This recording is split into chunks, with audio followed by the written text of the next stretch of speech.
There we That go. worked. There we go. Cool. Okie dokie. That one's fine. Cool. So let me tell everyone on social media that we're here, because that's now a different live. Also, maybe comment on the live that's just posted that you're now live with a link to this live. Yeah. Yeah. No one appears to be here with us yet. No. Ah, someone's here. That's fine. That's fine. Hello, everybody. Hello. Send me the link as well. I will do. Yes. Technology. Gosh. Hello. Oh, people are here. They've been here the whole time. There we go. There was a slight delay. Cool. Yay. Okie dokie. Hi. Hello, everybody. Oh, they're all here now. Thank you. Thank you for the congratulations. Apologies for the slight delay in getting started. Would you believe me if I said I'm secretly a technophobe who hates technology, even though I'm a YouTuber? It makes no sense, does it? Thank you. Thank you so much for the congratulations. I shared a link. Cool. Hi, everyone. Hello, everybody. I'm here with Aaron, Hello. who you will know from many of my videos, and Sean, who you will know from some of my videos as well. Yeah. I'm in the background. They have the pretty lighting. We've been having, yes, yes, you have the comfort. I was going to say you have the comfortable sofa, and yet it's not. No, the it's seats really are not. probably more comfortable. No. Someone says hi, Sean. Hello. Lots of hellos and congratulations. Thank you so much, everybody. Oh, I've been watching since 2020. Thank you. Wow. Wow. I didn't even remember 2020. 2020 was 2020. 2020 was such a long time ago. Fever dream. I know. I know. And theatre was so different. Do you remember theatre going in 2020? Remember all No, that? because I don't think I did. Did you not do any theatre in 2020? No, because I don't even think I went to my. I think my work ones were all still remote. I find it so hard now, trying to remember like what were the first, like when did things reopen? Did things come back in like September of 2020, and then we went like back into lockdown? When did West End shows reopen? Like when did Wicked reopen? Was that end of 2020 or end of 2021? 2021. Was it that late? I don't even. West End properly was 2021 because you had all the replacements first. They did their summer. Yes. Gosh, yeah, end of 2021. Gosh, it was such a long time, wasn't it? But yes, yeah, I was thinking about Wicked reopening the other day because we returned to Wicked recently.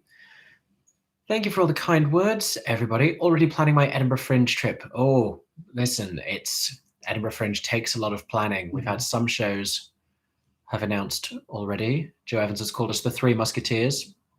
That's correct, and I am Beyonce. I don't care. I'll be Michelle. Michelle's amazing. You could, yeah, that's fine.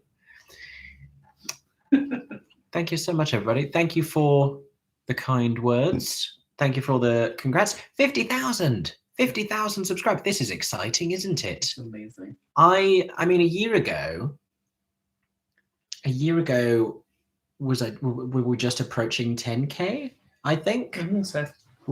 And then because I'd been waiting for 10K for ages and like building up to it, and then it was like 10K happened, and then like another 10K happened really quickly after that. When are you gonna do a 10K Q?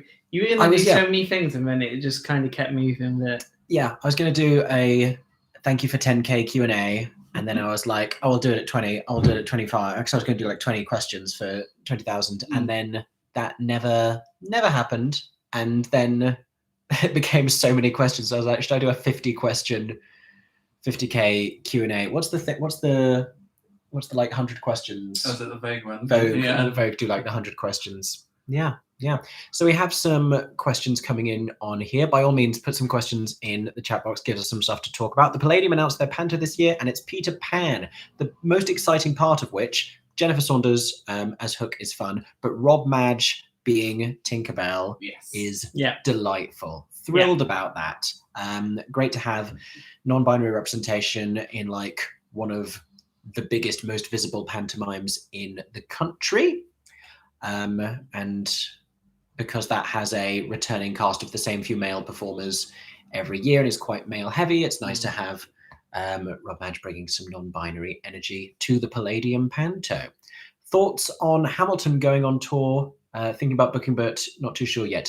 I feel like Hamilton is always going to be Hamilton. Yeah. And like, I don't imagine tickets are cheap No. for those touring venues, but I think you're probably going to get a heck of a show. And they're going to want to make sure this is of really good quality. Like they're going to be bringing the creative team over, and It's going to be Hamilton as you would get it in London. They're Yeah. choosing theatres that are able to house the production that's at the Victoria Palace. Yeah. It's theatres that can do that many revolves. Yeah. And can hold it. Yeah. Do you get a YouTube plaque now? I don't think I get a YouTube plaque until 100. 100. So if you could all of you, just go and find one friend, just one friend, but you all have to do it. Yeah. So there you go, You can pay. including you, actually, if you could just one friend each. I'm learning some of these questions. Then we'll do it really easy. Go, Erin, you can moderate this if you want, Erin, and you can feed me some questions. Did you ever see Starlight Express in Bochum? No, but we would love to. Could you see Shucked coming over here? I could if it does well at the Tonys. Yeah. I think it all depends on how the Tony Awards go, and you best believe we're going to be doing some videos about the Tony Awards. We're going to be predicting those nominations. We're going to be commenting on those nominations. That is all coming up within the next few weeks, which is very exciting because this year's Broadway season finishes on the 27th, and then Tony nominations are coming out very shortly after that, in the beginning of May. So we will see. But I think Shucked, to audiences, I think it would play well here because it's universally funny and entertaining, as long as, like, who doesn't like country music? There's a big country music, like my parents love country music. There's a country music festival that happens in the UK that brings over a bunch of American country music artists. So it combines great country music with universally hilarious jokes. It's feel good, it's fun. That will work anywhere. It could tour the UK. It will definitely do well regionally in the US. So yes, I think Shucked would work. Somebody put it's Bad Cinderella as bad as people are saying it is. Bad Cinderella is it's what it is. I don't think it's car crash bad. That's the thing, is it's not like, oh my god, this is diabolical. I've never felt like I needed to leave in an interval. I know there are people on social media who have made a big point about leaving during the intermission or during the interval of Bad Cinderella, and I don't think it's that bad. I just think it falls short of what it could be, and is just a bit disappointing and a bit at odds with itself. It's colourful, it's vibrant, it's not often dull, it's just a bit confused, I think I've always said Bad Cinderella has always been a 3-star show for me. It's not exceptional, but I also don't think it's dreadful. We've seen a lot of things since Bad Cinderella that have been a lot harder to sit through. Bad Cinderella I don't struggle to sit through. Off to see Eugenius, recommendation for eats at Battersea Power Station. Wagamama's has opened. Has it opened? Wagamama's has opened. Yeah. Battersea Power Station is a challenging one. So this is for the tricky. Turbine Theatre, where Eugenius is currently being revived, where But I'm a Cheerleader was done in London, and there's not that many places, but they've just opened a Wagamama. And Wagamama, if you like the food at Wagamama, which we just had, we just had a Wagamama delivery. If you like it, it's great for pre-theatre because you can scan the QR code on your table and pay, which I find that is the hardest part of pre-theatre dining, is getting someone to actually come over and take your money. Yeah. Yeah, it's hardest. Yeah, because they've lost interest in you as, please can I pay? as a customer, because they know you have to pay at some point. They don't have to worry about being speedy anymore. So that to me is always just like one less thing to worry about. And the food comes quite quick. Yeah. At Wagamama. So we have a pizza place a couple doors down from Mr. Ryan as well? There is. Oh, we never go there because you can't have it because not gluten free. Yeah. But if you want pizza, is it Jamie Oliver pizza, street pizza? It's Gordon Ramsay. So what's Jamie Oliver street pizza? There's a Gordon Ramsay street pizza as well. There's a few places. For quick pickups, there's a Leon. There is also a Leon. Yes. There you go. Hi, Mickey. Can you shout me out? Shout out to Orange. The fruit or the colour? I'm curious. Congrats on 50,000. Thank you so much. Or both. I wondered if you could explain a bit more something that you mentioned in a video. Go for it. Why is the UK musical scene so monopolised by a few producers like Andrew Lloyd Webber versus the USA? It's tricky with the US actually, because when I've been looking at Broadway programs for my last trip, most of the theatre owners, similarly to the West End, are producers on most of the Broadway productions. Yes. Yes. Do we mean producers? Do we mean composers? I was going to say, because Andrew Lloyd Webber, as a theatre owner, he owns a bunch of the theatres in the UK, and I mean, to even own a theatre and sustain that requires an enormous level of wealth, and there's only a few players for that reason. It's the same in like films. There's only a few big I feel like players. this might mean composer. Yeah, Well, at least composer, I feel like is more of a. composer is the one where it's quite probably a different bigger between difference. the UK and the US, and I don't really know why it is. I think things were different in the 70s and the 80s when Lloyd Webber and Tim Rice were writing Jesus Christ Superstar and Evita, and you had shows like that had concept albums and the songs were played on the radio. This is the whole big thing. Yeah. So Evita got played on the radio, which is why my parents know the songs from Evita. They don't know new musicals, but they know Evita. They didn't go see it ever, but they know the songs. They know Tell Me on a Sunday. They know Marty Webb. They know Take That Look Off Your Face because it was played on the radio. And that means that whole generation had a knowledge of Andrew Lloyd Webber. He would go on chat shows and talk about musicals. He still does. But no one since him. And today, musical theatre songs don't get played on the radio except for musical theatre specific radio shows, which only happen Elaine Page. once a week. Elaine Page on Sunday. So it's a lot harder for musical theatre to now permeate into the public consciousness. And he occupies an awful lot of space There's that. in the UK. I think that's the problem. It sucks up all the oxygen. Yes. So it's harder to be a composer who isn't surrounded with Webber. And while there's a few names that have always existed around each other on Broadway, We there's don't less have that. many of it as well that have crossed over multiple times. Because like we have composers that might have had one big musical in the UK that's gone over. So like Stars and Drew with Mary Poppins, or like currently Six with Marlowe and Moss. But I don't think we have we don't have many British composers that have had multiple shows do West End and Broadway. Jeff Wayne is a great shout, but that's not, is it musical theatre? It's a rock concert. It's amazing. I love the War of the Worlds. But very much so, yes. Sorry, you were going to say something. Sure. And it's more as the Jeff Wayne thing is a crossover thing as well, isn't it? Because was it already successful as an album beforehand? See, I don't know. Got so many more questions here. Oh, thank you so much. There's some really kind messages here. Oh, when you went to Chichester. Thank you so much. When are you back to the Chichester Festival Theatre? I think we're seeing the musicals this year at Chichester. Some good ones. The plan is to see the musicals. So we're going to be there for Assassins. Hopefully we're going to be there for The Sound of Music. Still waiting on the casting for that. And we're going to be there for Rock Follies, which is based on a TV show that we do not know. I think that's the one I'm more excited for, to be honest. If anyone does. Michelle, thank you so much for the $10 super. Is that a super chat? Is that what it's called? And Julie B, thank you so much for the $10 super chat. Thank you. That video is coming. Yes. So Julie B says, please do a Wicked on Broadway versus Wicked West End comparison video. That's exactly why we went to see the show on Broadway, so we could make a note, because we'd been told a couple of things. I think Julie told us about the flying monkeys, which so something happens with the flying monkeys. But there are so many, I think I've got a list of like 10 categories I can group all of the changes into, not the changes, the differences between Broadway and West End. And there's some, interestingly enough, changes they made when they opened West End that then got re-implemented on Broadway. Fun fact. Crazy. Interesting question. Yeah. When you went to New York City, did you experience any bad audience member etiquette, rudeness towards the ushers or performers? No. And we weren't at like opening. So over here, we tend to quite often be at press nights, because that's when they will have the critics in to review. They will all review on opening night. On Broadway, press get invited to random performances. So I don't think we were at many like special performances. We were just at generic Broadway shows. And so we got a pretty good overview of what the audience behavior would normally be like at those shows. And it all seemed much better than the West End.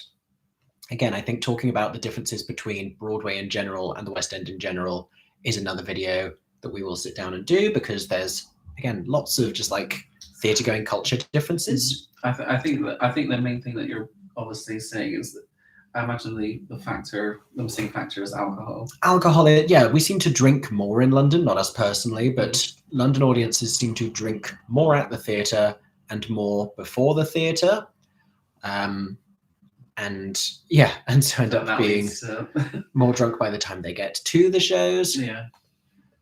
I think more as well, with New York, it feels like everybody's there on a trip specifically for theatre to see Broadway shows, whereas a lot of West End shows are kind of like part of a trip to other stuff, or there's a lot less of kind of eventizing the theatre. Yeah, completely. Like- I think a lot of people come to New York for Broadway, and people come to London, and theatre is incidentally there, but mostly people come for like a lot of other stuff and the royalty and the history. Hi,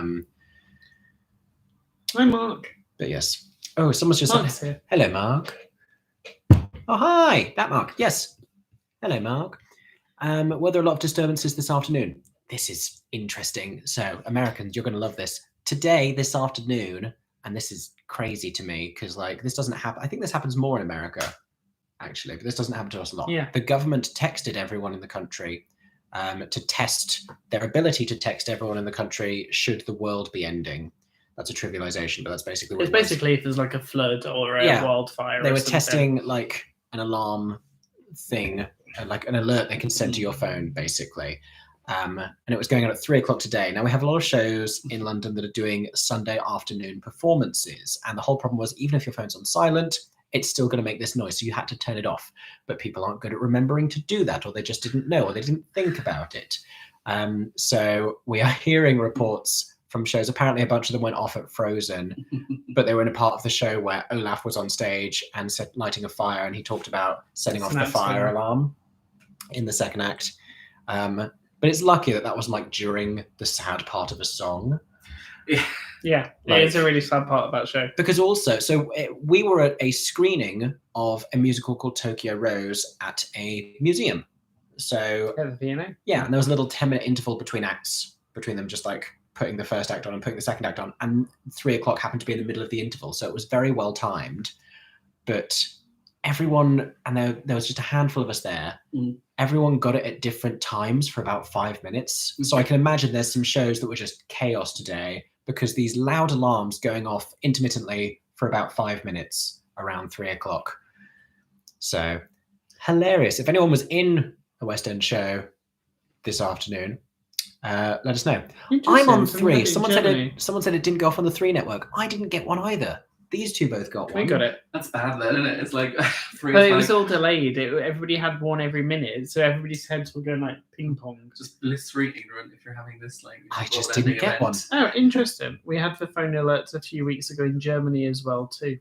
There you go. Interesting. There you go. Let me see if I can scroll back and answer as many of these questions as possible. Have you used the Oklahoma spoon? No. No, I simply haven't cooked, is the quick answer to that. Are you going to see Operation Mincemeat? Yeah. Sean's already seen it. Sean saw first preview.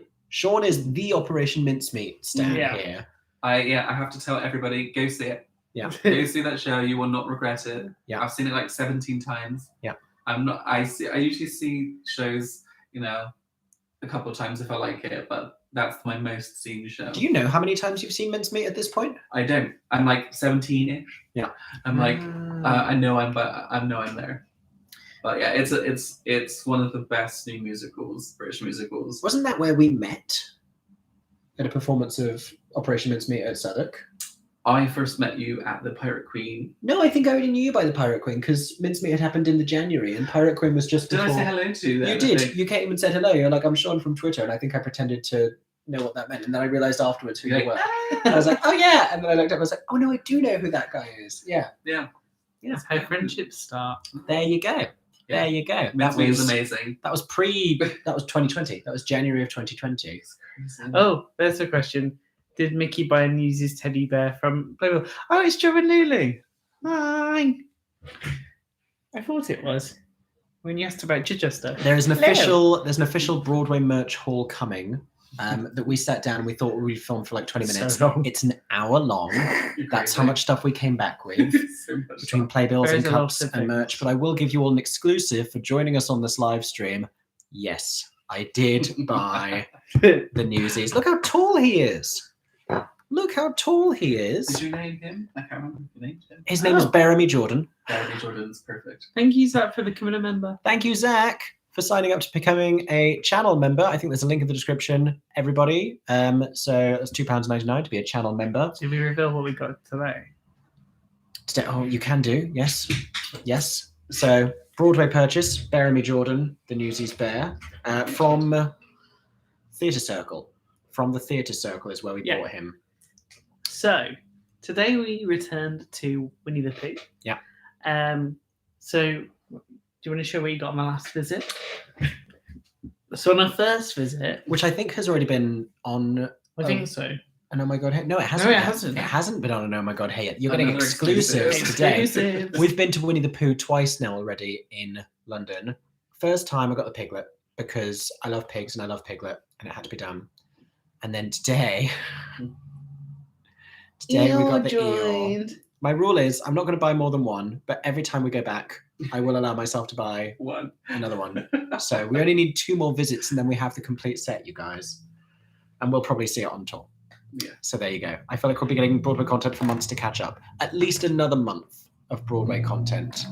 We're nearly there with the vlog. I think there's only one more Broadway vlog and then that's the trip done. But there's a lot of follow-up videos. They did so much stuff. You know? We did do a lot of stuff. We were there for 2 weeks. You are. And you packed a lot. 21 shows in the end? Yeah.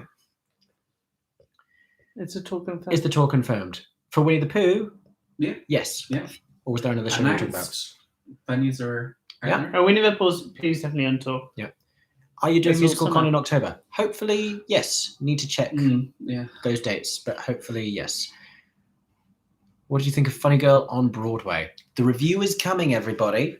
The review is coming. But I don't think my opinion strays too far from everything else that I'd heard people were thinking about it.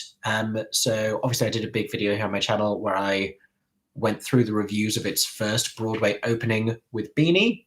And I tend to agree with a lot of what they said about the production, but obviously I saw Leah Michelle rather than Beanie. And I'm not going to give it away too much because otherwise what's the point of me doing a video? But I pretty much I don't have any big controversial thoughts about her in the role. I thought she sounded great and I was pleasantly surprised. I will say that. Thank you so much. We have another sign up to becoming a channel member, BF90. Thank you so much. What would you say the target audience for the Winnie the Pooh musical is? If you love Winnie the Pooh, you will love the Winnie the Pooh musical. It's that simple. Disney livers They capture it so authentically. and families. It's great for kids. Yes. It's great for families. But we have been now twice together. Sean came today, our adult child. So if you have any kind of love for Winnie the Pooh nostalgia, you will love it.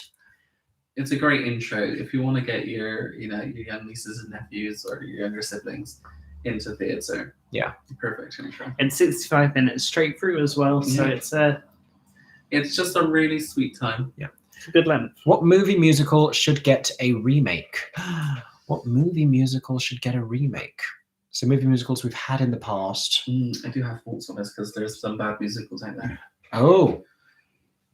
Sean's coming in with controversial takes. I'm trying to think of like movie musicals that weren't good, so they need to be fixed. I was more thinking about movie musicals that then have since gone to stage and have been changed since. Oh.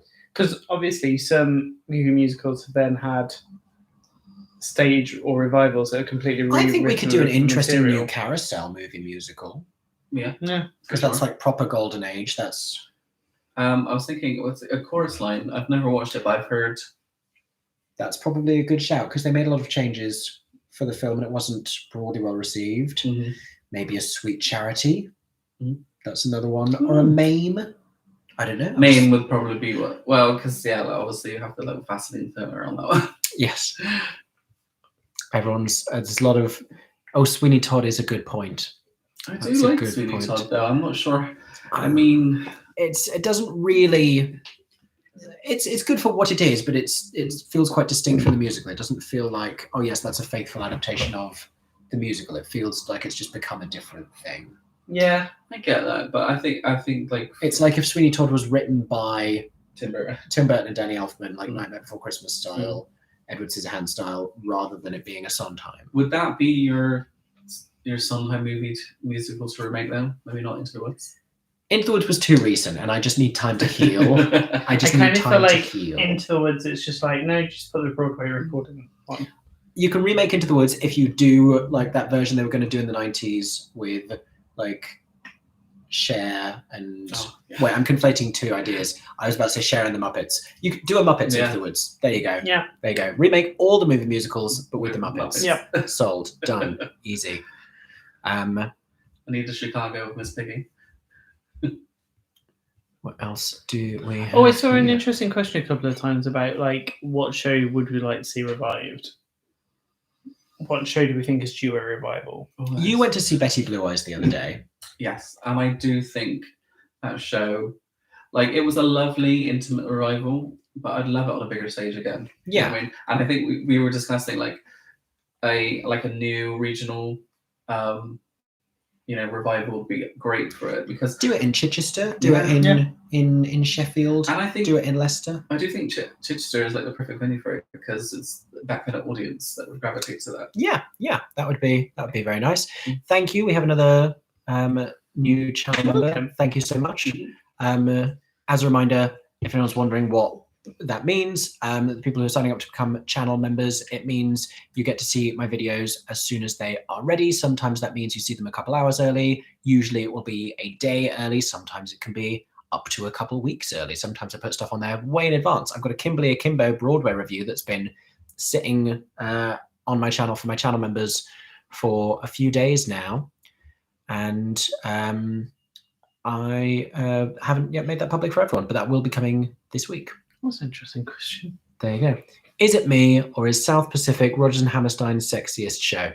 It's a good question. Not compared with the current revival of Oklahoma. I mean that probably wins at the minute. I just have to check. Was that sexiest or sexist? No, it didn't. Well, is it both? Yeah. It depends I'll on the come Dalek Man production. too.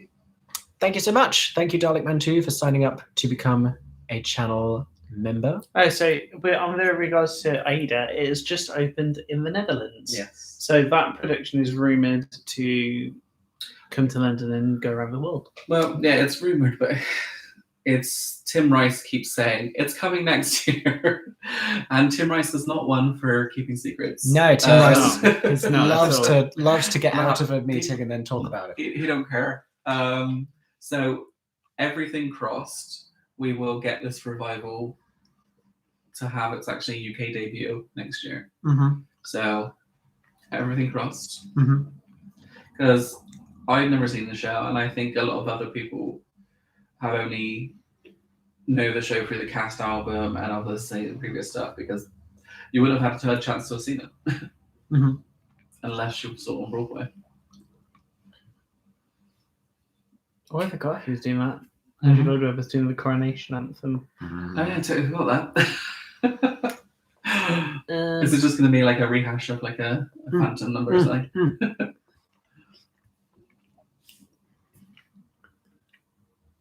Some questions here I want to answer. So many great questions, by the way. Oh my gosh.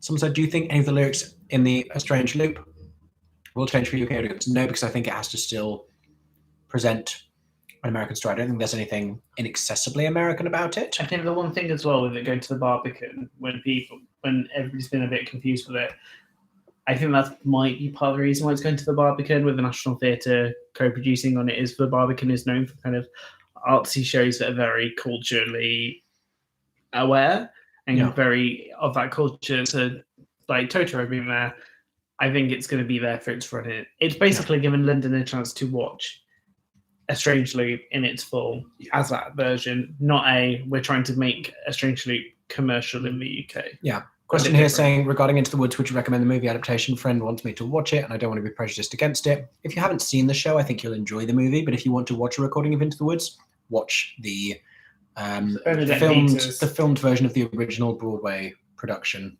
with Bernadette Peters and the original Broadway cast. Scrolling back down to the bottom here. Thoughts on Andrew Garfield and Tick Tick Boom? He was great. I'd have loved for him to win an Oscar. I joined the channel on a heartbeat for spin-off Mickey Jo Places content. Recently, where were we when I was being terrible about geography? It wasn't today. I was quite good today. I don't know. You and I both got on Underground train the other day. Just confidently got on, and it was we're on the Met line. Good few stops before we realised we weren't in the right place. Metropolitan line. Every single time that it's a station where they have the District Circle, Hammersmith and City, and the Met. It's good we weren't in a rush. Always end up on a Metropolitan train and only realise afterwards because they all look the same other than the maps. Yeah. So and then was like, Metline. I think the immersive Guys and Dolls revival would do really well in New York. I don't know where it would go. It's finding a theatre with those kind of capabilities, or maybe scaling back I think the extent issue of what they is do with it. they don't have the immersive spaces that are Broadway houses. Like, it'll be interesting to see how the Broadway theatre does for Here Lies Love being adapted. Yeah. Do people keep suggesting Circle in the Square? Circle in the Square is interesting because The it's got seats that go down first- to the floor. No, the seats. Yeah, the beauty of Guys and Dolls at the Bridge is you have the seating, and then there's like a drop down so you to can't the stage affect level, so the people's people views. standing don't block the sitting people's views. But at Circle in the Square, I think the people standing up with the stage would block. They don't have the underneath space for all the hydraulics and all that That's stuff. so much fun. Just shouted, "Oh my god!" when you answered my question, and my partner shouted, "Hey!" from the kitchen. Oh, we love that. We love to hear that. That's so much fun. You haven't seen Prima Facie.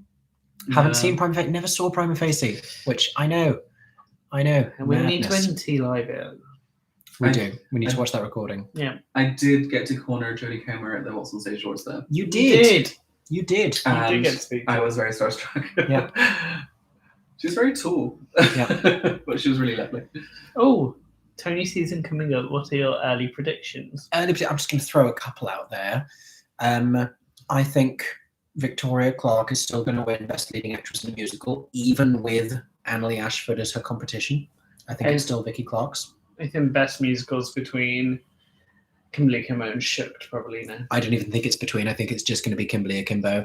I think Jodie Comer's going to win. Which of there's 3 Olivier Award-winning Best Plays going over. Which do you think is going to win the Tony? That's a tough one. I think Leopoldstadt. I don't know. I mean, I do think it kind of can go any way because it just is what the voters are feeling. We're talking Leopoldstadt, Life of Pi, Prima Ham. Facie. There's also the Pulitzer Prize-winning Fat Ham. It's all depending on if the voters go for writing or production. I think that's the issue because there's not best production of the play and best play. The discourse right now is what will get nominated. Yeah. And then once the nominations come out, you can kind of get a sense of where it's going to go. Yeah. So many more questions coming through. I think supporting them in areas Alex Mills to lose. Oh, yes. Oh, yes. Yes. Thank you so much, everybody.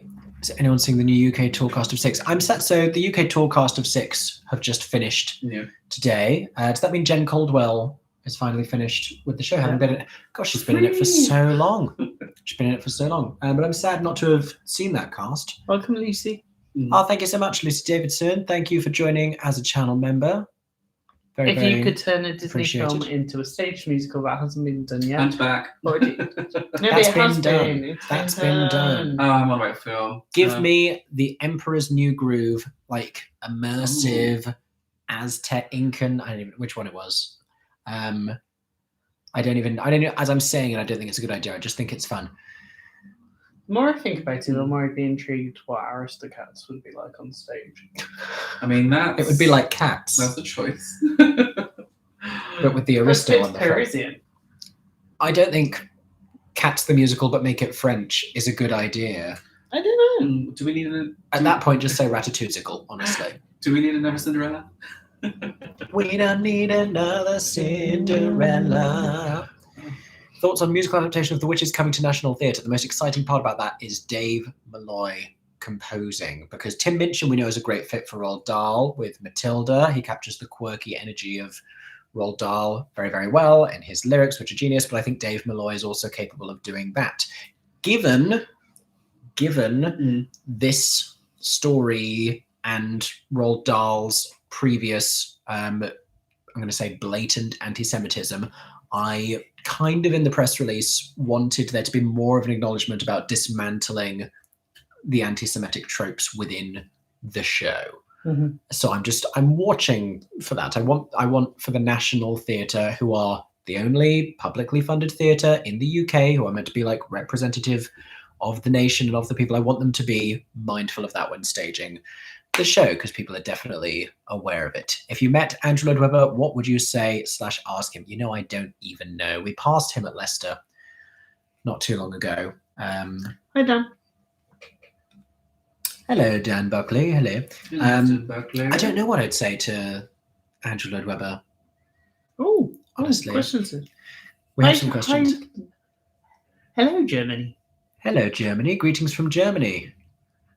Thank you so much. Thank you for the kind words. We've been meaning to go to Germany or it's Vienna you want to go to in Austria, isn't it? Yes. Yeah. We definitely we want to see Hunchback for sure. Yeah. And if we can double that with Rebecca, that would be very good.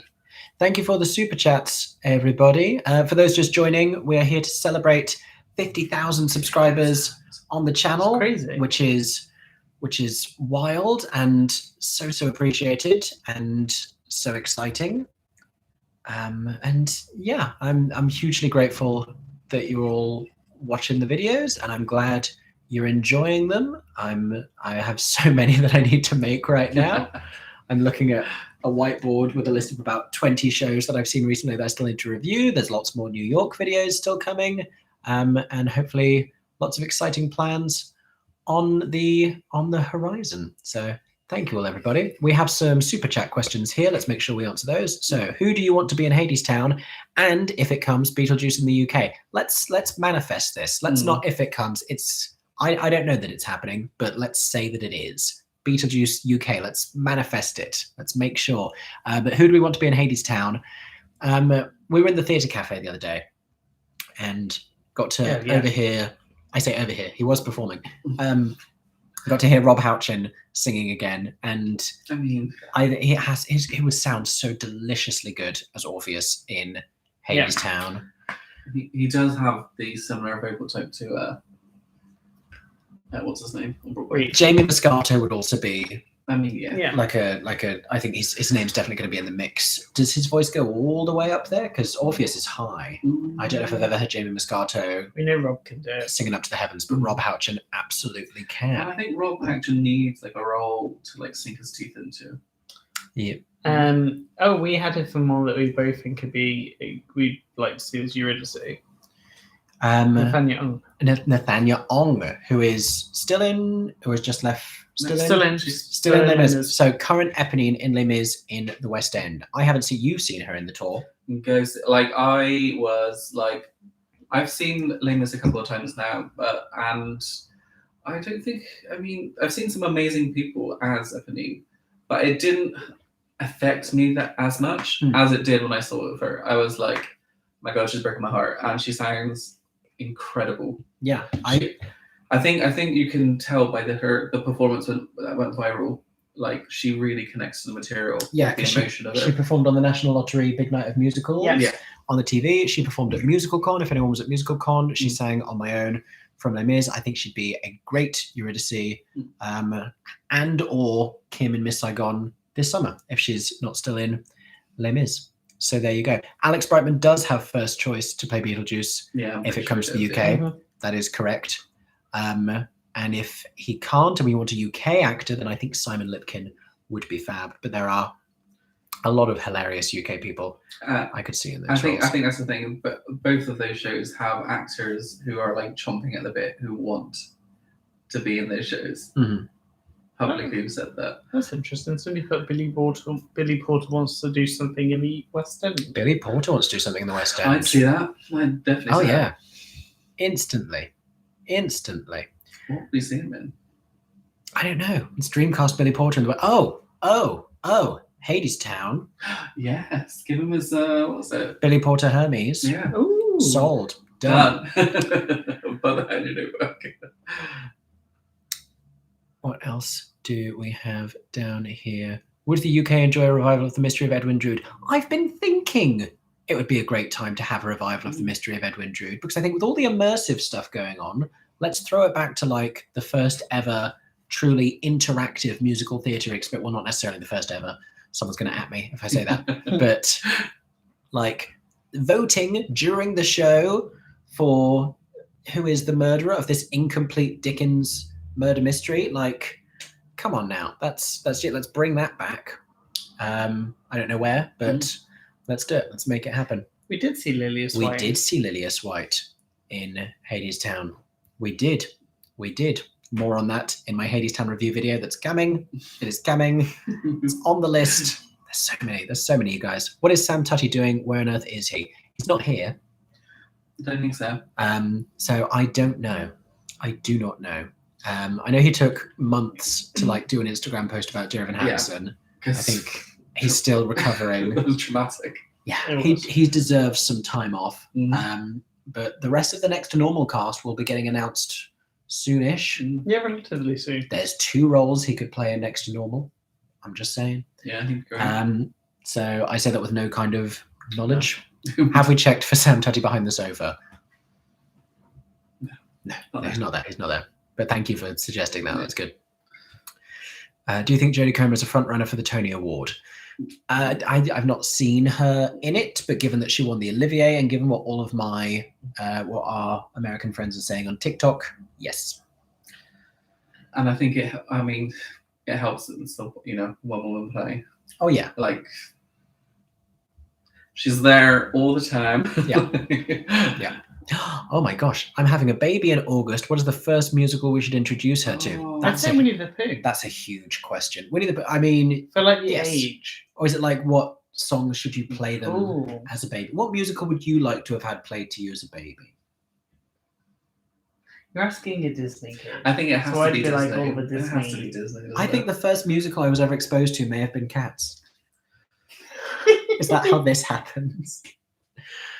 I can't remember mine. For me, like the gateway to musical theatre was definitely Disney. And then that's how I got into the old movie musicals, and then went from there. But it definitely was Disney, because I think the first film I saw at the cinema was The Lion King. Traumatic. There you go. Traumatic. Again, loads of people have asked this question. If you could go back and watch any original cast of a show, what show would it be? I always say Into the Woods because I love it so much, which is such a dumb answer because it got recorded with the original cast. Maybe Les Mis in London. That was an epic original cast. Colin Wilkinson, Patti LuPone, Michael Ball, David Burt, Peter Polycarpou, Francis Raphael. So many great people. I don't know. That is such a tough one. Yeah. Mine would be Rent, because even though they've recorded the original production of Rent, there's not a version with the original cast, because even the film does not have the full original cast. That's a good one. I think that's my thing, is that you have all the different versions, but there's no like specific recording of that original set. Like to fully get like Daphne when she was early on as Mimi. Yeah, it's definitely you have to think about that. Do you think the Phantom could close someday like on Broadway? So do I think Phantom West End could close like on Broadway? It got close to. It needed, well, whether it really did, or whether that whole thing was PR spin, I don't know. It seemed as though, or it was stated that it was close to closing. It's just the thing is, I don't know how much I believe when it comes to that kind of, because it's just a lot of it just feels spin. And we know, like, obviously, Phantom is closing on Broadway. It will return. The key thing with these is, if audiences stop going, anything can close. Yeah. Anything can close. Everything is more precarious, and we like to assume. I think Phantom on Broadway was a big wake-up call. Not everything's going to last forever. Nor should everything last forever, necessarily, I don't think. But the main difference, Broadway versus the West End, the reason why Phantom could close and reopen as a different production is Sir Rancho Lloyd Webber owns the theatre it's in the West End. On Broadway, he does not own that theatre. The Schubert organization owned that theatre. He doesn't have any real estate on Broadway. So it was not up to him.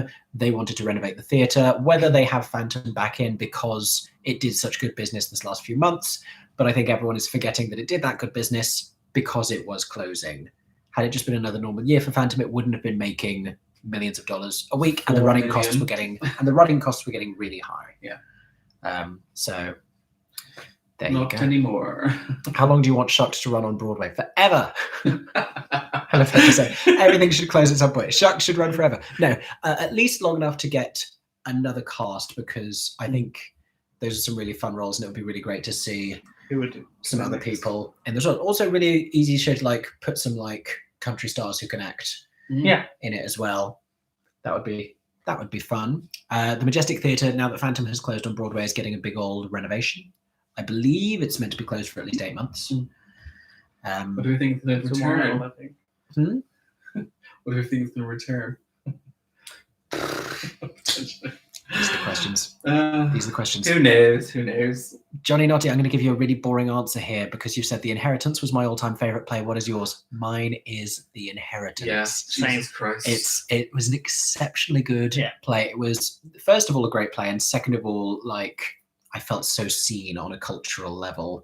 And I don't know if I've ever, because there's a lot of like great, like gay culture plays and queer writing in drama. We're very, very lucky that there's some exceptional queer playwrights who've written from their own lived experience. But I think generationally, this probably felt more accessible because we're young. It was one of the most powerful theatre experiences I've had. It was incredible. It was absolutely incredible, and yeah, the most emotional theatre experience I've had ever. So yes, it did make me cry.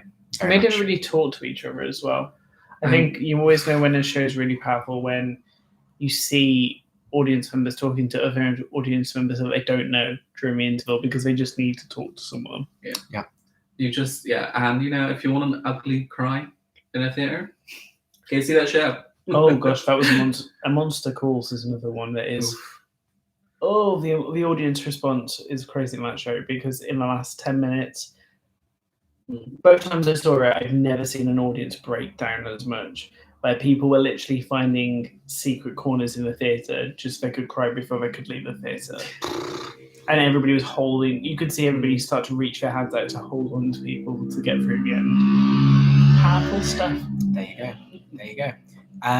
What else do we have here? Seeing as you mentioned Dave Malloy, I think we need Ghost Quartet back. I loved Ghost Quartet. I saw that at the Boulevard Theatre in Soho, and I thought it was really fun. Did I understand what was going on the first time I saw it? No. It's such an abstract show. And then I went with my friends afterwards for ice cream, and we all tried to work out how it was all interlinked and interwoven. And I think half of what we came up with is genius actual stuff that Dave Malloy's put in there, and half of it is complete fan fiction that we invented to try and make it make sense. But I never got to see it a second time with that knowledge, and I now, just for my own personal closure, I do need to see Ghost Quartet again. I do think that's what's interesting with Dave Malloy doing The Witches, because his shows aren't the most accessible. And this is going to be a really mainstream move for him because it's such a beloved book and property. I don't think Tim Minchin's music is accessible. I don't know if accessible is what I want a score to be. But obviously he's going to have to bring his flair, obviously, to the score, but adapt it for something that he's not. Because has he written all of his other stuff before? The Ghost Quartet, book-wise? I'm not sure. I don't know. There you go. Ghost Quartet didn't really have a book to speak of. It didn't have. I suppose it did. No, it did. I don't know. Ghost Quartet was a fever dream. I honestly. I am intrigued to see what he's going to do there because I have not had the best experience with his stuff before. Lots of questions going on here. Lots and lots of questions. What makes a show 5 stars for you? There's technical elements that you want to be there. It has to look impressive. It has to be emotionally impactful. But it's also like a show is 5 stars in terms of achieving its own intentions. Like what is 5 stars for an Anything Goes is just like, that doesn't have to be like emotionally hard hitting or like, wow, that was so powerful, because that's not what that show is. But 5 stars for something like a Warhorse or The Inheritance is going to have that, and you don't need like well, Warhorse can't be 5 stars because there was no tap dancing. Like it's 5 stars on its own merits. I feel like something that I was just thinking about, I haven't really dwelled on much, is that material always stunts something from getting a 5 star. Because you could have a 5-star production, the best production of a show, but the material will always hamper where it can go. So, like Newsies, for example, universally, I think Newsies for current production and for Broadway production, beloved by people for the choreography, for the set design. But like when you have critics in, even when we went, we loved it. If you looked at it from a critical perspective, they were always going to be tampered because the plot. There's not high stakes. There's not that much like degree of depth, and like certain things that are always going to then stunt it. So you could have a 5-star production of a lower down level for material. That's when it gets confusing. Which I think is something I've spoken about before. And here, I'm sure I've made review videos before where I've said this is a 5-star production of a 3-star show, so I'm giving it 4 by maths. I get a feeling about a 5-star show, and you can just, at this point, I can just, that's a 5-star. If I don't have too many criticisms I can make about it, that's a 5-star show. I love, one of my favorite things is watching a production and then that production will go down in history. Oh yeah. Not just the version like of no revival, but you go, when I now think of that show, this is a production. Yeah, I think sometimes like, you just see a show and you know this is something special. Like this is a moment. And I felt that with like The Inheritance. You know? Yeah.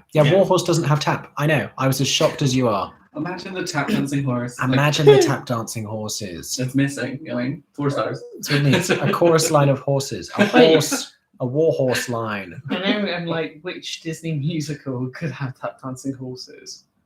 I could see a number with Maximus from Entangled. Yeah. Oh yeah. Sure. Or like Bullseye. Bullseye would tap. Here you go. I know you both have an answer for this. As a continuation of my earlier question, who would you want to be Lydia in Beetlejuice in the West End? You can say your answer. So we went to see The Secret Life of Bees. The Secret Life of Bees. This week. And the lead is one of the leads is Eleanor Worthington Cox, who was one of the original Matildas. Matilda. So she has an Olivier Award already. Yes. Like, from a very young age, she got an Olivier Award. I just do this for fun now. And she's been doing a bit of film. And she was in Jerusalem, the revival recently. But she was my first Matilda, because I saw the original, when I went to the original cast, she was my Matilda. But her voice is just, she literally started singing in Secret Life of Bees, and 5 minutes in, I was like, oh, that's the voice and the age casting of Lydia. Like, she has that voice. But also, so on Broadway, they've always hired younger performers as Lydia. They're not kind of just out of drama school performers. They are teenagers. So she also is of more to that casting, rather than in the UK them casting like much older actresses. If they were going for closer to Broadway, the Broadway way of casting, she'd probably be like, I mean, yeah, I think she would be my choice because she just has that vocal quality, and she's got acting chops. And she's special. I mean, if they were going for a slightly older actress, I think the What's on Stage Awards cast that appropriate when they have Evelyn Hoskins perform a number from the show. Like, again, she'd be great. I didn't know who you were going to say that when you said older actress. I was like, Dench. But Julie Walters. Yeah, I kind of think Julie Walters in anything. There's so many people that would be interesting though. Ooh, this one. Mm-hmm. Thank you. We have another super chat question here. To read it out. I have a cookie in my mouth. Just curious, what Disney film do you think would make a great musical? Oh, so we kind of already had this one before, so now I'm going to think of another musical, another Disney film, because I like this. Princess and the Frog. Interesting. Yeah, I can see that. I think it has scope to be expanded musically. Mm-hmm. Oh yeah, I'd love a bunch more songs in the style of The Princess and the Frog. Yeah, and the songs that it has are really strong. I still want Mulan, and you don't think It will happen. Oh, yeah. I mean, I would love to see Mulan like staged with the same reverence for Asian culture as The Lion King has been with African culture. Yeah. See, That's a great choice. I always have thought that that's something I'd love. As time goes on, I feel like that's kind of a tricky one for them to touch because they, as we've seen with the live action film, there's a lot of there's a conflict of what Western culture would want in a stage adaptation and what they wouldn't put in a stage adaptation, knowing what they know after making that film and how China didn't like a lot of representation of the film. Yeah. They had their love for Mulan because Mulan appears in their parks, but there's a thing with like Mushu, for example, would not be touched. It's definitely a contentious topic. But I think Mulan might be one of my favorite Disney scores for the orchestral stuff in it. Yeah. For like songs, Hunchback every time. But for the orchestral suites, like the bit of Mulan when she's chopping off her hair and she's digging up. So it has like a weird like 80s like montage feel, doesn't it? Like, and let's throw that in there. There's something camp about it. Yeah. And I have a lot of love for the score of Oliver and Company. Yeah. Even though it is Oliver, it's just fun. I'm going to get on a soapbox now. I don't know enough about this to be as angry as I am about it, but someone said there was someone giving Shen Yun leaflets outside every exit of West End theatres when I went. Have you experienced this, and what even is it? There's so many adverts on the tube for this. There's so many adverts on Broadway. We saw adverts for this. It's like a strongly politicized, it's like a cult. Really, like it's definitely very politicized. It's Chinese propaganda, isn't it? It's kind of like a propaganda show. But if that's a controversial thing for me to say, then you did not hear it. What theatre do you think Hadestown could go to? This is a less controversial topic. Noel Coward. I think it's probably going to go to the Noel Coward. Yeah. I just don't know. We don't know what's going to the Savoy. The Savoy is a big question. I can't see it in the Savoy. See, I think after watching it on Broadway and then finding like the size theatre that works for that show. If I've learned anything, it's that I will. I love that we went from Mulan to Shen Yun as well. I love that for us. If I've learned anything, it's that I will consistently be surprised by some of the theatres that some of these shows end up in. Yeah, because and the thing is, a lot of the behind the scenes stuff that like, if we hear stuff and stuff like that, it can change like that. Like it's just sometimes it's so fast moving. Like in regards to Hadestown, we think Noel Coward could be the lyric. Like who knows? At this point, I just want them to tell us because I've had enough of trying to guess. I think the thing is, there's a lot of things change about cast availability, they have the full picture as well. Because sometimes a show has this specific window that is free, but they're also planning to open on Broadway, and then something changes on Broadway, so they're like, actually, let's go to Broadway first instead of doing the West End first. Yeah, so many pieces have to be in place for it to all fall into place. And the Olivier's and the Tony seasons do make a massive difference. These questions are getting contentious. First of all, Christopher Tini, I see you and I hear you with the full-scale revival of Ragtime with the Gillian Lynn. Yes. Full-scale revival of Ragtime anywhere. I don't know if I want the Gillian Lynn. A big old stage. Big stage. If the sound was better, then I would say the Colosseum. But big, massive, lush, huge. I think I would like the Gillian actually. If you had a thrust, first stage, get them all coming out. Yes, please. Ragtime with a thrust. Maybe it'll happen. Maybe we'll manifest it. Let's see what happens. Philip. Okay, so Broadway needs to take back the New Amsterdam Theatre from Disney. They've cheapened Broadway with their terrible theme park shows. I feel like there's enough on Broadway for everybody. Yeah. Like not every show is going to be to everyone's taste, and I don't think every show on Broadway is reflective of Disney. No, I don't think there's definitely been an impact, but it's not like Disney are taking over because they tend to use the New Amsterdam to like rotate in their new things. There's only like two Disney shows on Broadway right now because there's The Lion King and Aladdin. Yeah. Are there any other? No, that's there's more Disney over here at the moment because we have Newsies and Winnie the Pooh. Disney have a limit on it. And The Lion King. Disney have a limit in Broadway of how many shows.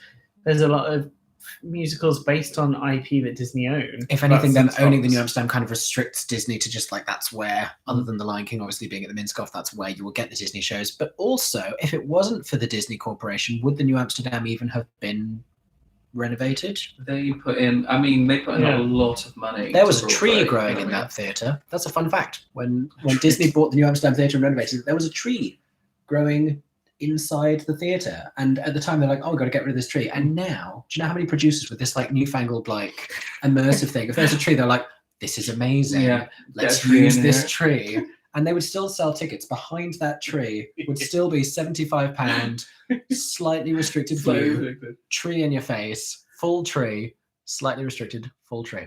So big differences between Broadway and West End theatres. One thing is wider. They are wider. Broadway theatres are a lot wider. There's normally only ever 2 floors. Ours are tall. I think Thin, that's tall, old Victorian buildings. levels is a big thing because like West End theatres, we can have up to 4 floors, Mhm. whereas Broadway, I think there's only like a couple that are 3.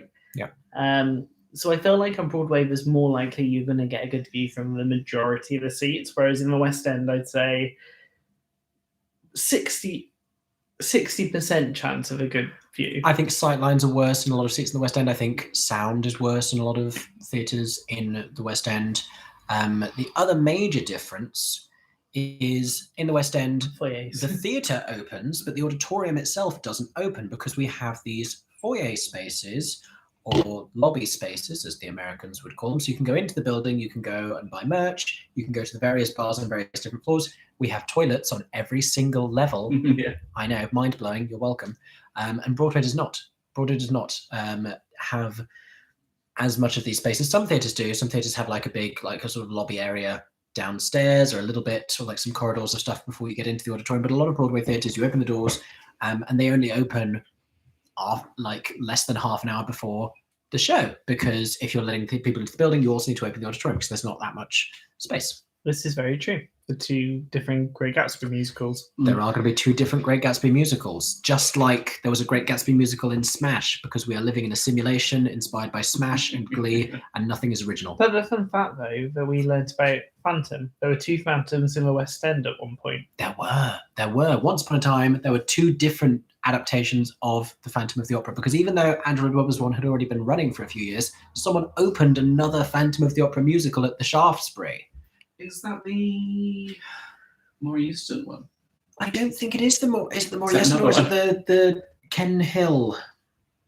There's been 3. There have been 3 Phantom musicals written, which is mind. But like, there's other story. There's other books, people. That one's an interesting question. I read that because that might happen. What? Which one? The one he has his cursor on. Would you ever consider coming to Dublin for a show? Yes. Yes, I'd go anywhere for theatre. I mean, the Arctic. No, I'll leave that. I'll leave that to you. It's a bit cold. Yeah, I don't know about that one. But Dublin does have. Dublin is not the Arctic, so They have West Side Story coming up, which I've tried to finagle these 2. That's an interesting one there. They'll never do it, but what about Hunchback at the National? Oh. So I have 2 thoughts on this. One, the National and Disney have actually worked together already.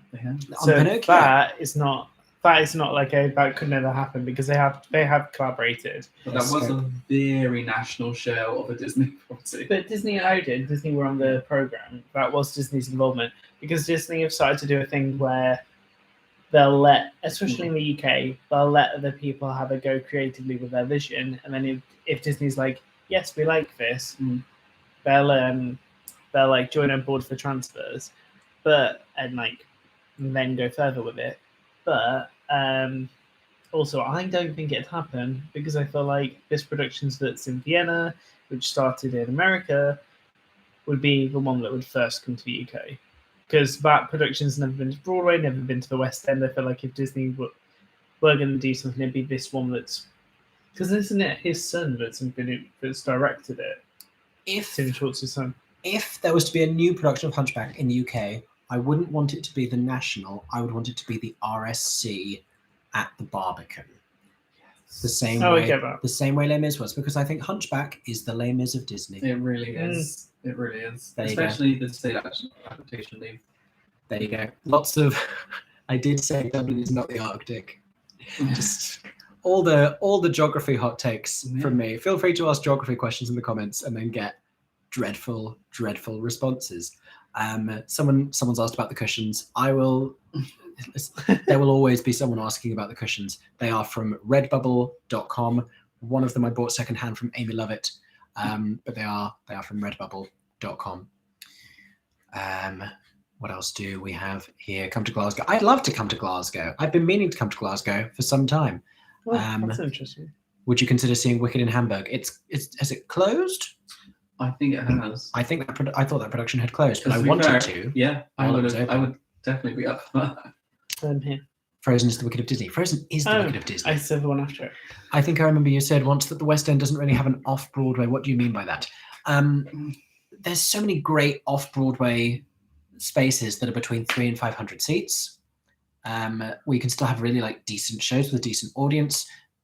The West End has big West End theatres and then a small handful of slightly smaller spaces, but they're not really treated like off West End. They're treated as take the Arts Theatre, for example. That used to be thought of as off West End, and then Six went in there and it became West End, and it's been West End ever since. We are not as good as Broadway at having classifications for what makes something West End versus off West End, because on Broadway it's about seating capacity, and they're all in the same place, other than the Vivian Beaumont, which is a bit further away. But here in the West End, You can pay.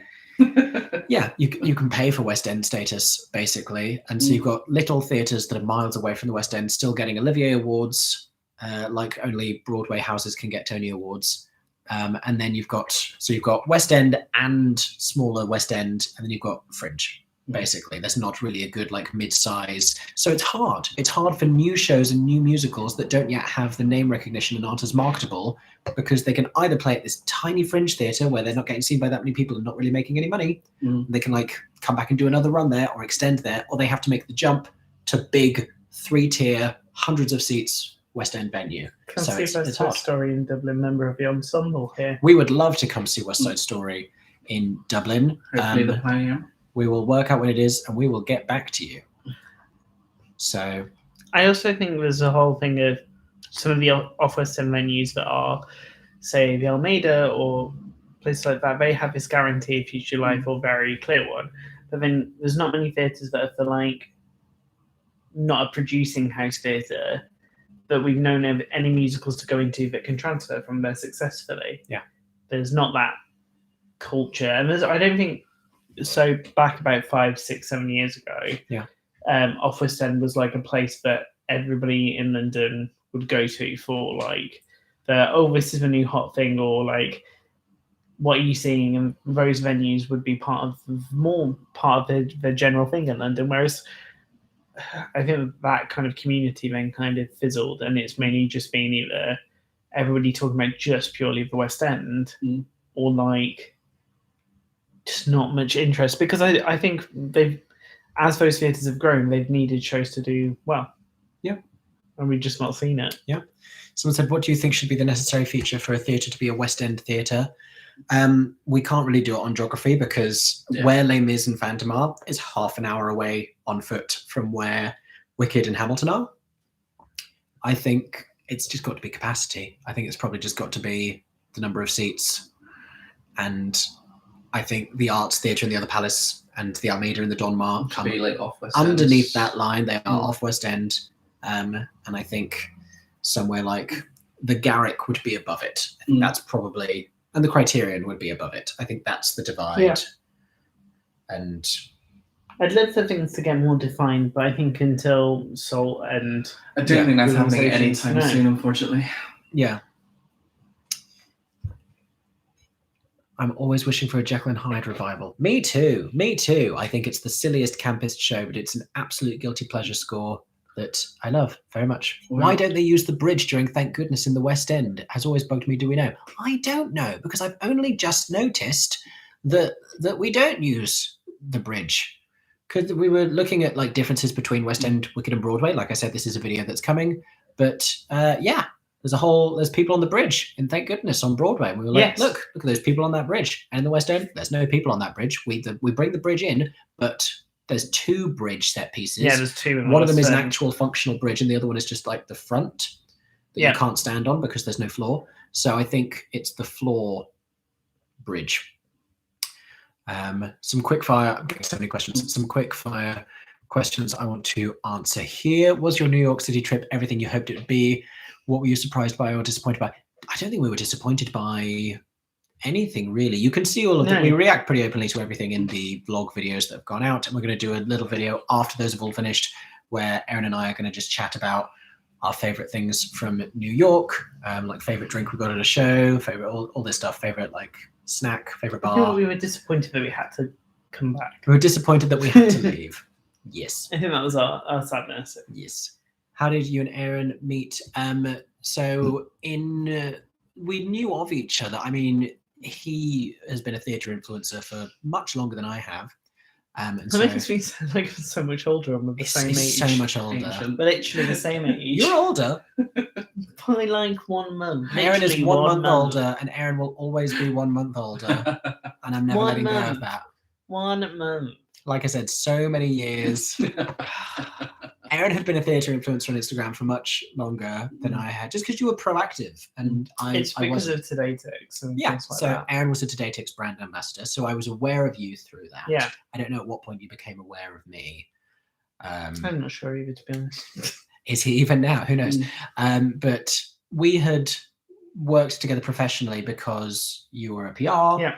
And you invite critics to shows, and I was a critic getting invited by PRs to shows, so we'd emailed about stuff like that. We didn't really properly meet until a mutual friend's karaoke birthday party. Yeah. There you go. What's the process in becoming a theatre? I've lost the question. There it is. What's the process in becoming a theatre critic? There isn't one. There isn't one. It's very complex, even when I like talk, because I talk to a wide range of critics across the industry, and Yeah. I don't think there's a path. I don't think there's a way. In setting up reviews, and in terms of getting invited and getting gifted tickets to review things, which is the question I get asked a lot, I think for me it was like I wanted to build something substantial before I sent out a bunch of emails asking. I didn't want to email PRs and be like, hey, I'm thinking of starting a blog. No one knows about this at the moment, but please give me free tickets to come and see things so I can start my blog. It was, let me review the shows that I pay to go and see. Let me build this. Let me use social media. Let me make an Instagram page. And then by a certain point, I can then email and say, like, this is what I have built. This is a following that I have. This is what my voice is. And like I'd practiced enough by that point as well to be like, this is my perspective on things. This is what I have to say about stuff. And I actually enjoy doing it as well. So that was my process. That's probably another video that I should make at some point of like, how do you review a show, and how, like, what are some helpful things for anyone looking to do similar things? But I'd love if more people wanted to review things on social media. I think that'd be a great idea. I think more people should be reviewing shows in non-traditional ways. I don't think everyone has to, if your jam isn't writing stuff down, don't feel like that's the only way to talk about stuff or express your opinions. I always think if your plan and your desire is to write for a paper, or for like What's on Stage or any of the outlets that have multiple reviewers, then it's about your writing and being able to like send them, because they'll always ask for like examples of your work and to show your viewpoint and your perspective of it, and you can write in the style that they do. But then if that's not your aim really should be to be like, how do I react to theatre and how do I talk about theatre, and then do it your own way. Like, I love people that can create reels or TikToks and be able to show it that way, or some people are good at visualizing them and some aren't. That was me giving you an assignment there. Someone's asked, we have a super thanks question. Thank you so much, from the Wise Griff. What are the largest capacities in the West End? I know for Broadway, the Gershwin is the largest at around 2,000 seats. So, Sean, do you want to Google for us the capacities of Theatre Royal Drury Lane? What's your guesses? I I'm believe going to it's say Coliseum. Over 2,000, I think, is Drury Lane. believe the Apollo. If you ignore the Coliseum, because the Coliseum is the largest, but it's not really used as a traditional theatre house. No, it's largely an opera The house. largest then is the Apollo Victoria, which means Is the that Apollo Victoria bigger than which Drury I Lane? believe means that Wicked is in the two biggest theatres. I thought Drury I Lane was bigger. Thing. Okay, so we got I'm not 100%. the Coliseum. I'm Team Drury Lane. The Coliseum has a capacity of 2,359. That is the biggest. So Coliseum, which is an opera house here in London that occasionally stages musicals, 2,359. So Chonky Boy. Apollo Victoria is 2328. 2328 is the Apollo Victoria, And where Wicked is. 2328. So and the Drury Lane is 2196. Told you. Yeah, Trounced. so Wicked is in the biggest theatres on both theatre capitals. Shout out to Wicked sustaining runs. The long runs. But both at the theatres they opened at. Yeah. Because so many shows not will moved. open somewhere and then downsize somewhere. Something like a Jersey Boys moved to a smaller theatre. Or even on Broadway, I'm trying to think there was because like Lion King going from the New Amsterdam to the Minskoff, was that a downsize or was that just a sidestep? Or That was a Disney moving it out of the theatre so they that could they put had new the things. lease. Yeah. Because Disney have a lease on the New Amsterdam, whereas the Minskoff, they don't. And they knew that that could keep running. But, so it was but a like, lot of move shows across. downsize and move to Yeah. smaller venues in order to sustain Mamma Mia. a longer Mamma run. Mia. Mamma Mia. But shout out to Wicked for staying in their opening theatres. 222. We have another question here from Rose Weldon. Thank you so much for this. Hi from Philadelphia. This contribution also acts as a request for you to rent and review the 1974 cult classic movie musical Phantom of the Paradise. What is that? No, that's new to me. What is that? I have such questions Yeah, immediately. research was Aaron's great. going to do some Googling because we need to know more about this. There's a conversation happening here all around disability and accessibility, which I think is fantastic. I just want to address some of this.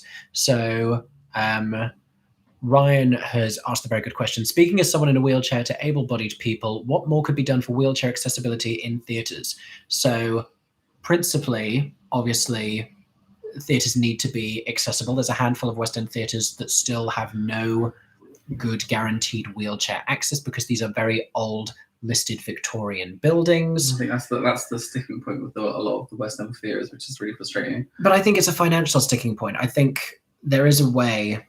The Phoenix Theatre is about to undergo some renovation in order to allow for better wheelchair access. And the Ambassadors Theatre just had as well. The Ambassadors Theatre just had one. The Shaftesbury not too long ago had some put in as well, so that there's step-free access to areas of the auditorium. But these are very old buildings where it's a big financial undertaking. It's correct that that happens, but that's why it's taking a little bit of time. But the other thing I want to raise here that they did at the Shaftesbury that foolishly hadn't occurred to me is accessibility backstage. Yeah. Because so often we just think about getting the audience in, but if a show isn't accessible backstage, and obviously Liz Carr, who won the Olivier last year, raised the point about she, to get onto the Olivier stage to accept the award, had to go round the back entrance. Yeah. And this year, for the first time, because she raised that on the Olivier Award stage in her speech, they built a ramp onto the stage of the Olivier Awards at the Royal Albert Hall. And we also could see that they got an interpreter in the audience, so that Rose Elling-Ellis had an interpreter, had the whole thing interpreted for her. Yeah. So very important that we have these conversations, and there's some fantastic voices around accessibility in theatre as well. So would you like to know more about Phantom of the Paradise? Go on, enlighten us. It is a 1974 American rock musical comedy horror film, directed by Brian De Palma and scored by and starring Paul Williams. And the plot loosely adapts several classic works: the 16th century Faust legend, the 1890 Oscar Wilde novel The Picture of Dorian Gray, and the 1910 Gaston Leroux novel The Phantom of the Opera. That is a lot of story. A naive young singer-songwriter is tricked by legendary but unscrupulous music producer Swan into sacrificing his life's work. In revenge, the composer dons a menacing new persona and proceeds to terrorize Swan's new concert hall, insisting his music be performed by his most adored singer, Phoenix. That's amazing. That's camp as tears. And it's Brian De Palma as well as the director of Scarface. That's not an anyone director. The man has made some serious films. I've got some more questions here. What is the origin of "Oh my God, hey"? It's something me and my friends used to say to each other when we all left uni and then would see each other more sporadically than we'd been used to seeing each other, which we'd like plan to meet up all day and text each other, and then we'd finally meet up at the station. We'd say, "Oh my God, hey," because we'd been talking about it all day. And that's where "Oh my God, hey" came from. I have no idea why it became such a thing, but it did. No, I'm getting to that question. Don't worry. Don't you worry. There's a lot of love for Sean in these comments. Is Sean single? Because hi. Well, you spelt his name wrong. So it's not a great start for the relationship. Honestly, SHAUN. I'm not a scene. I believe that you can work past it because yes, Sean is single. Hey, hit and me up in the DMs. You know what's going to happen. at Theatre Fan. Is that your at? No, my Twitter is my name because at Sean Tossell is too long. There you go. At Sean Tossell on Twitter. Slide into the DMs with Insta Theatre Fan Official. with theatre gossip, theatre news, which is what Sean specialises in, and personal inquiries. Yeah. Because yes, Sean is single, and that's if you take nothing else away from this live stream, let it be that thing I said before about the Arctic and Dublin not being the Arctic. Yes. Like different places. So two different places. Two different places. You know what's fun to Hunchback is the Les Mis of Disney. Yes. And Sean is single. Those are the three. Those are the bullet Oh, points. it's so cool. This is kind of interesting. So on Broadway, Mamma Mia and Les Mis both did the movie of the theatres. Yes. But so they did in the West End. They So did. It's interesting that they did the same routes. They did. But then Scale Mamma down. Mia moved 2-3 times, was it? Mamma Mia has been in 3 different West Yeah, End in West theatres End. because it opened at the Prince Edward. Prince Which is Edward, crazy. and then it Think about moved to the Prince of Wales. and it's now at the. Novello. Well done. There you go. But it's a similar journey for Jersey Boys as well. It was a similar journey for Jersey Yeah. Boys. Jersey Yeah. Boys was Prince Edward, Piccadilly. Piccadilly, And now No, it's Oh, the now it's Trafalgar. Trafalgar. There you go. There you go. And then Thoughts? Les Mis did Palace Okay, I want to talk about this. to Queens. Thoughts on the original Palace Theatre being hoisted in the air for commercial space? Should theatres be preserved or modernised? I don't even know if this is a question about like theatre preservation versus modernisation, or just is like mental. what the heck is happening with the Palace Theatre where they're just lifting it up, but not even that much. here's some shop space. That's all it's for. It's literally because they want But that's wild to me. I suppose it's the best of both worlds. Post-pandemic, there's a lot of like vacant shop spaces in New York because a lot of businesses had to close. I don't think you need to lift a building into the air to build more shop. Like there's other places you could Well, this consider. is like with This, the it seems a Phoenix. fairly drastic thing to do. I mean, I'm fascinated at the minute about what's happening with Phoenix, because if you don't know Phoenix in London, there is a strip of shops that are underneath that theatre. Well, so they're like along for one side, and they've all now been shut down and have been bought by the theatre, and they're going to be merged into the theatre to be a accessibility to the dress circle with a lift, but then also a merch shop, etc., so that the theatre has a proper dedicated merch station and not just on the bars. But what I can't fully get is, other than the lift, how it all links into the theatre, or if it's just going to be for a lot of people, you go into the merch booth, then come back out of the theatre, go round, because I won't want everybody using the lift. So I'm a bit confused how that arrangement will work. I imagine some very smart architects have worked that out. It's crazy the stuff that they can do with these spaces, these just extra spaces that they get. So Rachel's just said, years ago they rolled a theatre down the road on Broadway. Can't remember which one offhand. Who pitches these ideas? And who decided like that's the easiest way of... It's like, we're just gonna... They're like, do you know what? This building there is just be better. I just don't like Just move just that way. Who's playing The Sims but in real life? You know what I want to understand with Broadway? Who are these people? Because they were saying how with now they're at Times Square, they used to first were like Union Square and like further down and then gone up. I'd love to learn what were those theatres and do they still exist in downtown? Yeah. Because it's interesting that they were Broadway theatres that now have moved. We've had some more questions. I can't get past this rolling of a theatre down the road, nor the hoisting of the Palace Theatre. But also, okay, back to the hoisting of the Palace Theatre. So if you don't know, there's a theatre on Broadway, the Palace Theatre. The last show that was there was SpongeBob, I believe. And the whole thing was this massive construction project off of Times Square where it is being raised up so they can put commercial space underneath, right? If you were going to go to the trouble of lifting a whole building, they're only raising it like 7 feet into the air or something ridiculous like this. That's a lot of money and effort to go to just like lift it up a little bit. I think the reason they're doing it, because I did watch that, like, there's a really cool mini documentary. I'm trivializing this massively because I don't understand engineering, but it doesn't seem to make sense to me. If you're going to go for like... I think because it preserves the theatre, and the fact is the building owners want commercial space. But who's Because that it's obnoxious prime- that they came in? There's like, I would like a floor on one of these buildings. They're like, okay, do you want like another floor on the top? Like, no, I I'd want like that one. I'd like a new one. All of you stand up. But yeah, I mean, they're able to do it. I mean, and they're doing it. I'm always fascinated by what it will take for like a new West End or a Broadway theatre to be greenlit. Because like, Well, we have well, in the West End we've just had a brand new one. But it's interesting to know, like with Broadway, what will make them want to be like, actually, we want a 43rd. Like, there's reason to have a 43rd and a 44th theatre. I'm laughing because there's a comment here asking me if I knew that Jesus Christ was my personal Lord and Savior, and I genuinely speed read this and thought it was a question about Jesus Christ Superstar.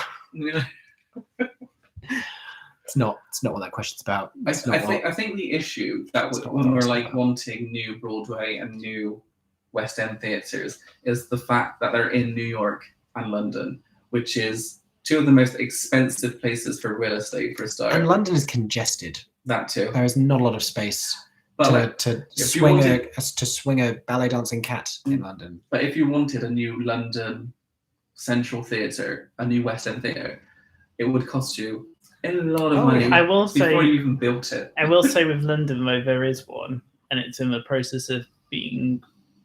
So for West End has the no, but it is. Which one are we the on? Savile Theatre. You love to talk about this. So there's so on opposite where the Theatre Cafe Diner is between the Shaftesbury and the Palace is the Savile Theatre, which was a West End theatre, is currently in Odeon, but has been bought by people to basically turn it back into a West End theatre. I think isn't it the same group of people that are also building the Olympia? Yeah, in the Olympia Theatre with Trafalgar. That's going to be special. There are buildings in the pipeline, is what I'm hearing. Someone's asked, when do we think Standing on the Sky's Edge would be back? It's coming back. It's been announced. It's going to be at the Gillian Lynn Theatre from early next year. Early 2024. After Crazy for You. Because it won the Olivier Award for Best New Musical. And Broadway people, I don't see it going to New York. It's a very regional UK-centric show. It's someone's birthday in Hamburg. Happy birthday, Sandra. Happy birthday. Zum Geburtstag? I don't know. Geburtstag's birthday. I think that's. I don't know. You said like happy birthday in German, but as a question. I don't think that's happy. Right, and I'll Google. I don't. Your little face is like what I haven't done German since GCSE. Geburtstag is definitely birthday. I'm trying to remember how to sing it. Yeah, you are. You're great. Am I right? Zum Geburtstag. Alles Gute zum Geburtstag. Alles Gute zum Geburtstag. Can't pronounce it fast. There we go. If you were made the artistic director of a theatre, what would your season look like? There would be a lot of Sondheim revivals, some new musical theatre. There would be new British new musical theatre composers. Yes. Oh, sorry.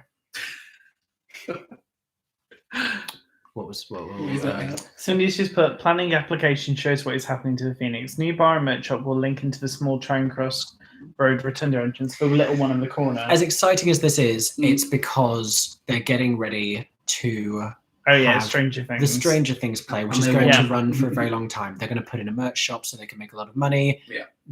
The accessibility is led by, they want as many people as possible to be able to go and see this. Yeah. So it's not a completely benevolent effort, but the Phoenix Theatre is going to be home to a Stranger Things play for a very long time. Alles Gute zum Geburtstag is correct. Yes. Yeah, German vindication. Are you friends with any actors? Yes. That's all I'll say. Yes. Do you think Bonnie and Clyde could find a long-term home? My hopes would be the Phoenix. Phoenix is going to Stranger Things. Yeah.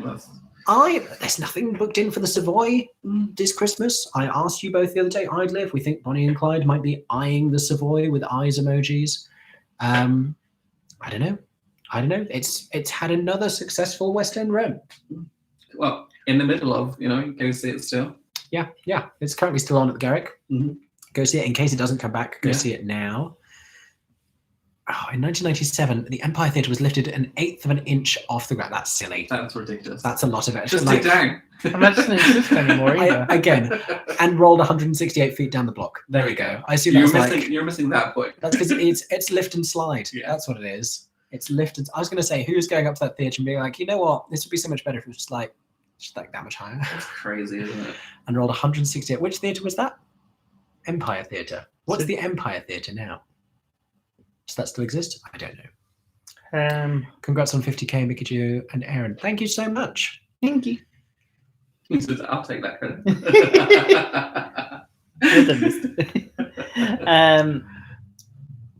Devil Wears Prada could go to the Savoy. Oh, that one. I forgot the Devil Wears Prada was meant to be coming here first. Mm-hmm. Because Elton John let that one slip. Which we may or may not have ordered here. Aida, this one's kind of... Hello, Kerry. Have we already talked about Aida coming soon? Have we talked about yes. Briefly touched on Yes, it. and as much as we said Aida is coming soon. They've started to release clips of the Netherlands production, which gives an idea of... Is it already? Is it going anywhere else in Europe? No, that is the trial, I think. I don't know, because I think it might go on a European tour. I thought, why did I have in my head it was because going to it was originally announced to be like a European tour. Yeah, and London would have been a part of this European tour. The only thing is, though, the whole cast currently is Dutch. I know, but so whether it would be like a sit down with completely different casts, because it couldn't be this cast. Yeah. Yeah, I think this Netherlands production is like proof of concept of this new production. I love the score of Aida, and I would love the chance to see it on stage. The Empire's the AMC on 42nd Street. It's an AMC on 42nd Street. There you go. That rolled down the block for purposes as yet unknown, but I'm sure they had their reasons, as do we all. Probably money. Probably money. Do you know if Ride is going to be back anywhere? Yes, it is. Yes, it is. This has been announced, hasn't it? Yeah, it's gone to the Curve. It's going to the Curve Leicester. Yes. Get booked in. It's only on for a week. Yeah. Go see it at the Curve Leicester. It may be back elsewhere. Hopefully. Yeah. We can hope, we can dream, we can pray. Hopefully we'll get a cast recording. Yes. Yeah, if you get the chance to see it at the Curve Leicester. Yeah, we're talking about a musical called Ride. 2-person show about Annie Londonderry who cycled around the world. Are you excited for Rebecca coming to the Charing Cross Theatre? I am. I am. But those of you in London kind of know what to expect and know why this is such weird news that Rebecca, this European mega musical that was meant to come to the Shaftesbury years ago, but then it flooded, so they decided to go to Broadway instead, and then someone did a handful of cheeky embezzlement, and it didn't go to Broadway. You can get, for a much more nuanced version of this story, you can go and watch Wait in the Wings videos about Rebecca. He's done, my friend Brendan has done an excellent job of chronicling all of this. So yeah, those of you in London know that the Charing Cross is a small venue, and like we're not getting a staircase set on fire at the Charing Cross, so because it will set off the fire alarm, and then everyone will have to go outside and be in the smoking area of Heaven, a nightclub that's opposite the theatre. So I'm managing my expectations, but for all of the excited Americans who are like, oh my gosh, Rebecca in the West End, I've been trying to manage their expectations because I just don't feel like it's going to be Rebecca. I feel like it's going to be Becky. Is how I feel. Becky with the good stares. But is what I think we're getting. But I will say, at Charing Cross, it does seem to be very ambitious for the Charing Cross, and that they've stated that they're going to have like an 17 piece orchestra. Where they're going to put it, we do not know, because literally, logistically, we don't know where they're going to put it. I'm loving this. Rebecca's producers with a theatre equivalent of 3 children in a trench coat. Absolutely. Yeah. Absolutely. Ride is not to be confused with Glory Ride now at the Charing Cross, which I won't comment on Glory Ride at the Charing Cross because I haven't been to see it yet, but I am going to see and review it soon. So we shall hear. Aloha. Aloha back to you, Daniel. Thank you so much for the congratulations. Yeah, Becky with the good stares. Becky with the good stares. Have you heard that Casey Nicholaw has been hired to fix Hercules for Disney? Maybe I did hear that. Yeah. Maybe I did. What else do we have? Maybe the recently vacant Majestic would be a good theatre for Rebecca on Broadway. Listen. I just don't see it coming to Broadway. That would be... No. Well, the thing with Broadway is to make a show work on Broadway, and I say this with a limited... Like, I'm not the expert, but I feel like to make a show work on Broadway, you need to line up a lot of investors. And I don't think it would be very hard for anyone to talk enough people into throwing money at a project that is this already associated with failure. Yeah. Because it's going to be a hard sell, and no one wants to invest in a hard sell. Someone's shouting out Witches of Eastwick.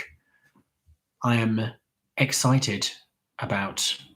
No, I'm not excited about it. That's the wrong sentence. Yes, I love Witches of Eastwick, and I don't know why it didn't go to Broadway. There was a concert version of it, which was amazing, here last year that was excellent and made me feel like I'm ready for a Witches of Eastwick revival. Doesn't need to be a huge West End one, but I'm down to Mr. Cameron McIntosh, I'm afraid. Yes, that was a Cameron McIntosh produced show. So yes. I don't think there is enough Donald Ducks in this video. Where are they? The hair of the Donald Ducks. There's a few Donald Ducks. You kind of half of them are obscured by the one standing in front, but there's many Donald Ducks. Do we think Bake Off will go on tour? Yes. I think it would do very well on tour. Yeah, I think obviously there's no confirmation, but that show will do very well on tour. Stephen, make me jealous. Who's in Into the Woods in Chicago? Which production is that?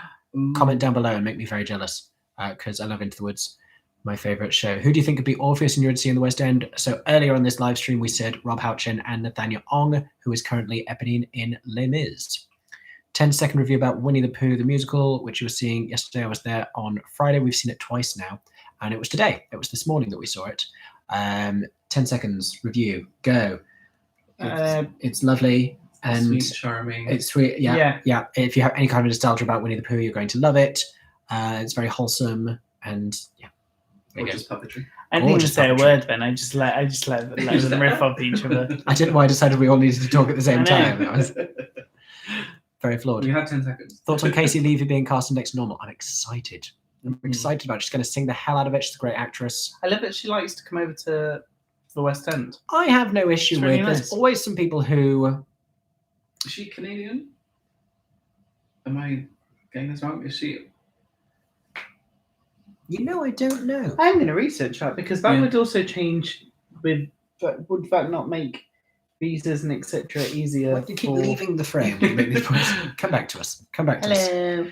I don't know if Casey Levy is... Sorry, it's because I keep having to lean and it hurts my neck. I think that was in the back. I could be wrong. She's Jewish, but they're not mutually exclusive. Canadian. She's Canadian. Which would make visas differently because of Canada's Canadian? link with the It was a very UK. intense look you gave me as you pointed at me. Sorry, there. I'm just trying to figure that out, but I'm sure that makes a difference with how things work because of It very Britain possibly and does. Canada with their sovereign. It very possibly does. I don't know. So is she Canadian? Yeah, she's Canadian. Did I get an answer from... Well, she's Canadian American. Oh, it's the tour. You're seeing the tour in Chicago, not a regional one. Oh, so you're seeing Gavin Creel and Stephanie J. Block. Oh, I'm so jealous. Yeah. Stephen, have the best time. Good for you. Tigger is in Winnie the Pooh. Tigger is in. Yes. Winnie the Pooh. And yeah, and Tigger's probably the second lead. Yeah. Well, it's the only other role that doesn't share. Yeah. Can play multiple Yeah. people. Yeah, because Winnie the Pooh is played by one performer who just plays Winnie the Pooh. The performer who is playing Tigger at that performance just plays Tigger, and then the others are multiple. Oh, I can explain as well. So Tigger is in it because it is a version of Disney's Winnie the Pooh. It's not Winnie the Pooh as in the out of copyright Winnie the Pooh. It's Disney's involved. Because if you wanted to adapt Winnie the Pooh the books, you couldn't use Tigger. Yeah, there you go. There you go.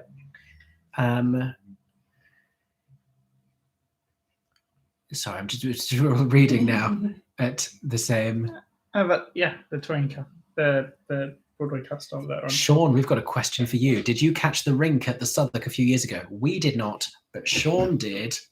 As you could tell from his I've been raptures. waiting for this question. Sean loved the rink. It's literally one of my favorite ever shows, ever production I've seen.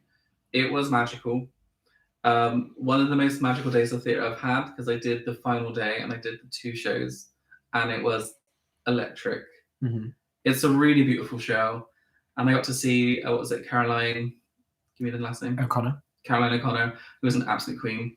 Gemma Sutton was just stunning. Stuart Clark was in that as well, wasn't he? Stuart Clark was in that. I don't think Stuart Clark has ever been in a bad show. Not that I've seen anyway. Ooh, what's your favourite song from Legally yes, Blonde? Absolutely love the rink. Let's and I'd love it to come back. Let's everyone do their favourite song from Legally Blonde. Not at the same time because I need a moment to think. Ooh. It's got to be Oh My God. As in the opening. I don't know. Actually, no. I take that back. One of my favourite songs is Positive. I'm going to be gay and say Legally Blonde Reprise. Yeah, that's what I was thinking. Is the correct answer. I'm sorry.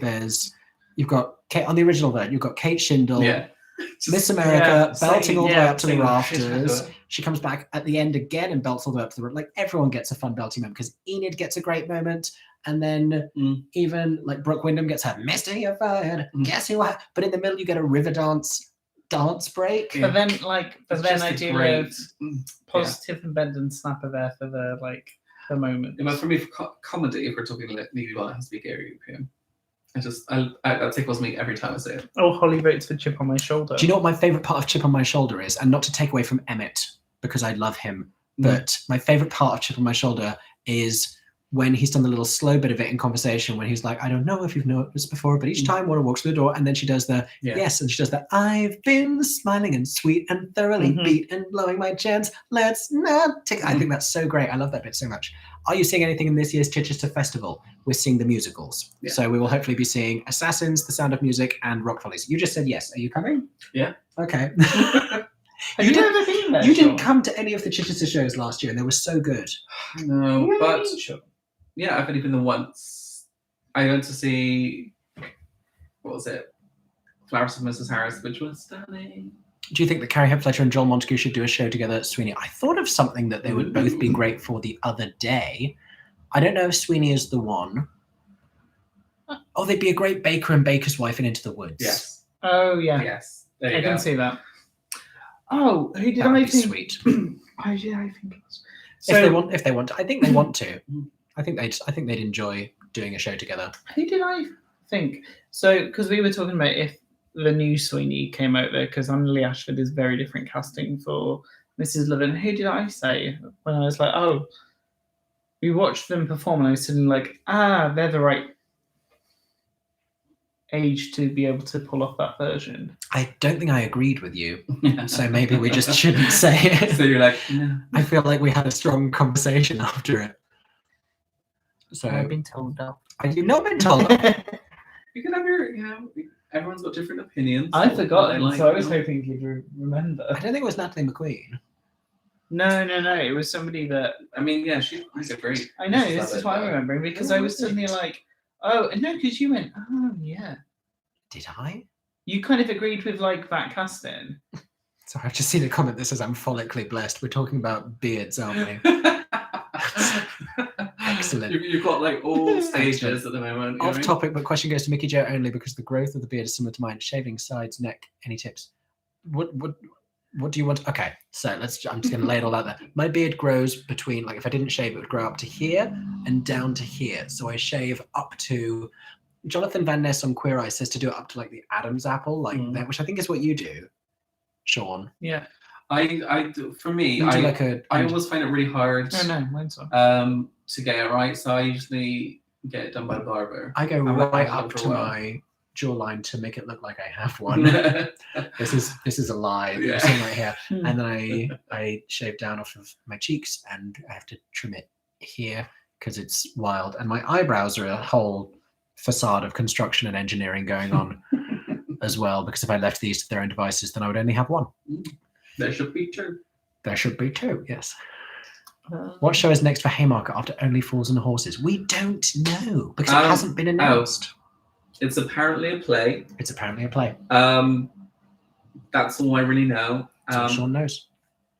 So yeah. If you like plays, be excited. If you don't.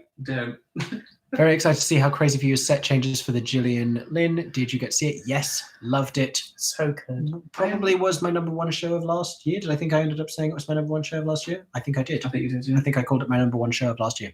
I can't wait for Charlie Stone to be back on stage doing a triple threat. That man, I can, watching anything. It's just pure charisma. I do. I literally use my beard for contouring. That's exactly what it is.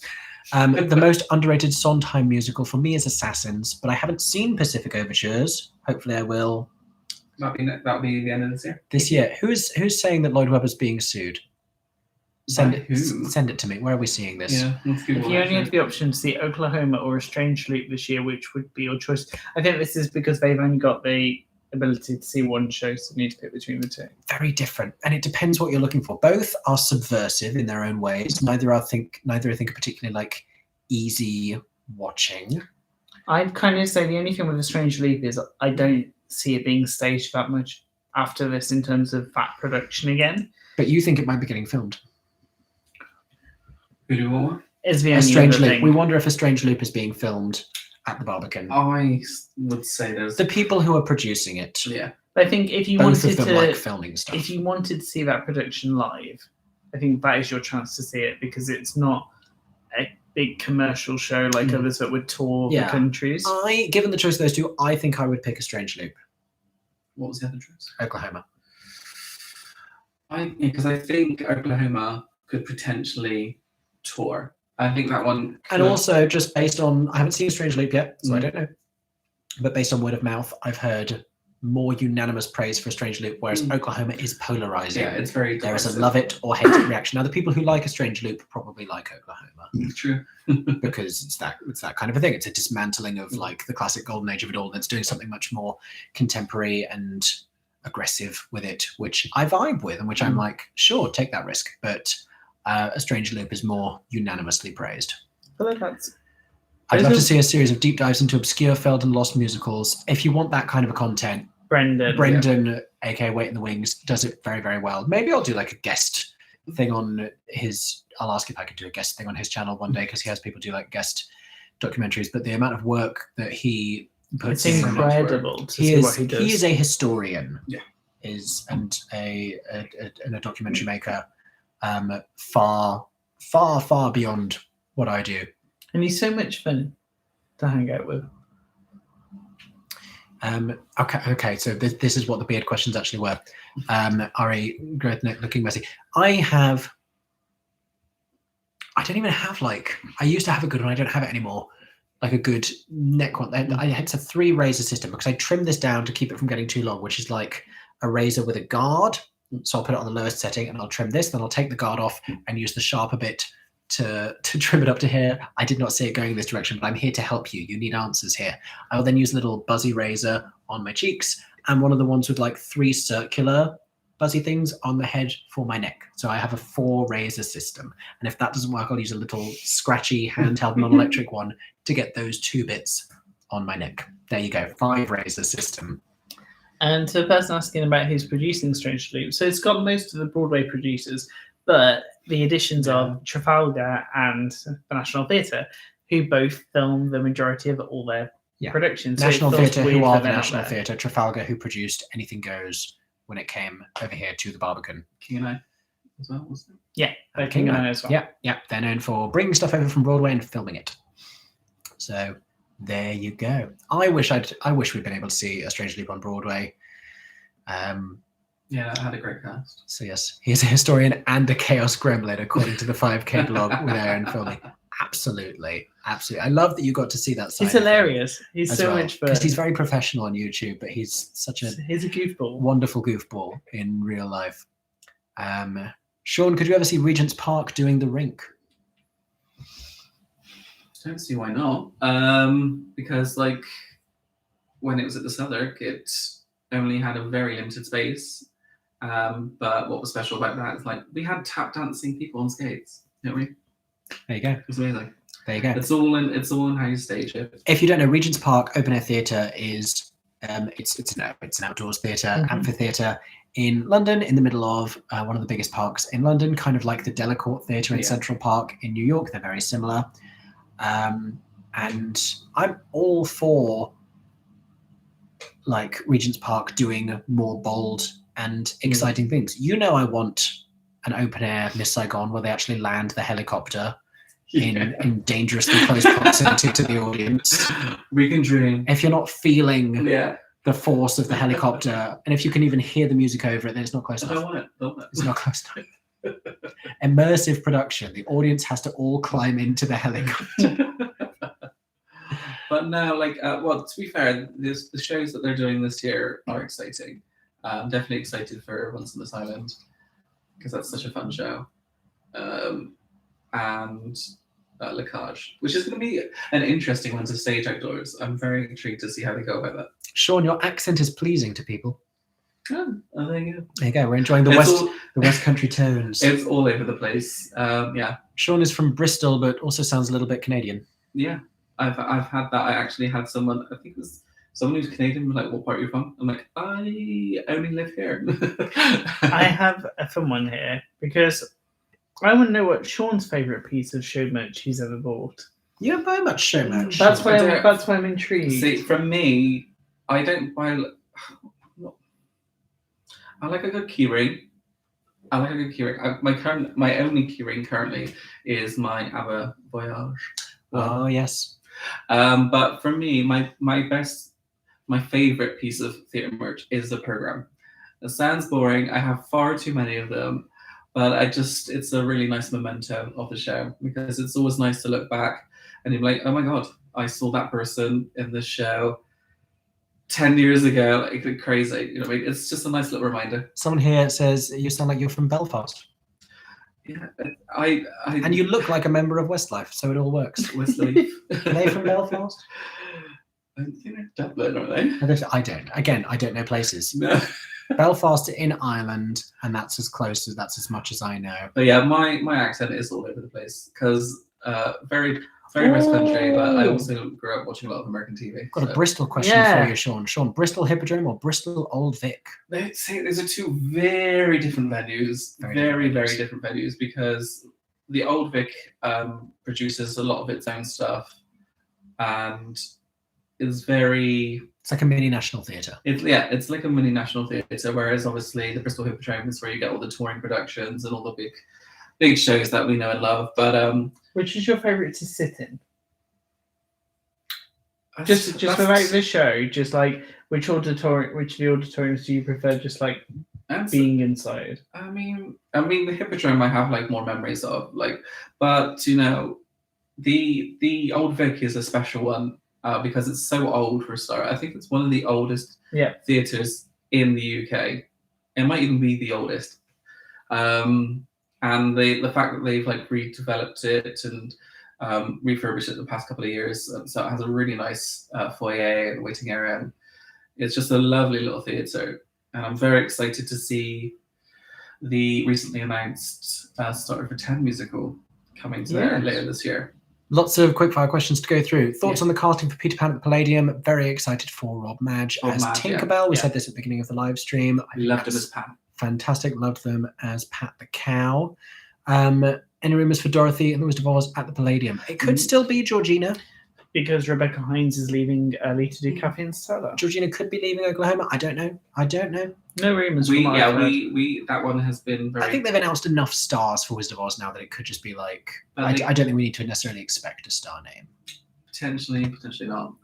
Or it's Cheryl. This one, yeah. Or it's Cheryl. It's Cheryl. Who knows? She's not listening anymore. Will you be reviewing Peter Pan Goes Wrong? Thoughts? I think we were too early in previews to really do a review. It is coming to London. So yeah. It's coming to London. I'll happily go and see it in London and review it over there, but it's really funny. It's such a good show. It's so on brand for Mischief. There have been a few Mischief things recently where they've kind of branched out and stepped in different directions and kind of tonally shifted a little bit. But Peter Pan Goes Wrong is much more like, if you like Play That Goes Wrong, you'll like Peter Pan Goes Wrong. If you like Magic Goes Wrong, if you like they're all... It's the Goes Wrong. People have their preferences within those, but it's very similar. It's to the same gold standard, is what I will say. What do you think of Mrs. Doubtfire going to a West End or Doubtfire going to... What is the name of that show? Mrs. Doubtfire. Is it Mrs. Doubtfire? I know they what was it, on Broadway, tinkered with it, trying to just call it Doubtfire to, I think, allay the whole gender optics of it. But no, it's Mrs. Doubtfire. None of us have seen it yet. We didn't see it out of town. No, I didn't. We will probably, possibly, I don't know. I've not yet inquired about seeing it in London, so I don't know. But if I do, then you'll hear my thoughts about it on here. But at the moment, I don't know. I have no insight into that show because I haven't seen it. Some other questions we've got here. Is Something Rotten ever coming back to Birmingham or London? Yes, so this was meant to be finally happening in the UK at the Birmingham Rep, and it kind of fell victim to COVID. Do we think? The last I heard, unfortunately, because it it was postponed basically twice, and I don't think it's happening at the Rep anytime soon, because of the last statement they put out, it was basically like it's on indefinite hold kind of thing. And they have some very exciting things in the pipework, to be fair. So, but I hope another producer snaps up something rotten for the UK, because I think I've not seen the show, but I know it has a lot of love, and people were very excited when it was announced. I think it would work really well in the UK. I think jokes about Shakespeare and that whole contemporary perspective, and I think that would. So don't give up hope. Really I think it will be produced at some point. I just don't think the Rep's going to do it, unfortunately. Yeah. Why are Asians so underrepresented on Broadway / the West End? I do feel like the Asian community is left out of this diversity conversation. Yeah, for sure. A lot. And it's great to have shows with, I feel like at the moment you either see shows with all Asian casts telling Asian stories, but you don't see enough, which is just in general correct that Asian performers, like those are, like that Totoro used an all Asian cast, and Allegiance, and we just saw a screening today of a musical called Tokyo Rose. Majority Asian cast. Yeah, telling a really important story about Iva Taguri and this whole miscarriage of justice after the Second World War, and about Japanese Americans. But equally, as well as that kind of representation, it's important that we also see Asian performers and performers of all nationalities in roles where the race doesn't matter. And even in something like, because everyone always says Les Mis is great for this, which it is, but Les Mis will love to cast an Asian woman as Eponine. Or Fontaine now, since like Rochelle Angot opened that door. Yeah. In fact, no, I think Joanna Ampil might have I think that was the first one. done it first. But like in a select few roles, I think, I don't have an answer for you as to why, but it's dumb. Well, I think it is just the unconscious bias, unfortunately, of casting directors. And it's really frustrating because, like you said, we've seen a lot of these shows like Totoro, and we saw Allegiance, which is one of my favorite shows this year, which had predominantly all Asian cast. And these are they're such talented performers, and I'd love to see them in other roles. That doesn't just have to be about their race. You know what I mean? Yeah. Like, because they are so underrepresented, and I think that goes for South Asian performers as well, because there's a lot of South Asian performers that get overlooked as well. It's not. It's the thing is the progress is really slow, and I think we all would like it to be a lot faster. Thank you. And also, like, not having to rely on stories about specific chapters of history, and Vietnam, and Pearl Harbor, and that, which is why Totoro was fantastic. But also, the great thing about Totoro was that it was this whole like style of storytelling that was not particularly westernized. It's a very the tone of that show, and the pacing of that show, and all of the style of it was fantastic and very, very much not westernized, which I thought paid off very well artistically. Since Playbill is technically an advertising / news agency, could What's on Stage start doing a version of a Playbill? That would be cool and interesting. I imagine it would be a huge financial. I don't know how Playbill do it afford to. Clearly they have a functional business model. Yeah. But I don't know. They more or less have a monopoly. So. Yeah, I don't know. I also could see if it did happen, it would be Playbill coming over here to do it, because I feel like, I don't know. I think they have the infrastructure over there, don't they? Yeah, and I kind of feel like if it was going to happen, maybe you could see like Playbill come over and start with those smaller theatres or smaller shows, and then build upwards that way. But we also have the fact that it's one of those strange things. I know, obviously, Playbill, the shows earn money from like advertising and stuff, but they also over here, obviously, the price of a program it's not cheap.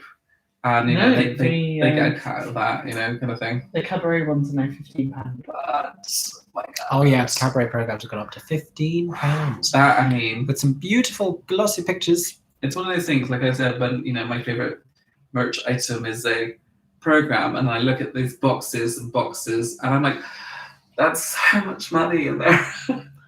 I just like with the playbills. It's crazy when you like, oh, that's like a fiver a pop. At least.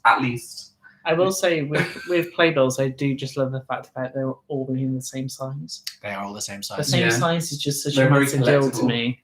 Yeah. And you can They store look great it. in a picture. They make my Instagram feed look so And they good. have the binders as well that you can buy to put them in and keep them all nice and safe. Chris, the VNA, was not busy today. No. But oh no, I don't think it'll be No. busy tomorrow either because it's a Monday. So I think yesterday had Spring Awakening. They had to cancel the Spring Awakening screening, but had that gone ahead, I think that probably would have been busier. I think that probably would have been the busiest. Popular show, but no, I don't think tomorrow will be too busy. So I'm sure you will be fine. Printing costs have also yeah. Everything's expensive. Literally, what in the world has like? Oh, this is way cheaper now than it was 5 years ago. Literally nothing. Like just living has just gotten a lot more expensive, and yet people aren't paid more. Like, ugh. That's a whole. Just the cost of being alive.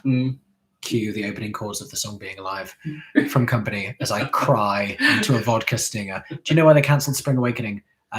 So same question here. Do you know why some of the V&A screenings were cancelled? For context, this is a museum in London which is having a little theatre festival at the moment and is screening a bunch of archive recordings of some musicals, which is fantastic because we didn't know that some of these shows had been recorded. So this was a fun little news drop. But they did cancel their screenings of Spring Awakening, The Band's Visit, the very recent The Band's Visit, and American Psycho, which was a shame. Really does, but I saw all of them the first time. It's a little obnoxious humble brag from me. I'm sorry, that was ugly. We don't know. Is the short answer. Ugly color on me. No, we don't know. There's an Almeida connection between two of the ones that got cancelled. I also don't know if it means that there's a further life for any of those shows. Who's to say? Who's to say? But no, we don't have much insight onto that. Would you ever do a live reaction to a casting announcement? I don't see why not.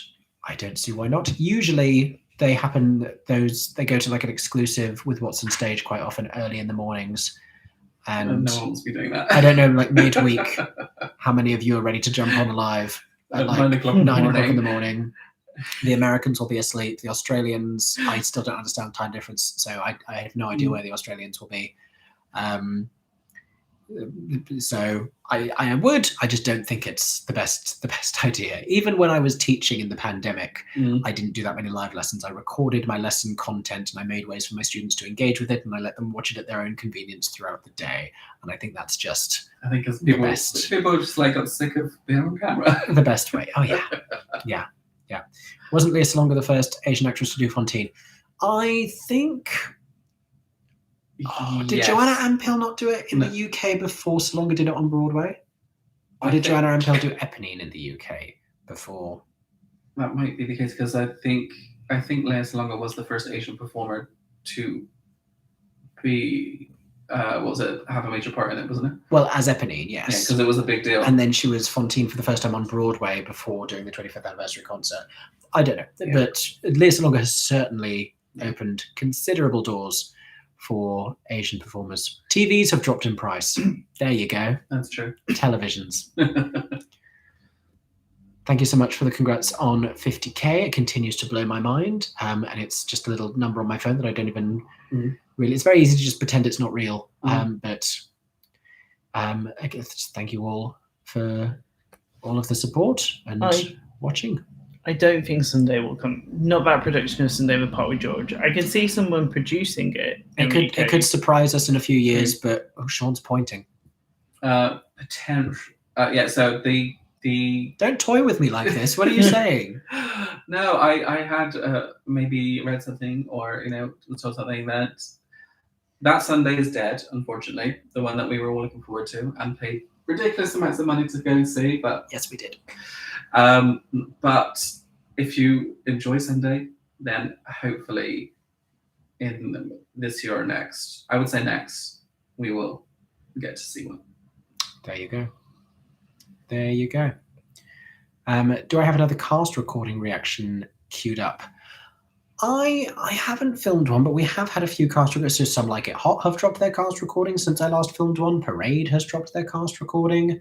There's a lot coming in the next month. Almost Famous, there's a lot coming in the next month. Shucked is coming. Operation Mincemeat is coming.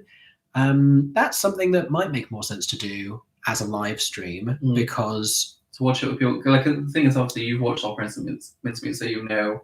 I had a lot of issues with doing the last one I did, which was Kimberly Akimbo, which, like, it didn't... Like, not a super big number of people watched it. They might work better as lives, to be fair. Yeah, it's very challenging because just getting the video to just stay up on YouTube, even if it gets demonetized, like that's fine. That's not the end of the world. Yeah, but they just get taken down a lot because of the copyright content. So that's the challenge that I've had with the cast recording reactions. But I'd like to. I like doing them. The gluten-free food in the US was really good. It was really helpful. Most places had something, which was really good. It meant that we didn't have to kind of travel really far, which meant it's quite easy in Midtown and in downtown. And there were some great places. You even enjoyed all the gluten-free stuff.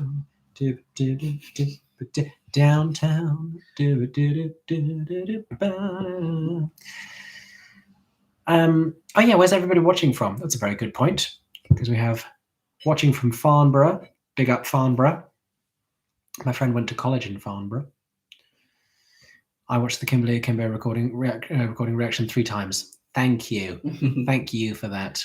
There you go. I could do cast recordings as members only content. They take a lot of hours. This is the thing. It takes I know you put a lot of work into them. To make, and it's not the issue of it being members versus non-members. It's just that YouTube takes it down is the problem. Oh, here's all the places. Would you produce a musical? Money? Yes, if I had £1 million or Oregon. the means and connections to do so, never say never. We have Brighton. We went to Brighton the other day. We love Brighton. Portland, Oregon. Oh gosh, I scrolled. Wow. Bristol, Dublin, Belfast, Wimbledon, Warsaw, Poland, Ohio, Enfield, Cincinnati, Ohio, Amsterdam, 40 miles east of Ohio. Cincinnati, Scotland, Washington DC, Coventry, Manchester, Nebraska, Syracuse, Nebraska. That is an Delaware. reference. Yeah, literally. Leicester, Manchester, Texas. Fargo, ND. Oh wow! Is that like the place, isn't it? Like the North Dakota. Yeah. Wow. Germany, Georgia. Marietta, Georgia. Is that not where Parade is set? Is that not in Marietta, Georgia? Have we had this conversation before? Have you told me this before? Connecticut, Leeds, Madrid. Enfield, Doncaster. I've been to Madrid. Wonder why we've never had a Gene Pitney musical. The only Germany, Gene Pitney York. song I know is the Something's Got a Hold of My Heart. Say, Taking my soul Germany, and my senses Croydon. apart. I will say Texas, that you stumbled on some like Colorado. random info there. Newbury. Live Newbury. My nan that was her favourite singer, Gene Pitney. Oh. And I grew up listening to quite a few Gene Pitney songs. There you And go. they're bangers. Like, so yeah, I'd be up for that. Newbury, you must be a fan of the Watermill Theatre in Newbury, I assume, because it's local to you. Hamburg, Ontario, Canada, Southampton. LA, Florida, Bournemouth, shout out Bournemouth. Telford. Love Telford. Bournemouth, place of my birth. Technically, I was born in Poole. Bournemouth, place of my adolescence. Bristol. Another Brazil. Whoop whoop. Our horrible claim to fame.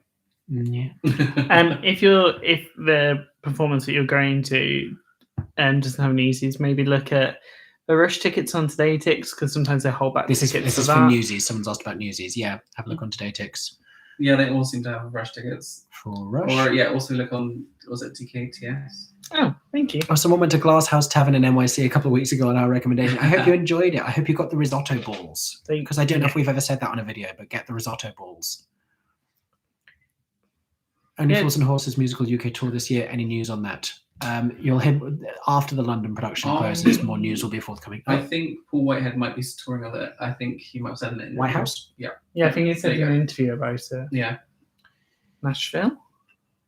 Oh, Bedknobs and Broomsticks. I think we all hope that there'd be a future life for it. We were all manifesting so hard. That was one of my favourite shows of last year.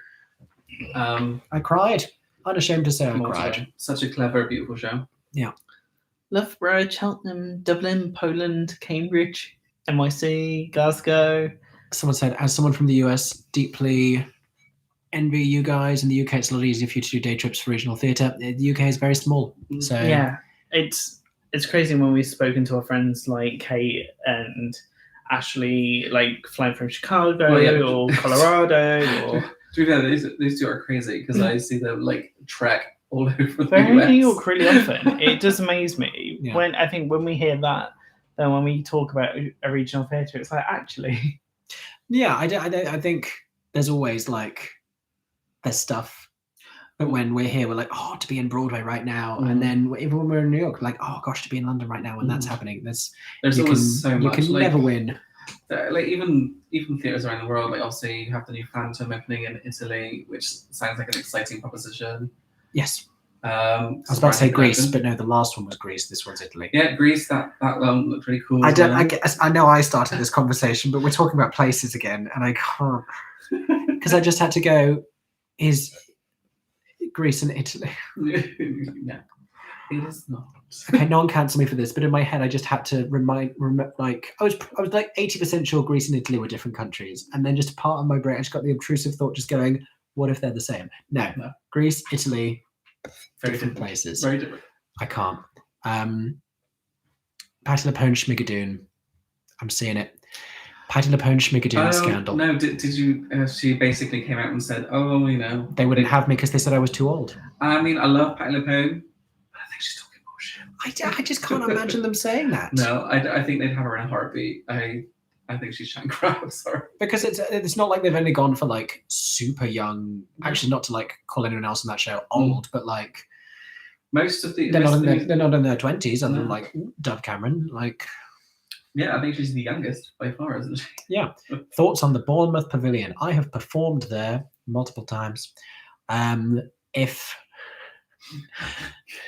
the big exciting touring venue that I always used to go to when growing up was the Southampton Mayflower, because you've got really exciting things at the Southampton Mayflower. And usually, if a tour was going to Bournemouth, it meant that it was not the greatest tour in the world. However, that's not always the case, because Amelie went to Bournemouth, which I thought was really interesting. But a lot of like what comes to Bournemouth, Mamma Mia will come to Bournemouth Pavilion, and We Will Rock You, and Dirty Dancing, and Grease. So, but I do like the Bournemouth Pavilion. But when I was growing up, Southampton Mayflower was the one that was like, oh my gosh, this is magical. And Bournemouth Pavilion was, maybe it's because I did a lot of carol concerts there as a child, so it just got very usual to me. Talking about accessibility, I don't even ask. I did a show once at Bournemouth Pavilion where I was in a wheelchair because I'd broken my ankle and my wrist roller skating, and I had to like jump on one leg to get up to the stage level to sit on side of stage to sing backing vocals for Priscilla, Queen of the Desert. That's a whole story that I have told on here in a video way back that people might know about. Favorite? But, yeah. Oh, sorry. It was favorite cookie from Schmackery's. The corn. Yeah, the corn one. The sweet corn flavored one. Yeah. Hi from Ireland. What else we got? Here? Off to Birmingham Rep to see the premiere of the Sinatra musical. Fun. And that seems like it's gonna be a very exciting one. So I feel like this is like a pre-Broadway tryout. Well, it's amazing actually to see how much Susan Stroman's been doing in the UK. Because I do think it's a good. She's been here a lot. All the regional, I think it's a good low risk effort for them to try out shows over here before they bring it over to the US potentially. I can't believe I forgot that Greece and Italy weren't the same country. I can't I get just past saw this. that. It's been a long day. I can't get past this. I can't. It's because you said Phantom in Italy, and I was like, I thought Phantom was going to Greece. It's because Phantom was in Greece a few years ago. Well, actually, I think it was this year. No, it was the one. Yeah, because you had what's the name go back to it. Oh, did they do it again this year? They did. Oh, they love Phantom in Europe. There you go. Yeah, I put this T-shirt on this morning. This Beauty and the Beast T-shirt, everyone. I put it on this morning because the color matched the jumper I was wearing, and I literally was vlogging earlier, and I was like talking about all the Disney stuff we're wearing, and I forgot I was wearing a Beauty and the Beast T-shirt because I was like, oh yeah, purple. The ocean at the end of the lane's going to the Mayflower. It's so good. I didn't know that I'd enjoy it as much as I did. Love the ocean at the end of the lane. Yeah. I'm excited for you. Sienna Rose, what was the group's final time for the 5K run / walk? I know Mickey did 28 minutes. Correction. And I never published my time, so there's no reason you should know this. I did 23:50. Aaron, would you like to say what the group did? I think it was like an hour and 9 minutes or an hour and 6 minutes. It's something ridiculous. I say this with love. That is not even a fast walk. I think from the blog you. In my head, as I'm running it, I'm thinking that you're all there like power walking, but like walking. No. And because I literally am on the vlog saying like Aaron and Kate are going to be walking together, but like a strong walk. I literally say that in the vlog, and then cut to you guys all just like stopping, just like. This is just like, look at all this, or on Instagram. She had a full photo shoot. Strolling around, stopping for pictures. Like, Brian and I were walking so far back go and find you. We were like, they cannot be this far back. We've definitely passed the last people. And then we were like, oh, no, these are the last there's people with cameras way over there. I will say, there's no defending it. We did have moments that were quicker, which I think you can see. Yeah. Such as when Brendan was trying to beat the Broadway kids. Yeah. They did an excellent job. And everyone on the team, everyone else, all raised a bunch of money so they can do whatever they want. I'm a runner. I was happy to run it. I don't expect anyone who is not a runner, who's already raised thousands for charity, to then feel like they have to run. Like, everyone woke up crazy early in the morning to get on that ferry to go to the island, to walk around in the cold.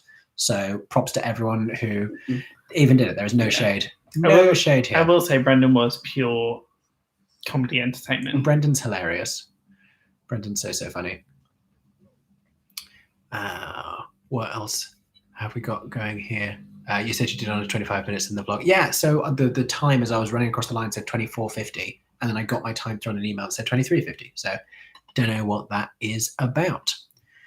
What else we got here? Someone's Will said 3 beautiful men with a winky face emoji. Thank you. We're together, but Sean is available. I'm going to circle back to this.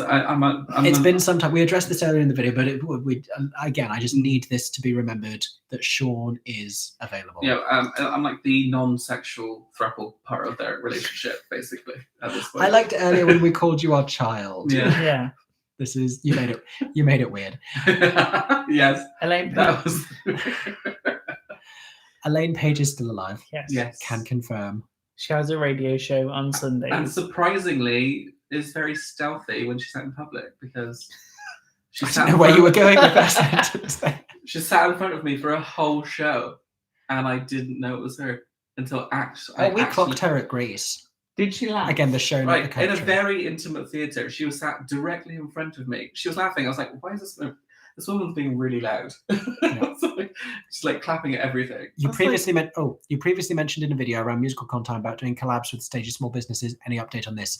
Yes, because I took all the flyers and I went and spoke to everyone, and I have everyone's email addresses, and then I just didn't do anything with it. But now I'm like, I think a couple months ago I was like, when I get to 50k and like we're done with the Broadway content, we go back into the Oh My God Haze, then I'll reach out and like do some emails again. So yes, because there's so many great stages, small businesses, and a bunch of them just got shafted with the collapse of a big musical theatre festival here in the UK. So I would love to platform some of those amazing creators. So watch this space. And if you are a stages, small business owner, if you have an Etsy store or anything like that, chat to me, message me, email me.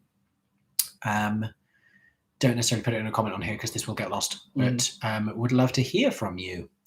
What was the latest show tune you've got stuck in your head and you couldn't get rid of? Independently owned from Shucked. All better from Kimberly and Kimbo. And you play those like every morning? Every morning I play both. Every morning. At least once. Yeah, every morning. 100%, literally. Every morning. I'm not mad about it.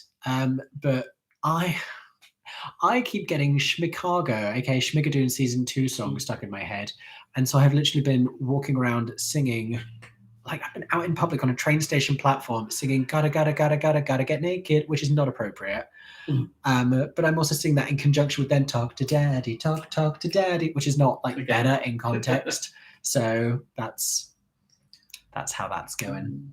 I think for me, the latest ones I've been listening to Operation Mincemeat, the new tracks.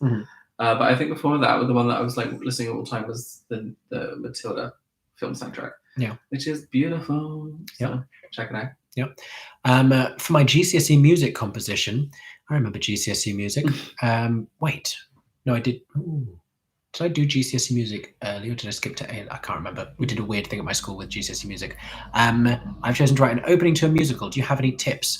Musical theatre is it's not a music genre. It's it's a form, not A style. a style. Thank you. So if you want something to sound very musical theatre, character is what I think separates it from other types of things. If you want something to sound very musical theatre-y, think about which musicals specifically you are emulating and what kind of a musical theatre opening. So look carefully at the shows that you're trying to when you think about like quintessential musical theatre opening numbers, what do we think of? I think about Circle of songs. Life. That's from a film. I mean, yeah. I don't think about that in staging, yes, but like in terms of like the music and the song and I the felt like material. Good Morning Baltimore from Hairspray is a good one That's also in like- terms of its establishing the place. But the yeah, time, I mean, the- Good Morning World is like an absolute banger for that opening. Yeah, I think about those songs that introduce their characters, and it's quite recent. But I think about Natasha Pierre and the Great Comet of 1812. I think about. I'm trying to think. Absolute brain fart. Weirdly, 9 to 5 has a really good opening I mean, number. Again, How they introducing your adapted, characters. even though it's a jukebox song, how Dolly Parton structured it to do. This is the one lead character. This is the next lead character. This is the next lead character. It's very good at The shows you're thinking about are like introduction. 80s era and Andrew Lloyd Webber and mega musicals. And so those ones, they all have prologues rather than openings, because Miss Saigon and Phantom both have like whole sections before they really lead into the, because Miss Saigon, you think about it all goes up to the da, da, da, but there's a big bit before that. And Phantom similarly, there's a whole scene before we get ba, ba, ba, ba, ba, ba. But what those all have in common is theme, a big strong theme. In Phantom, it's the ba ba da la ba da la, and your Miss Saigon is ba ba ba ba ba ba ba ba ba ba. So you need like a big punchy melody. Into the Woods, thank you, is of course what I'm talking about when I'm thinking about introducing your characters. What else do we have here? Cabaret. Yes, whole introduction. Prince of Egypt was an incredible opening number. Yes, it was. I mean, yes, it was. Yeah. Little Shop. Little Shop is the duh. Yeah, gives you the location, gives you the characters. Absolutely. 42nd Street, again, incredible because of the staging, but not necessarily. I couldn't even tell you what it sounds like. Isn't it 42nd Street? What was that? No, they did that at the end. Is the opening 42nd Street? Like, I couldn't actually tell you what the song is. Oh, right. It's true. Rent does. Rent does. But again, that's not the first song. Yeah, true. Because we've got a whole prologue bit, and then we get that. I cannot tell you how fast I run on a treadmill when that comes on. Dangerously fast. Dangerous. I have a crazy idea of a reworked Spider-Man Turn Off the Dark at an intimate venue. Am I losing the plot? I'm kind of obsessed with the idea of... Someone try attempting that. No, just like these big, huge shows being revived in intimate productions. You know I want an actor-musician Starlight Express at like a 50-seat theatre in Traverse. Just like them on skates. On a disused railway. Just like on skates playing a clarinet. No one wants a Wicked. No one wants the Wicked. Great opening number. Oh, because you could have a cellist with like a cello with wheels on. Sorry. I'm not sure insurance to cover it. Live dangerously.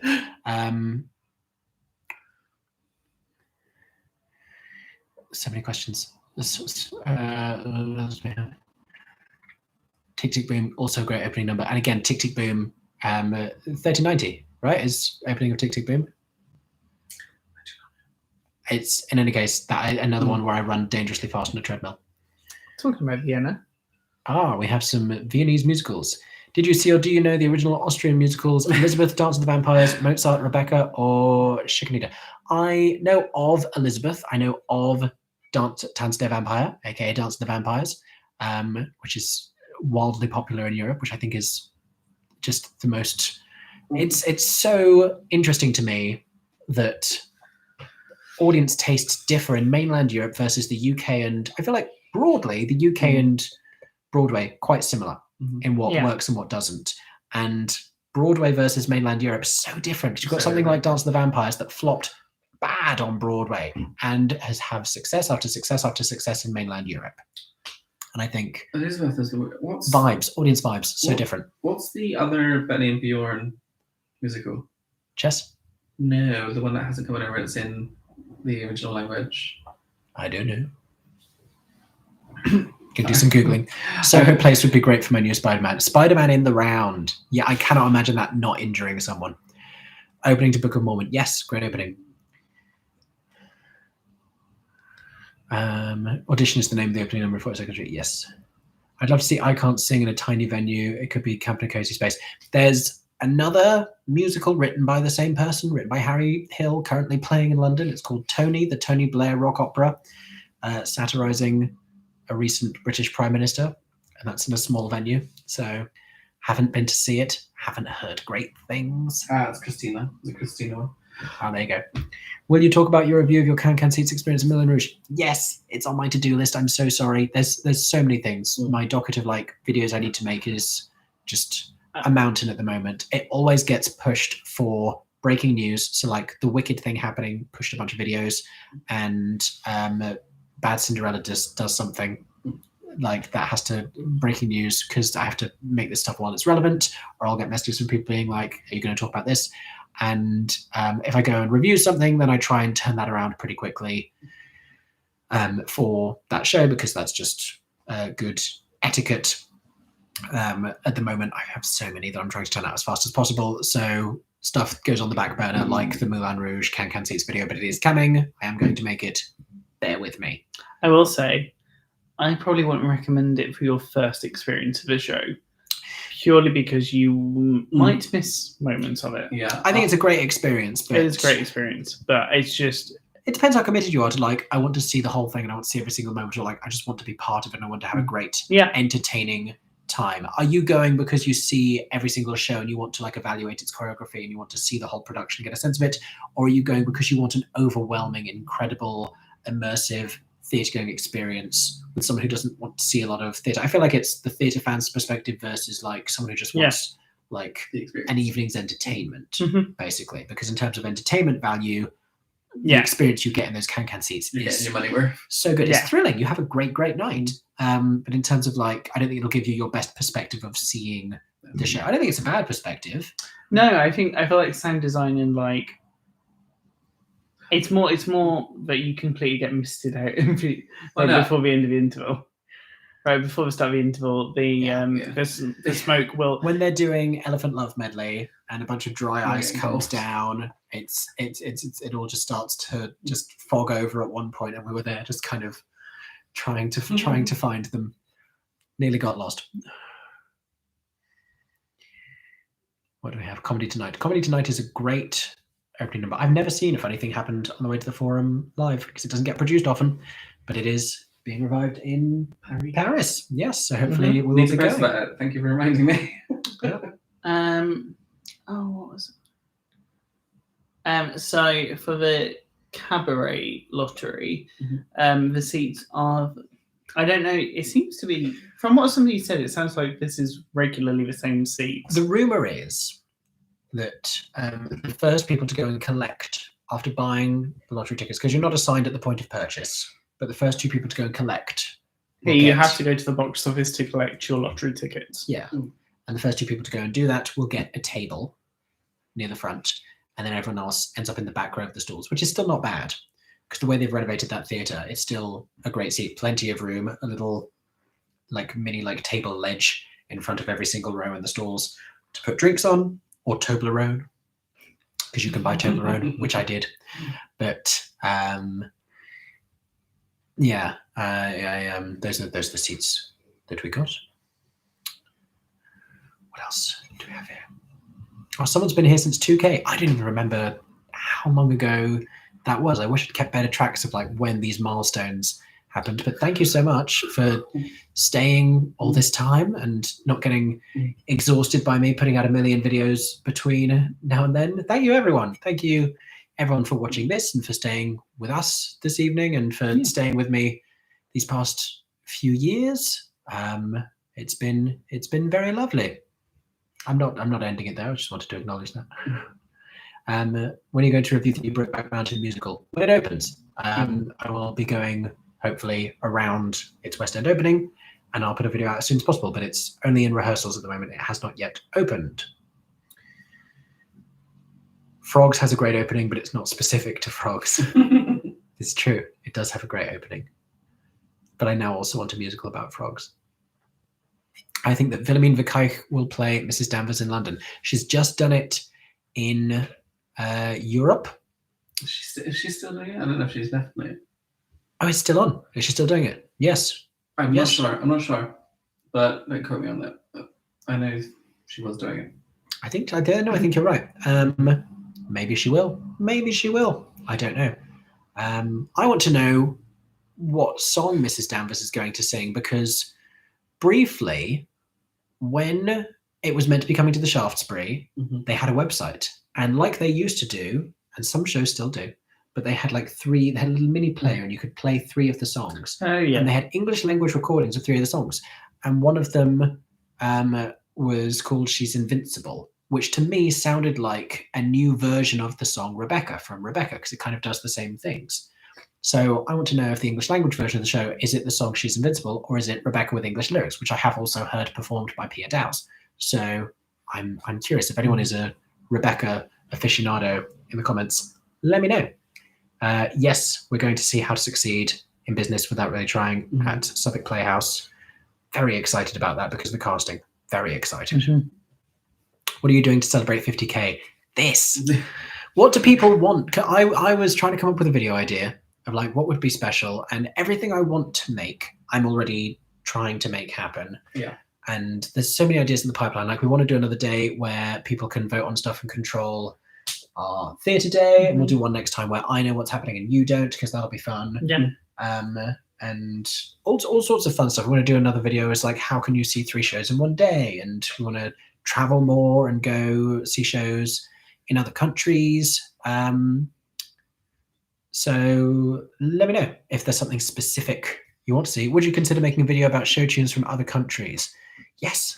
And I would love to listen to show tunes I know in other languages, because I think that would be fun. That would be fun. I think that would be some very amazing fun. voices out there, obviously, that we're not hearing.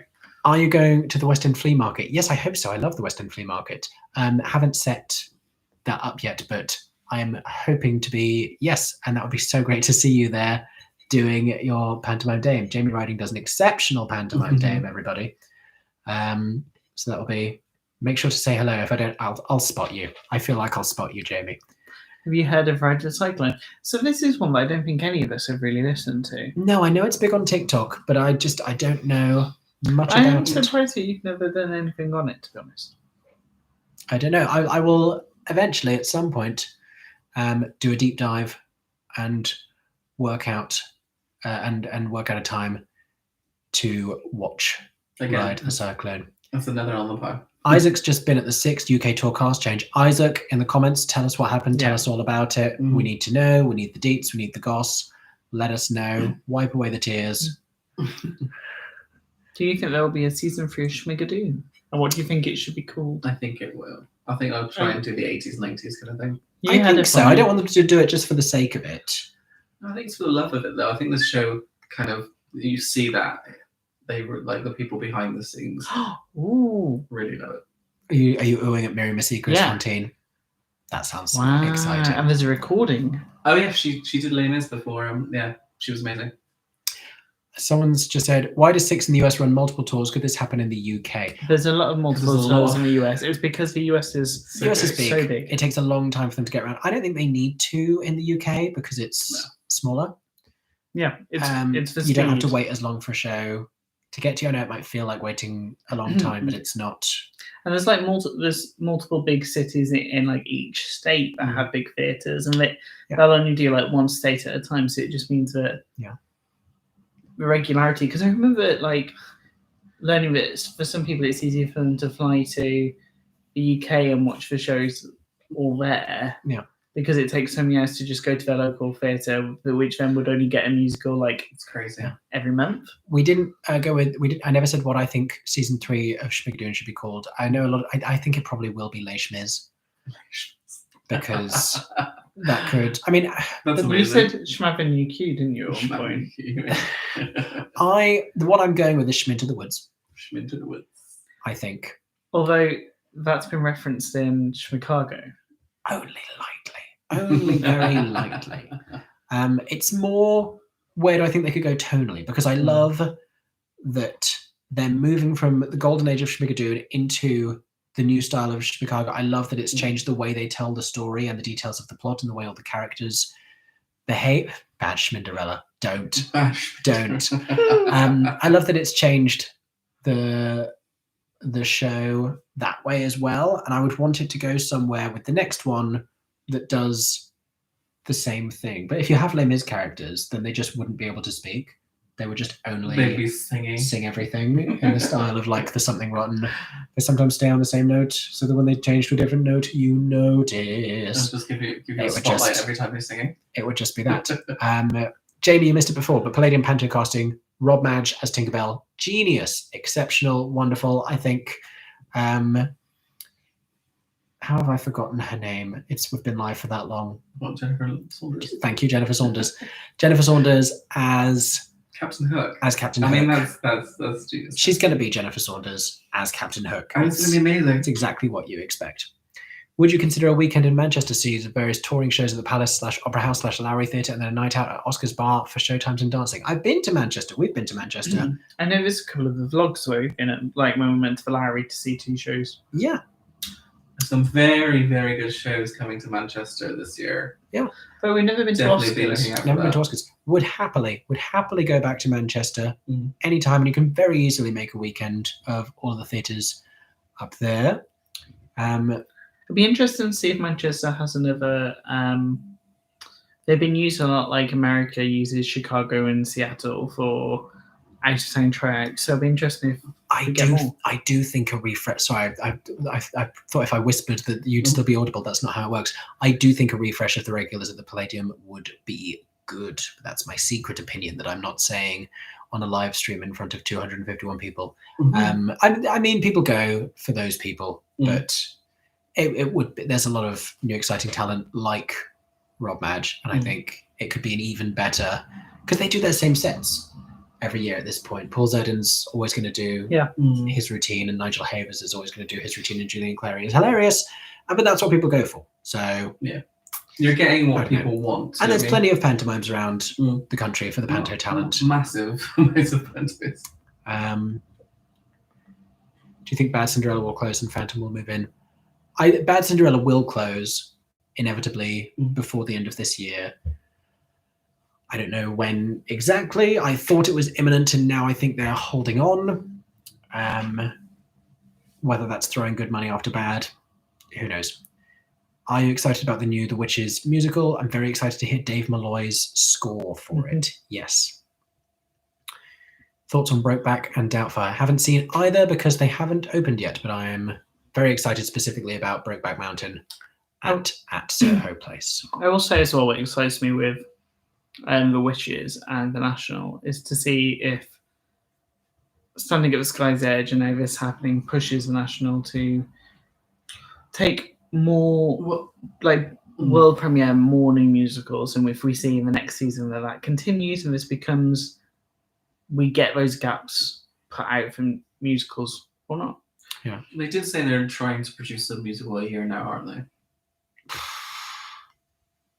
Do you say a musical a year? When you think they have 3 spaces, like even if it was a smaller musical in the Dorfman, The or National Theatre has an obvious and visible disdain for musical theatre Yes. that I do not understand to this day, and I have no time for it. No. And I've said it now on the internet. I've alluded to it before. Isaac Western Flea Market's on the 20th of May. oh, so happy that you enjoyed Bake Off. Yay! It's a wonderful show. Yay! Very glad you loved it. There was a question. There it was. Do you think when Alex Newell leaves Shucked, they will replace Alex's character with someone with the same gender identity? Alex Newell is gender non-conforming. Yeah. It's officially and uses any and all Alexander pronouns. uses all pronouns. That's nothing to do with the character. It's just about Alex's talent level. Alex is understudied in that show by a cis female performer. Yeah. I believe. Cis female. Alex's perspective on their gender has nothing to do with their performance in the show. Alex is just playing a female character. And I think short of, I mean, there are no other Alex Newells really with that same kind of specificity of talent. So I feel like with Shipped, it's more a case of how can they sing the song? Yeah. I think that's literally the big thing with that song is whoever can sing that. Can they deliver that attitude? Can they sing that song? And that's really all that matters. But I like this kind of casting that shows that that's all that matters, and it's not it's not anything else. Oh, Sean, there's some comments for you. Where can I find the IG from the nice guy behind you? I mean, his Instagram is just news about other people being in shows, and not enough beautiful selfies. No, that is your Instagram. It is true. That is your Instagram. I'm saying you should post more pictures of yourself. I know. Where is it? Theatre fan news alert. I'm stunning. They're just occasionally. Well, there you go. Sean can be found on Instagram at Theatre Fan Official. I can't with this. This is why I have to ask you. Because, okay, Twitter is at Sean Tossell, where you're called It's Theatre not Fan. that. It's not that hard. And Instagram is at Theatre Fan Official, where you're called Sean Tossell. Oh yeah, I didn't realise that. It's the I'm opposite. confused. Sean, if you're confused about your own handle, that worries me. My Instagram is just my theatre account, basically. What's your TikTok? Theatre Fan Official. Okay. It's Theatre Fan Official does not fit on Twitter. Otherwise, I'd have that. LinkedIn? At this point.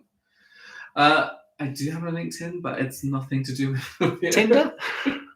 I'm on Tinder, but it's boring. There you go.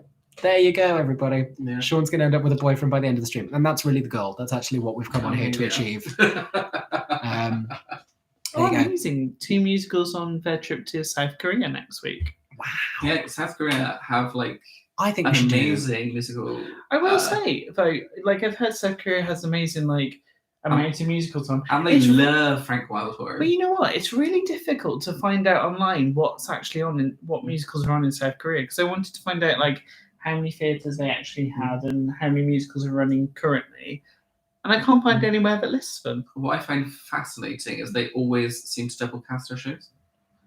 So you will always have 2 sets of leads. Interesting. Probably That's good for cool. sustainability and employment as well. Awesome, yes, how Titanic is. Titanic is a gay old time, and if it finds its audience, which I hope it does, then it will run for a while. Do you think it has a hope of running through the end of the year? I hope so. I hope I people think so. realise what fun it is. And it's currently award season, and off-Broadway shows will be getting nominations. Yes. I was going to say, I know there's a lot of questions here that you want me to answer, and I will do my best. But I want to know what shows you're all seeing soon, because that's been exciting to see. What shows you've seen recently, what shows you're seeing soon. I appreciate not everyone lives nearby to where there are theatres or can get to theatres. So what shows that are happening worldwide are you excited about? I'm going to see the Korean version of Six and another musical called Red Book, which is set in London but Korean written. If you would like a pro shot, I'm happy to send it via Instagram. Please do. That sounds intriguing.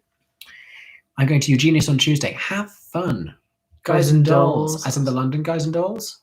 I'm seeing Aspects of Love and Groundhog Day soon. That is a combination. Ride at the Curve. Someone's saying Ride at the Curve. Have you seen Ride before? If not, you're in for a very fun time. I mean, even if you have, you're in for a very fun time. I saw Life of Pi yesterday. Enjoyed it. Nice. Good. Do you think it will win many Tonys? And which Tonys do you think it will win? Mm-hmm. I love how I'm asking the question. I know the answer to this one. When a long-running show has a cast change, does the new cast rehearse with the original director? Sometimes, rarely, but normally it's with the resident director and the dance captain, because the dance captain has all the blocking. Yes. Les Mis has recently created a new role that does this called musical stager, which is separate to the dance captain. Waldhorn is writing the music for the new musical Casanova in Vienna. Love that for him. Operation Mincemeat tomorrow. Enjoy. Oh my god, yes, I got the best time. Seeing The King and I next month, Titanic next week, Dancing at Lunasa and A Little Life this week. Oh, heavy for you. Seeing the first preview of 42nd Street in Leicester. Fun. Let us know how it is. Just seen SpongeBob and watching Carrie Hope Fletcher's tour. Enjoy. Sweeney Todd.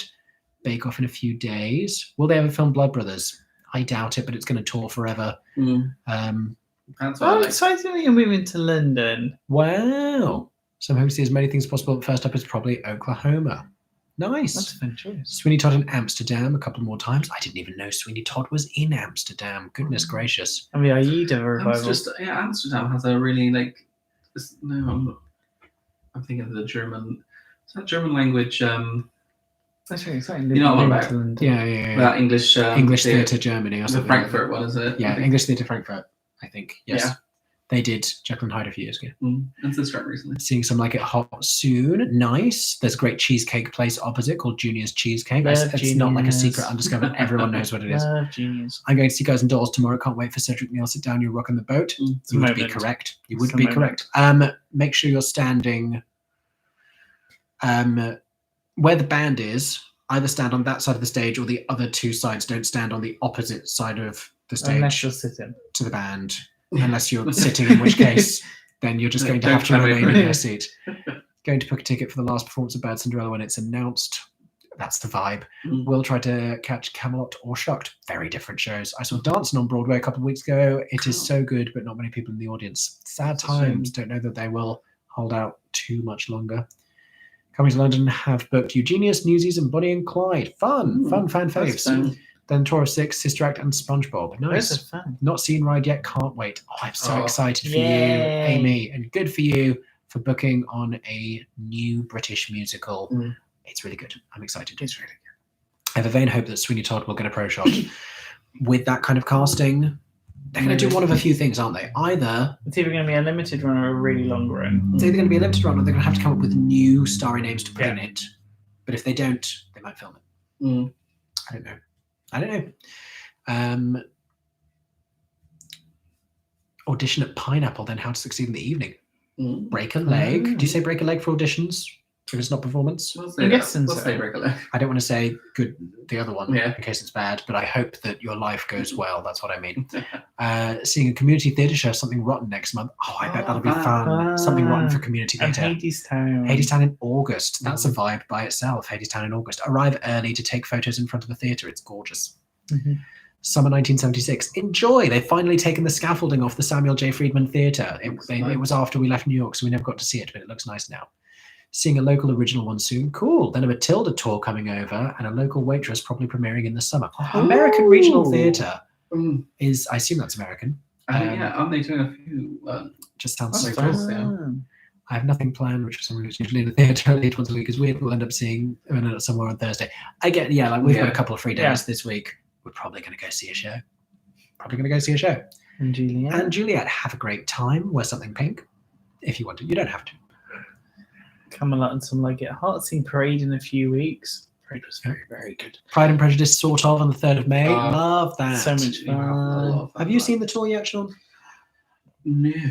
Oh, you need to. It's a fun cast because it's very different accents. Yeah, I will be seeing it though. Yeah, I love this touring cast. I love the London cast. It's just fun in new ways. Broadway binge in May. Shucked, Sweeney Parade, New York, Once Upon a One More Time, and Moulin Rouge. Oh, that's a great trip. In one breath. That is a great trip. I'm so glad you're seeing Shucked. Oh, the band's visits in Malta. The band's visit in Malta.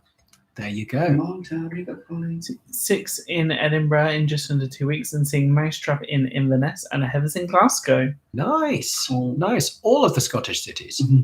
I just saw Into the Woods and Dogfight. Next, seeing Disaster and The Wild Party. Those are fun shows. All these niche Broadway musicals. I love it. I like Disaster. From the clips that I saw of it, it seems like a lot of fun.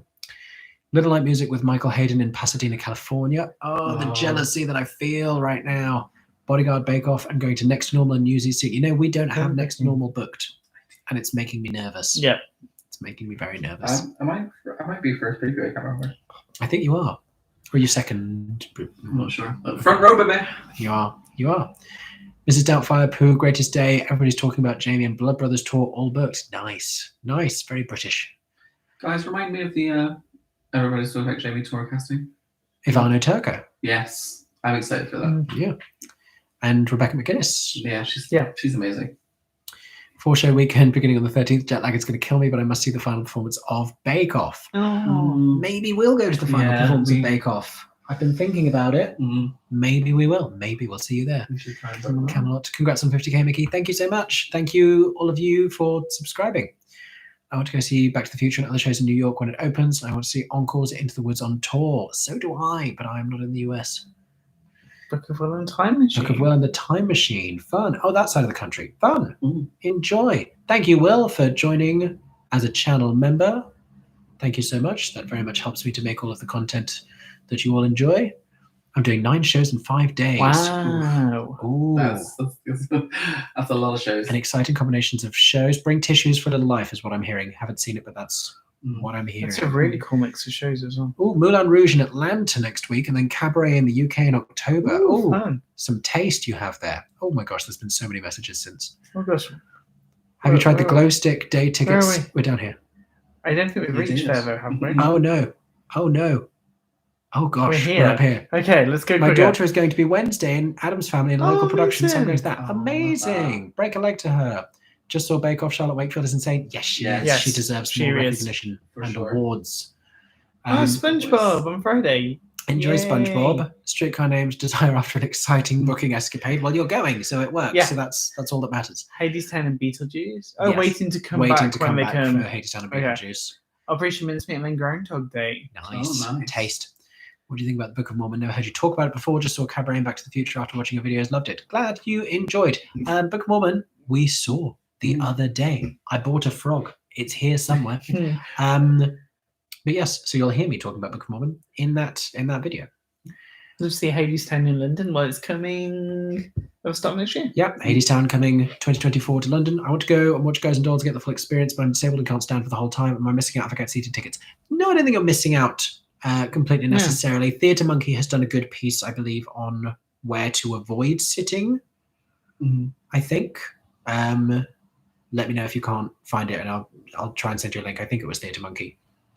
But no, I don't think it's missing out. I just don't think it's quite the same It experience. seems like a different experience. Yeah, Yeah. but obviously you can only do what you're going to feel safe and comfortable doing.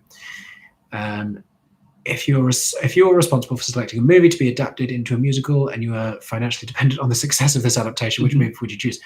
So what am I going to pick that's obviously going to sell? Based on the comment section of this video, The Greatest Showman, because everybody wants that to happen. What's like another obvious this would obviously sell really well as a musical? I mean, currently Encanto. Yeah. Yeah. I think something that's got like a lot of fans, I think one of the great successes of Back to the Future is, like I keep saying, it hasn't been milked to death. Yeah. And so its fans haven't had many outlets to go and like be fans of it somewhere. So maybe something else like that. Jurassic Park, that has been milked to death. Yeah. But the Jurassic Park musical, I can hear it. I can hear it flopping in my head. No, what's cheap and Yeah, a good rom-com. Jurassic Park would do an actor musician in those inflatable dinosaur costumes. But everybody wants Miss Congeniality. We do want Miss Congeniality. Yeah. That'd be a people pleaser. Yeah.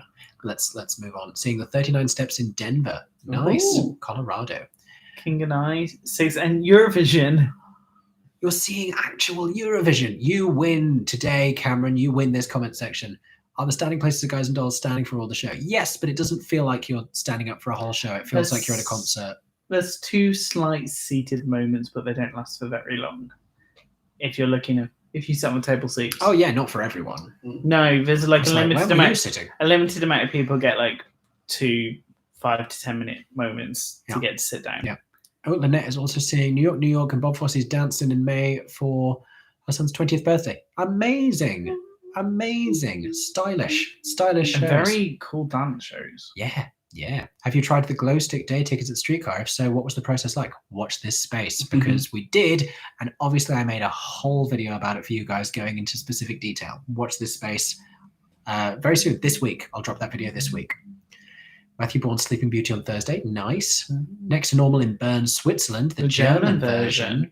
What languages does shows perform in Switzerland? Because there's so many different languages in Switzerland. Do you get French shows and Italian shows in Switzerland? And I feel like there's another language as well. Again, we've gone back to a geographical place here. It's not a good thing. Just booked Wicked tickets. Does need to see the new cast. Yes, you do. They're great. Yes, they are very, very good. Go home to get tickets to Jesus Christ Superstar Tour. Nice. Is that the Regent's Park. Regent's Park one that's touring America? Yeah, it's the one's going over. Going to London next month. Booked Newsies, Bonnie and Clyde, and Bake Off. Nice. Julie the musical is on at Wimbledon. Is it worth going? We saw it at the Fringe. We did see it at the Fringe. I think there's something really interesting about it, and it's very up and coming. It was still a little bit rough around the edges when we saw it in Edinburgh, but I would be very intrigued to see that. I think it's got a really good spirit. I think, especially, it's just got this young and gutsy queer energy that I really appreciate. So if you're looking to see something plucky and bold and queer and contemporary and new, then sure. If you're looking for something a little bit more polished, it is not necessarily that yet, but I think it definitely has value. Going to see 6 in July, front row, amazing. Mm-hmm. Prepare yourself. If you're on the right hand side of the front row, you might get spoken to. And if you're in the middle, you might have to do a boogie. Where's Hadestown in London going? We don't know, but we think the Noel Coward. Mickey Jo, your video. Oh, Kaima says, thank you, Lauren. I don't know how to reply properly on here. Lauren, you're being thanked. I'm now broadcasting that. Oh. There we go. I know, because there's a whole conversation. Yeah, I'm helping. Mickey Jo, your video on Bad Cinderella and Wicked are brilliant. Thank you so much. There will be more of both. Because the film is still happening and Bad Cinderella is also still happening. Just booked Phantom in Italy. Amazing. Amazing. I have a friend actually. Well, I think she's seeing Phantom in Italy for 5 times. Oh wait, might be the same friend that spoke to us. Yeah. No, because she's going more than 5 times. Oh no, she said how many tickets she booked. I don't know if they were all the stage she has. Yeah. Many trips. She loves women. Have you seen Glory Ride yet? We are seeing Glory Ride in the first week of May. So a little bit after its opening, but we're busy and we're like, this is when we can see it, so that's when we're seeing it. I've co-directed Pop Stars the musical for next month. That sounds amazing. Intrigued. Amy, I hope that is great. Hope that goes very well. Any news and Juliet UK tour dates? Haven't heard anything yet, but watch this space. It can't be too far away, I wouldn't have thought. It's interesting to see who's in it. Yeah, got an audition Wednesday Eve. Again, I don't know if you say break a leg for auditions, but I hope your life goes well. It's just, how can I say that? Good person of Szechuan at Lyric Hammersmith is wild. Oh, Lyric Hammersmith. There's some lovely it's a fun theatre. Hidden gems of shows at Lyric Hammersmith. It's a beautiful theatre as well. It is a beautiful theatre. It's one of those like super contemporary, like modern looking buildings. Then go in there, like, classic auditorium. I love when shows incorporate sign. Yeah, we had a great regional production of The Music Man that was deaf/hearing and incorporated sign. I hope it comes back. That sounds great fun. And I like in the style of Oklahoma, I like classics being updated for a modern audience, even if it's just in terms of accessibility. The Waitress production this summer is Israeli, and they pulled all the big names in Israeli musical theatre for that. That's amazing. Fascinating. Wow. Here for that. Matilda is coming to Israel in August. Enjoy. We've scrolled again. Oh my gosh. We've scrolled again. Oh my gosh, there's so many questions. There were a lot of comments. Oh, we were here. We're here. Okay, we're working our way through it, everybody. Once Upon a One More Time is way better than I expecting it to be honest. I'm excited for New York to discover it. How I wish it was on when we were there, because I am a Britney Spears fan since childhood. I was like 7 years old and I had a big pink Britney stage and you pushed buttons on the floor and the different songs played. I had a Britney doll and you could change her between the silver outfit and the red. Oops, I did it again. Why I ever had to come out to my mother. Exactly. I have no idea. I think they thought I had a crush on Britney. Not so. That's not how that manifests. But no, gutted that wasn't on when we were in New York. Hadestown and Angela in NYC in less than 2 weeks plus dancing. Have a great time. Have a great time. Are you seeing anything this week? Yeah. Well, we're seeing something tomorrow, which is the theatre. Well, just not live. Nothing. No West End shows. No West End shows this week. At the theatre in some capacities, but no West End shows. What's the most complex set you've ever seen? Oh gosh, that's a tough thing. At the National Theatre, they did a production of Shakespeare's As You Like It with this intricate office set, and then about half an hour in, everything was on like wires, and everything just lifted up, and all of these everything fell off the desks and just all collapsed, and it just all got suspended in the air. That was really cool, and that looked very complex. That was apparently a stage management nightmare, I was told. Treasure Island International. That was a good set. That was incredible because it was a ship, but then all of a sudden when the caverns started to come up, and it was like, how is this whole massive cave structure and system? Where has that been?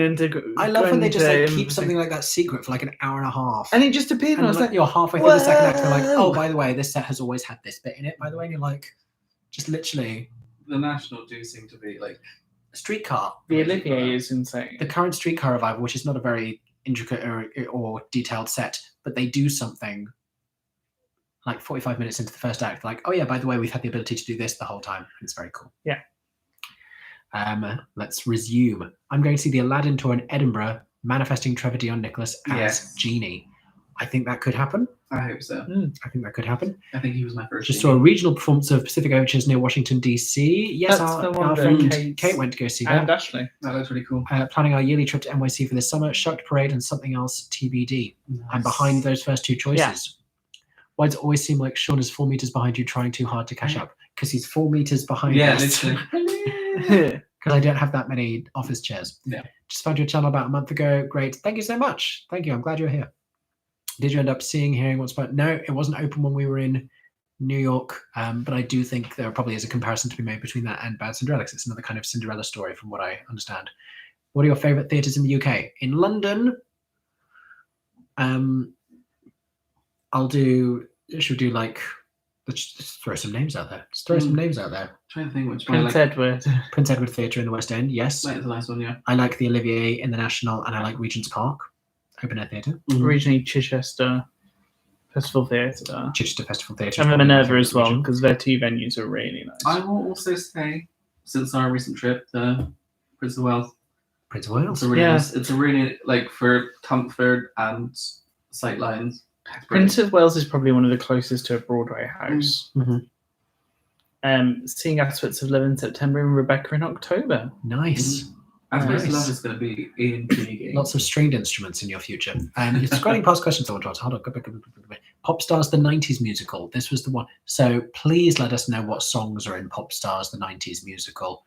I need to know all about this.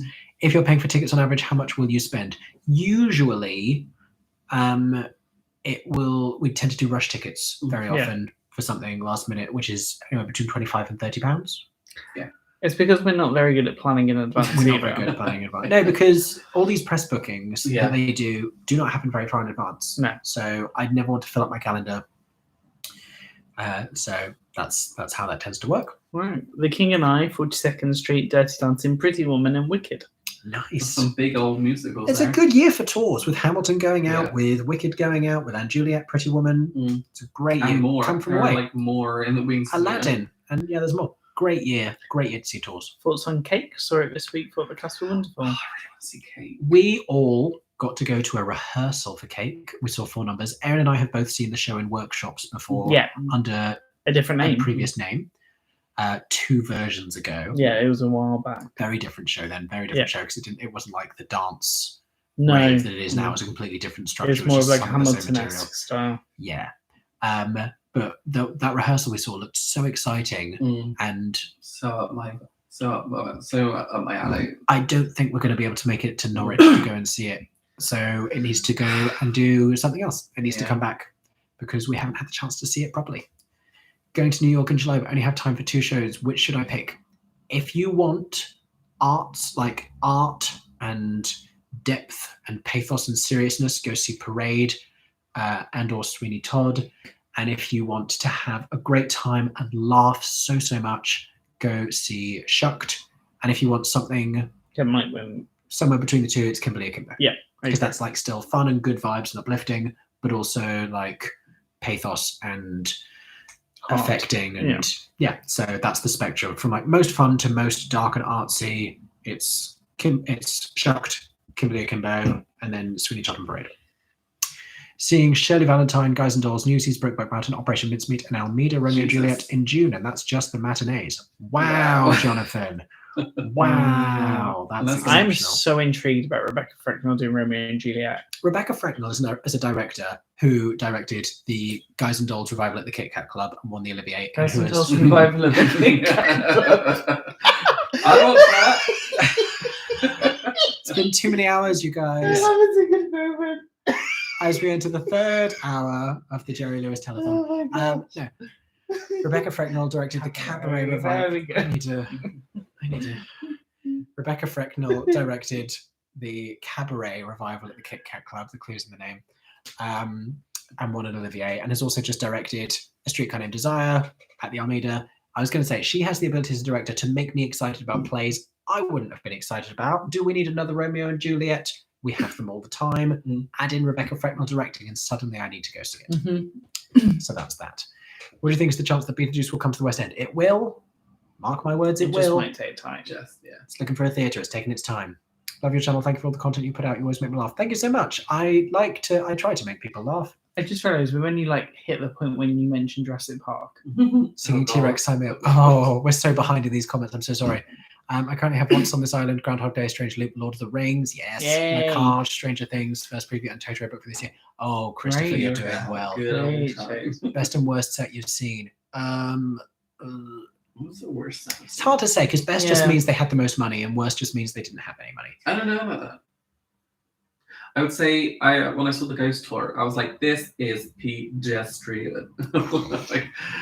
Like, it annoyed Which me. tour? It annoyed me. Which tour? The Ken Wright The tour. more recent. tour. Okay, that's why. So 'cause that's the the- original Well, that's the Ghost thing. set was phenomenal. Exactly. The Travelators was just Crazy Ex-Girlfriend musical just has to happen sometime. I like it as a TV series. I think Yeah. things that spoof musicals on TV can stay on TV, and That not makes me everything laugh. is going to work on stage. I'm looking forward to her nanny musical though. Yes. that makes me Yes. laugh a lot. I'd say, like, if you like Crazy Ex-Girlfriend, then you want to see something on stage written by those same people Yeah. for the stage. Yeah. Jaws the musical featuring a 2-note score Yes. is exceptional. Well done. I would love a Labyrinth musical. David Bowie. Yes. Oh, you don't have to tell me what Labyrinth is. Yeah. I know what Labyrinth is. You remind me of the babe. What babe? The babe with the power. What power? Yeah. What are your thoughts on the Lord of the Rings revival? I've made a video about it, but I'm so intrigued and excited. The Watermill is a great venue. This is a huge swing from them, and I like a theatre taking a big swing. I think it could be really, really interesting. I think it's going to be really, really interesting. Oh, yeah. Regardless. It's going to be really, really interesting to have this like semi-immersive thing. I'm a big Lord of the Rings fan, so I'm here for it. I'm very intrigued. Very intrigued. On average, how much do you spend for? We've done that one. Are you going to do a Eurovision final watch along live on YouTube? Maybe. Do you know what? Eurovision, because I grew up watching Eurovision, and it's always a fun time. And it was only maybe 2 years ago I started watching it again. And it's so much fun. Can we do I a don't party? think I was going to say, Yeah, I've never Eurovision, done a like just Eurovision party. literally watching. Oh no, I have once. Sorry. It is a fun old time. Let's do a party. Someone said, "Why isn't there an Ever After musical?" I think there is. There is. There is. There is. It happened It hasn't made it to regionally. Broadway. Yeah, it happened regionally. Yeah. There is. Google it. Just remembered I have tickets for New York, and not theatre, but I have Audra McDonald in concert. Tracy, enjoy. I remember you Yeah. telling me. Yes, I remember. Audra McDonald in concert is magical. Tracy, enjoy, because if Audra's doing any of the same songs that she did in her recent London concert, You would cry. it's amazing. It's new songs that she hasn't been doing in concert before. It makes you already be like, when is she going to do those roles on stage fully? Yeah. Oh, for sure. Tracy, have a great time. I hope you really enjoy. Lovely to hear from you again. Someone said, thank God I'm not the only one who noticed. I don't know what that was. Sean's tapped out back there. He's woken up now. It's fine. Guys, I am flagging here. Saw a Sleepless in Seattle musical in Pasadena a few years ago. It was Oh. pleasant, not memorable. Is that the same That's one got to be the same one. that isn't it? happened in London? I remember one song from it because it was like, it's out of my hands. Ba-da-ba-da-da, da-da-ba-da-ba-ba-da-da-da-da-da. I would have liked to have seen that just for curiosity's sake. Depends Depends on the district in Switzerland. That's when I was talking about languages. That's how far back we are. Yeah, but Oh my gosh. Okay, quick fire. Do you like Matilda? Yes. Yes. Next week, Murder on the Orient Express with Karen Ziemba at the Paper Mill Playhouse. Oh, we love the Love Paper Paper Mill Mill Playhouse. Yes. Dancing at Lunatic International. Nice. oh, that's interesting. No, I need you to scroll faster. Do you think Sorry. Back to the Future Broadway will get its own cast album? What's that? That's a lot. Oh. that's- Oh, it's our religious Oh. friends are back. Okay. oh god. Oh my gosh, there's tons of it. How do we? When's that? Can I just? block off? I think. Yeah, just Remove. I just put them in a timeout. Yeah, that's fine. There we go. Yeah. Sorry, everyone. We're Sorry, so everyone. far We behind. haven't got to those yet. Yeah. Apologies. Oh no, it's down. It's down here. Right. Okay. Let's catch up. Let's do this. Hello from Perth, Australia. Hello. G'day. G'day, even. Oh my God, g'day. What show are you most excited for? Strange Loop, Next to Normal, Lord of the Rings. Isn't the Knoll Coward stage a bit small for Hadestown, even without the Revolve? Hadestown on Broadway is pretty small. I think it's deceptively. Yeah, it is. Yeah, we're doing The Lion, the Witch, and the Wardrobe at my performing arts schools, and That's I'm cool. playing Lucy. Have fun, break your legs. I'm excited for the next Toronto Mervis season. That didn't come It out just right. sounds really weird that it just break your legs. I'm intrigued about In Dreams, the Roy Orbison Yes, musical. for sure. Yes. So Adam's Family, a musical theatre, A-level cast was spectacular. Nice. Do you like Matilda at $7? Yeah, we went not too long ago. Still great. Still a great show. Yes, The Waitress Pro Shot is premiering at Tribeca, which means we will see it soon. Fingers crossed. What do you think the likelihood is that Bake Off will go on tour? I hope it does. If it does, I think it'll do very well on tour. Thank you for all the congratulations on 50,000 followers. Thank you for recommending me to people. Yeah, you go finish dinner. Thank you for joining us. Thank you. Oh yeah, you found the reviews on Theatre Monkey. Amazing. Good. As you like it, NT, Lizzie Clackham was designer. Amazing. Yes, amazing set design. As you like it at the National Theatre. Would love Lilius White to come over and do Genie. Oh, Lilius White, Genie. Oh yeah. Speak on it. I'm here for that.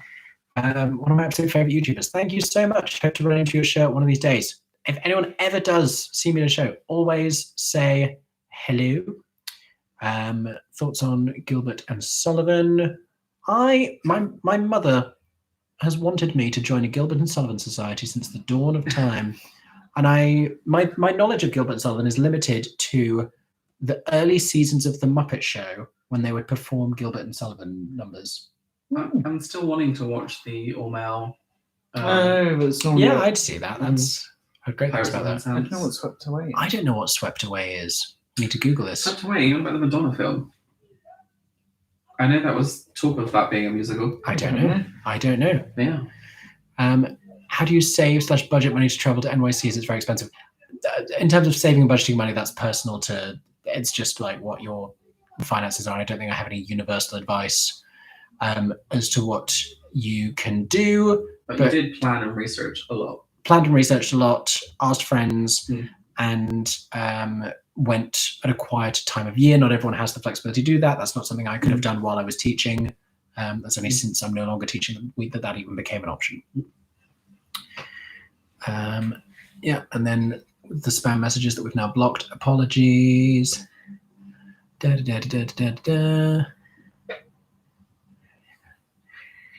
Oh, these are the 90s pop star songs. Fascinating. Genie in a Bottle. Oh, I love that. I had Man, I Feel Like a Woman. I feel like this is like a sequel to like the musical I did at my school, which was Back to the 80s, which was like a mishmash of 80s movies with 80s songs. There you go. And someone had to pay for the rights for that. I'm like, how are you not getting sued? I performed in the Grand Theatre Wolverhampton There you stage. go. Rob asked, have you ever been to Multiple the times. Grand Theatre Wolverhampton? Yeah. Erin has. Erin has performed there. Hi, Eeyore and Piglet. They say hello.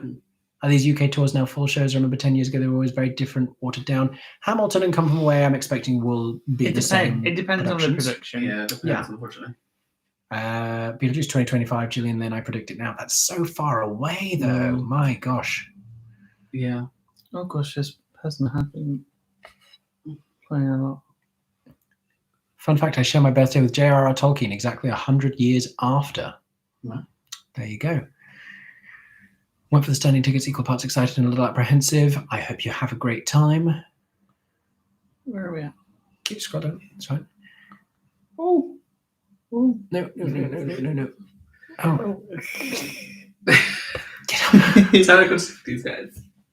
Sorry. Right. Have you seen 6 at the Venetian Las Vegas, enhanced for Vegas? Ooh. Interesting. How many more New York vlogs are there to come? One more part in the vlog series, I think, although it's about 2 hours before editing. So it might be 2. And then lots more reviews.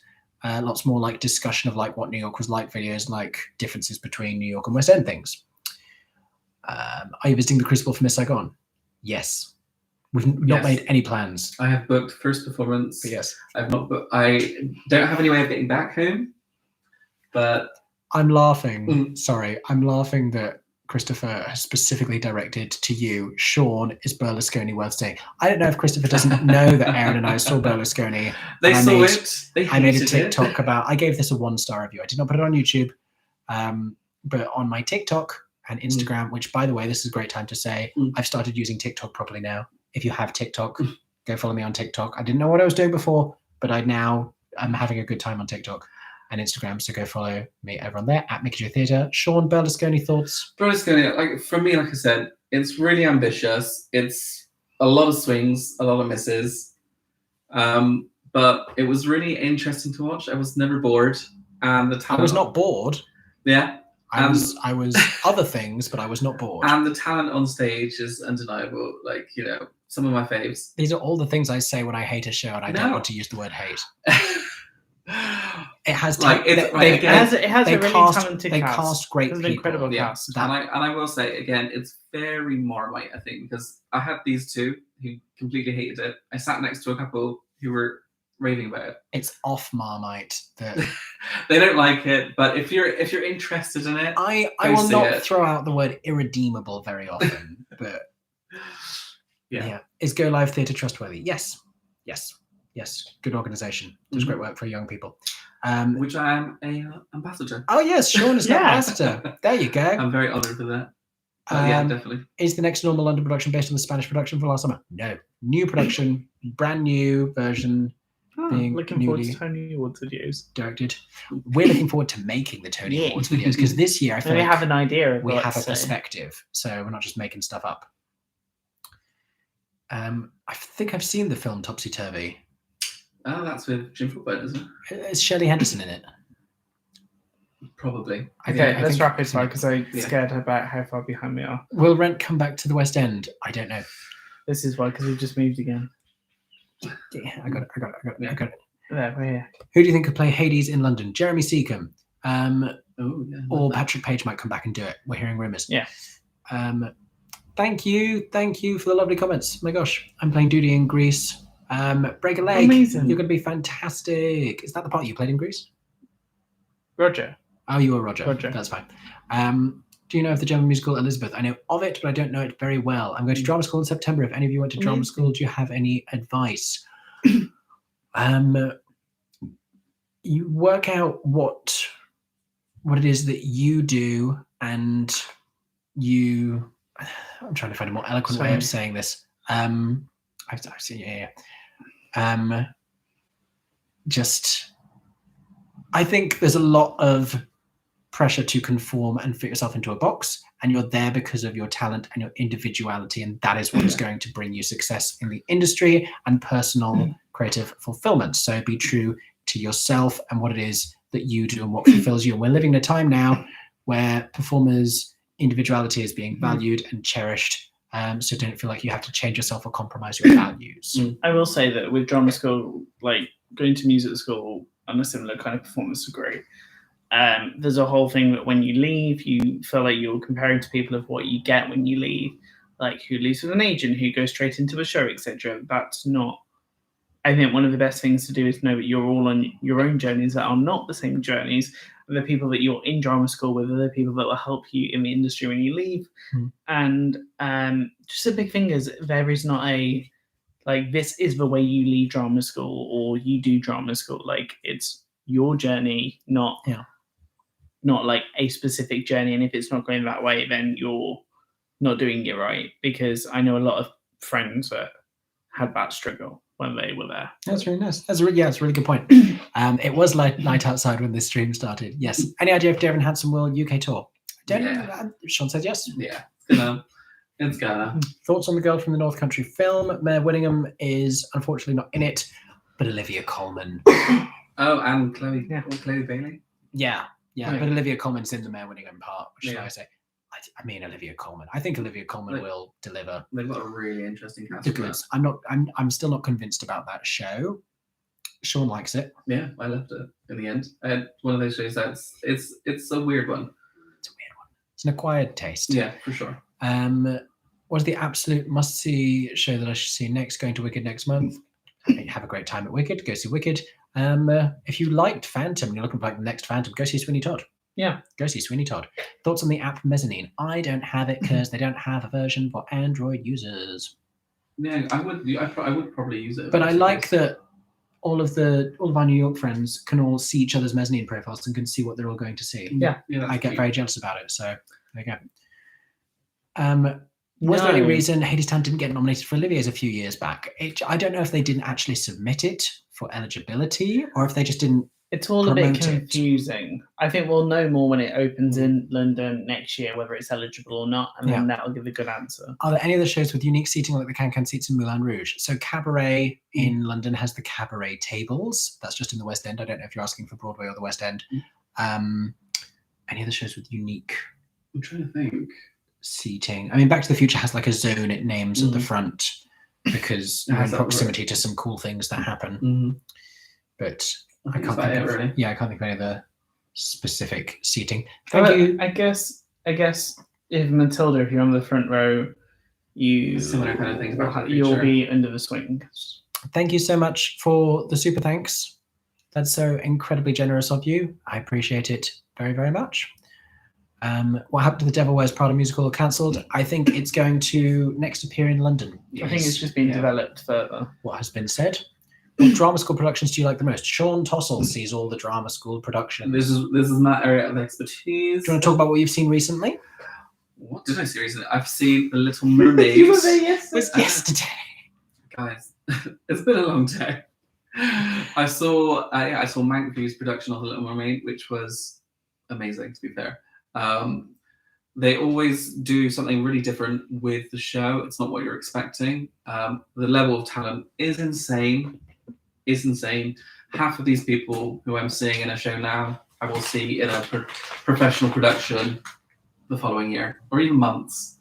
You know what I mean? It's crazy. But I also have Carousel booked for the Royal Academy of Music.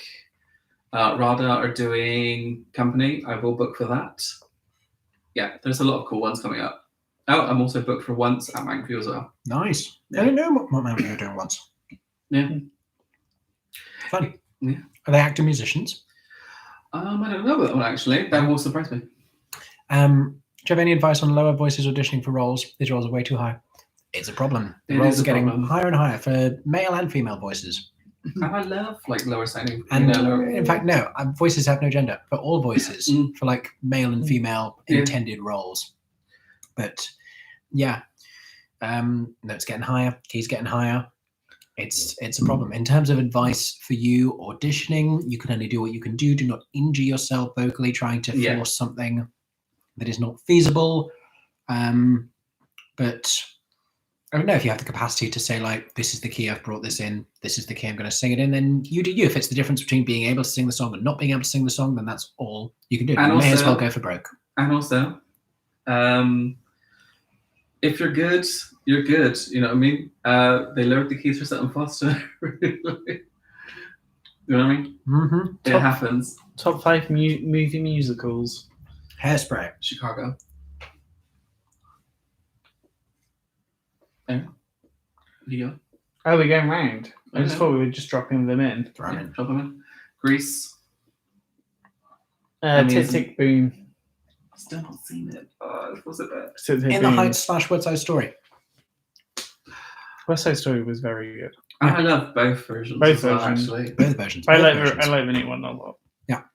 What is the next musical Andrew Lloyd Webber is writing? He is not currently writing for what I know, but I don't. Who is it, sorry? Andrew Lloyd Webber. No, he's apparently working on something. Oh, then let me brace myself. No. I don't know. If his cat doesn't decide to delete the score again. If that, you know. Actually, he has a dog now, doesn't he? Yes. He got a dog because he hated the Cats movie. because he hated the Cats movie. Literally, real story. I'd love to see Avenue Q tour again. Yes. We left the Riverside studios today, Aaron was like, I'm going to say something, and you're going to go, oh. And he said, I'm going to say Avenue Q. here. And I Every went, episode studios in that space. I mean, that could be like a permanent, like run there. You know what I mean? yeah. Like, this is what I hate with somewhere like Riverside Studios is that you could have longer runs in that kind of size venue. Congrats on 50K. Thank you so much. Are you going to see Titanic on tour? I really wanted to see it in Southampton because Titanic, Southampton. But the dates didn't line up. I do want to see Sadly. that again. Yeah. I do want to see it because I love the show. I'm disappointed that the casting is White. so white. Just so white. Really white. Because I don't think it matters. There's nothing in the material that talks about race. It talks about the class divide within the classes and the passengers, but I don't think there's any reason why you couldn't just cast that with a colorblind approach. But I do like the material a lot, and it's not produced enough. So there you go. I hope The Secret Garden comes to Broadway with Sierra Boggess. I think though she might go to Broadway in Harmony. Yeah, that's what they've been taxing, isn't it? But also she's just about to appear off Broadway. That just got announced. She is. Kate says, congrats on 500K. I wish I had 500K, but I do have 50K. Thank you very much for the congrats. I appreciate it very much. Do you think Miss Saigon will ever return to London? It could, but not this revival that's coming this summer. This is not London bound. No. And it's a very different production with a female engineer, and they wouldn't. Expect Saigon to tour in about 2 to 3 years. There you go. You heard it from Sean first. Giving you the theatre weather forecast as always. Favorite mega musical? Les Mis, every day. Yeah. Oh, yeah. Yeah. Well, you're not going to Saigon. say Saigon for you. Yeah. What reunions would you like at MusicalCon this year after In the Heights and Rent last year? Ooh, that is a good That's one. a good I like question. I'd be jealous and be like, can you give me the rank? It's gonna be Carolina Connor. There's so many good people in that cast. I don't. Oh, What about Avenue Q? Avenue Q would be fun. Yeah, There's a lot of fun ones. I was trying to think of something that was like so the Playhouse that did really well, or similar to In the Heights, where it was kind of a little bit more niche. Original West End Spring Awakening. Yes, 100% yes. Because that was like Yes. that's one of those shows where that and In the Heights, you saw in programs for years afterwards. They were all in it. Yeah. So many amazing talents Yeah. came out of that original West End production of Spring Awakening. I agree. And Betty Blue Eyes oh, also, but it's not like a musical con vibe. They're not the kind of no. like, I don't think Reece Shearsmith and Sarah Lancashire would otherwise be at musical con. Spring Awakening could be though. Spring Awakening absolutely could be. Did any of you see The Drifters Girl? Sean did. I did. Did you guys not see it yet? Literally didn't see it. Yeah. Well, it's touring at some point. There you go. Yeah. If you like Jersey Boys, if you like Ain't Too Proud, yeah, it's a great example of it. Mr. Book Lover is here with I Would Love an I'd Do Anything reunion concert. Top 4 became stars. Everyone in I'd Do Anything has been doing great things. Yeah. Because there was a moment this year in the West End where so many of them were in shows simultaneously because the top 4, if you don't know, Jodie Prenger, who is currently on TV. She's in Coronation Street. Coronation Street, and she's been writing shows and she's been touring and things. Sam Barks, who is literally Elsa right now, is literally in Frozen, and has been on TV has been on TV a lot. Jessie Buckley getting Oscar nominated, and Cabaret, winning the Olivier for Cabaret. Rachel Tucker, like West End royalty now. Alphabet, both sides of the Atlantic, Come From Away. So that's the top 4 you're talking about, but also like Francesca Jackson was in Tina for ages. Cleopatra was in the closing cast of Get Up, Stand Up, the Bob Marley musical. Neve Perry is still in Harry Potter, I believe. Yeah, Keisha's been in every musical under the sun. Yeah. She's been in Matilda. What was Keisha in recently? Or right now? She was in The Girl from the North Country cast, but she's not current. She wasn't in the last the end bit. Yeah. So yeah, there's more. Amy Booth Steele was just in Tammy Faye. Yeah. There's more. They were all doing very exciting things. Since Sarah Lark. Sarah Lark, yes. Yeah. Sarah Lark, who I had the pleasure of meeting recently, who is still in Les Mis and has been for years. So yes, that absolutely needs a reunion. What is the worst musical you three ever saw? Mine is Bodyguard. Bodyguard is not the worst musical I've ever seen. No, and I mean, because the songs alone, like if you're going for that, you know, I've seen much worse things than The Bodyguard. mine is Preludes. Sorry, Dave Malloy. You really didn't like Preludes. It was really, really hard to sit through. I will say one of the worst times I ever had at the theatre for like a fully fledged, for like not like a fringe musical, but like an established thing, was the production of Dear World. Not the recent one on Encores, because I then went to see it on Encores and I loved it. And I really didn't like the material the first time around. As a teenager, I was like, this makes no sense and it's weird and it's random. And now I saw the same show. The book has been revised a bit, but I thought it was charming. I thought it was beautiful. I think that's interesting to see how you engage with something differently at different times in your life. I mean, it was 18 versus like 27, but I still think it's interesting. And putting out there for like balance sake, We Will Rock You. Oh yeah, That was painful. there you go. Yep. What's yours there? I was going to let you not answer the question. I'll skip. The everything is getting higher comment instantly made me think of Seth Rudetsky's obsessed video with Randy Graff. Yes, I talk about this often because she's so right that like Elaine Page's voice specifically, and the fact that they wrote the Evita keys on her voice, hers and Julie Covington's, like was responsible for the transposition of musical theatre. Everything got a little bit higher. And then it happened again in the early 2000s with the Idina Menzellification of Broadway, where everything became this high belt. Because I think Evita, that score changed musical theatre and pushed the keys all higher. Women started belting higher because of Evita and afterwards. And then Wicked, probably. Yeah, it's Wicked, isn't it really? I think it probably was Wicked in terms of like a pure belt, like a belt that's not even a mix.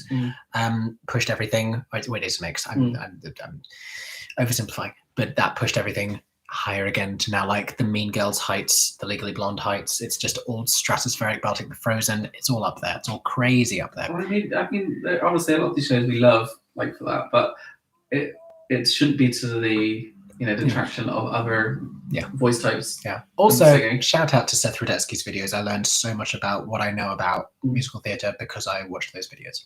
Yeah, go watch them. Yeah. Ever been to Kilworth House? No, because we don't drive. Yeah, it's very hard to get to otherwise. I was going to say the line from Clueless, but I won't. No, that's true. We don't drive. We would love to, and we're going to try and find a way of making it work, but it's a bit of a one to organise because it's not the easiest to get to, and we do not drive. Mamma Mia also. I was going to say Mamma Mia, a great movie musical, fun, easy to watch. Sequel's better. See, I would have liked to have seen Spider-Man Turn Off the Dark as long as I knew that performance was safe. I think I would not like to go in there with the risk of a big accident happening. I'll sit by the door. No, because I would just end up going out the door. What show do you want back in London? In the Heights. Yes, please. Always Thank and you. forever. Yeah, I never got to see that. What time is this going on till school tomorrow? We will finish soon. Don't worry. You could leave whenever you want. You're not missing anything of extreme consequence, which is chatting. What was your thoughts on the Cats movie? It's the same as everyone else's. Did you do a video on it? I've never done a video about the Cats movie. No. That was my first experience with Cats. Oh, I'm so sad you haven't done a Cats movie. No, I don't think I was doing. I don't know what I was doing. I kind of would like you to do a retroactive one where it's like, let's talk about the Cats movie musical. What is there to say though? It's already been said. Yeah, but you know that he's such a fanboy over Cats, where he would have a lot to say. Yeah. Have you ever caught a show that felt tired, like a long-running show? It can happen. It can happen. Yeah. But a lot of the time, I think especially post-pandemic, I think people are taking it for granted less and just appreciative of being on stage. I will also say though, like it all depends. It could a cast change can change that very easily. Like when we saw Book of Mormon the other day, it's been running for 10 years, and it felt really fresh and just they were going full out for a Friday matinee. Yeah. Oh gosh. Sadly, as I'm still a teacher, I can't stay on the stream, but dropping by to say congrats on the 50K. Thank you so much. And best of luck with your teaching. Solidarity, power to you. You're doing an important job. Oh, happy birthday in half an hour. Ah, amazing. Happy birthday in half an hour. Who's your favorite JD? It's got to be Jamie Moscato. I like Jamie Moscato, but I also really like the way that Jacob sings it as Yeah. well. I have not got to see Jacob yet. I really do want to see him in that.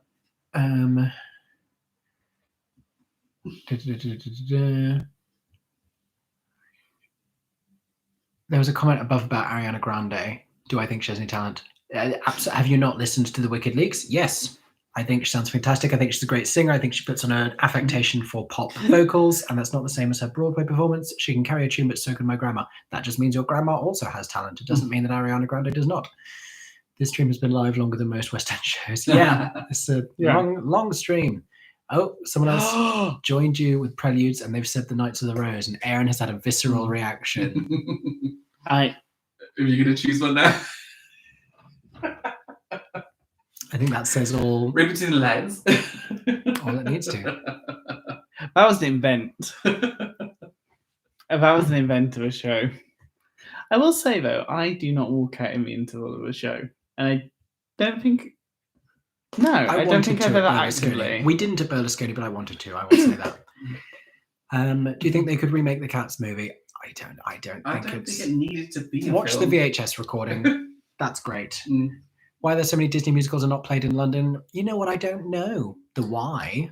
I think because if like Little Mermaid, Tarzan, or Hunchback were going for the West End, I think that's a big Disney would decide that they were going to put it on there. And the West End's a bit like Broadway. Like the West End and Broadway are the two big awards, the big this is a production, that I feel like they've avoided them for a reason for now. It's kind of why I think Anastasia hasn't come to the West End. But I also think, I don't know if it, like we said, like Disney has, like, I feel like they have some kind of agreement for having a certain number of shows in the West End. Yeah. And I also think they don't want to cannibalize their audience by bringing another show in. Broadway, yes, but I feel like West End's been a bit hit and miss just because of they do so many co-pros now, but I think it gets a bit more.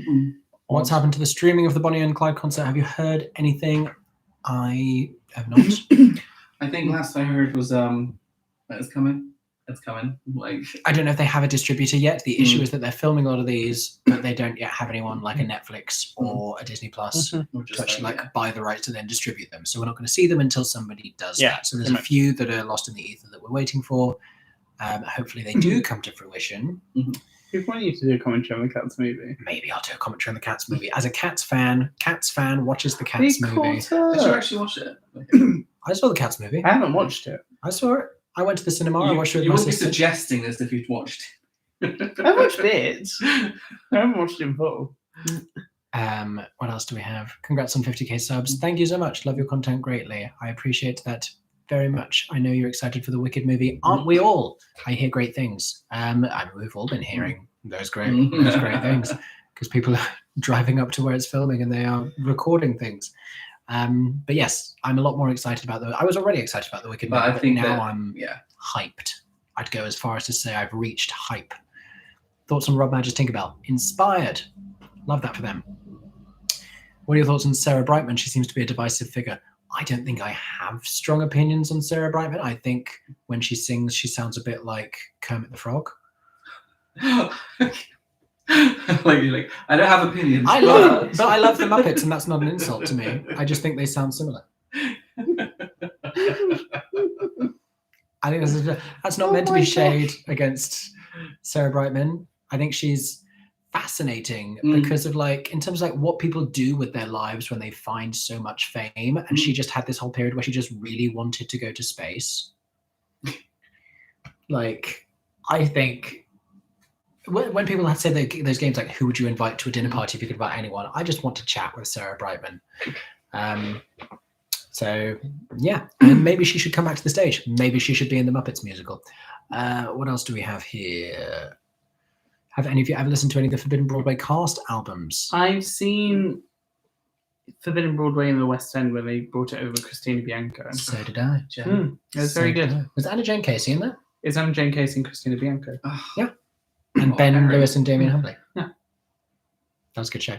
I think Forbidden Broadway should come back because of how well Schmigadoon is, or how much people are vibing with Schmigadoon. Are you excited for the new Bonnie and Clyde cast recording? Yes. Yeah. I can't wait to listen to it in 2025. Any chance of Hades 10 being filmed?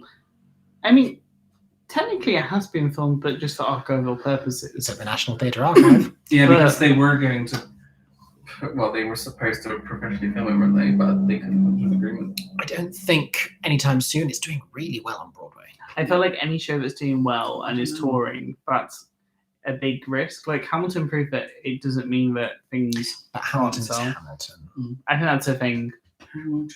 And also, there is I've heard this from people before, professionally filming a musical, if that musical does not have a film adaptation, is a bit of they can't do one if they want to do the other. There would have to be a sizable 5-year gap between one and the other. I feel like it's such a weird thing because Well, they're so different. You know But what I I mean? guess for publicity, you're spending how much to publicize the one. But it's a weird thing because Girl from the North Country had a pro shot which hasn't been released, but now they're doing a adaptation.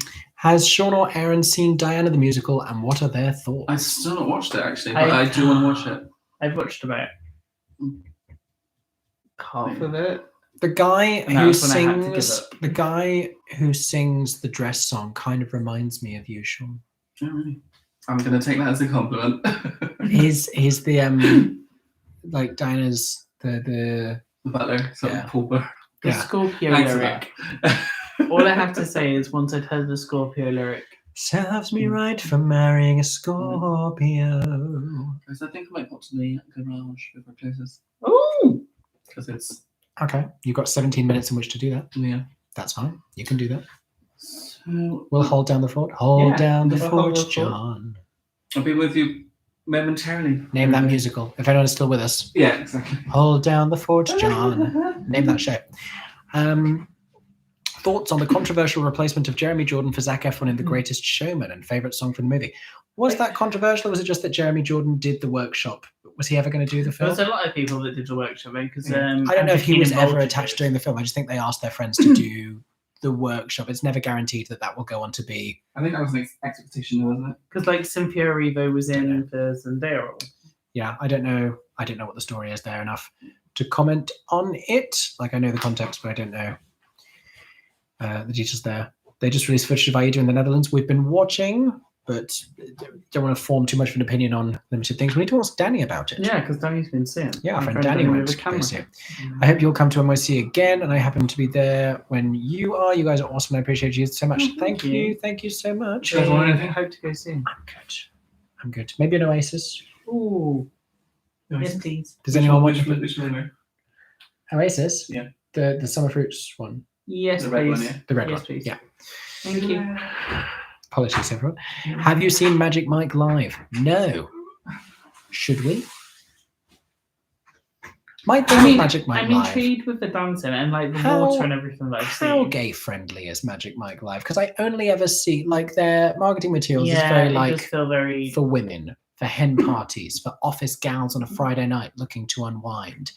Am I going to be uncomfortable at Magic Mike live? I do want to raise that conversation because it also, when they've performed live at West End Live, they've gone. This feels like how it is aimed for women, kind of feels intimidating towards men because it's most of the cast hetero. We shouldn't make a difference, but it feels. I don't think that matters to me. I just think the vibes feel.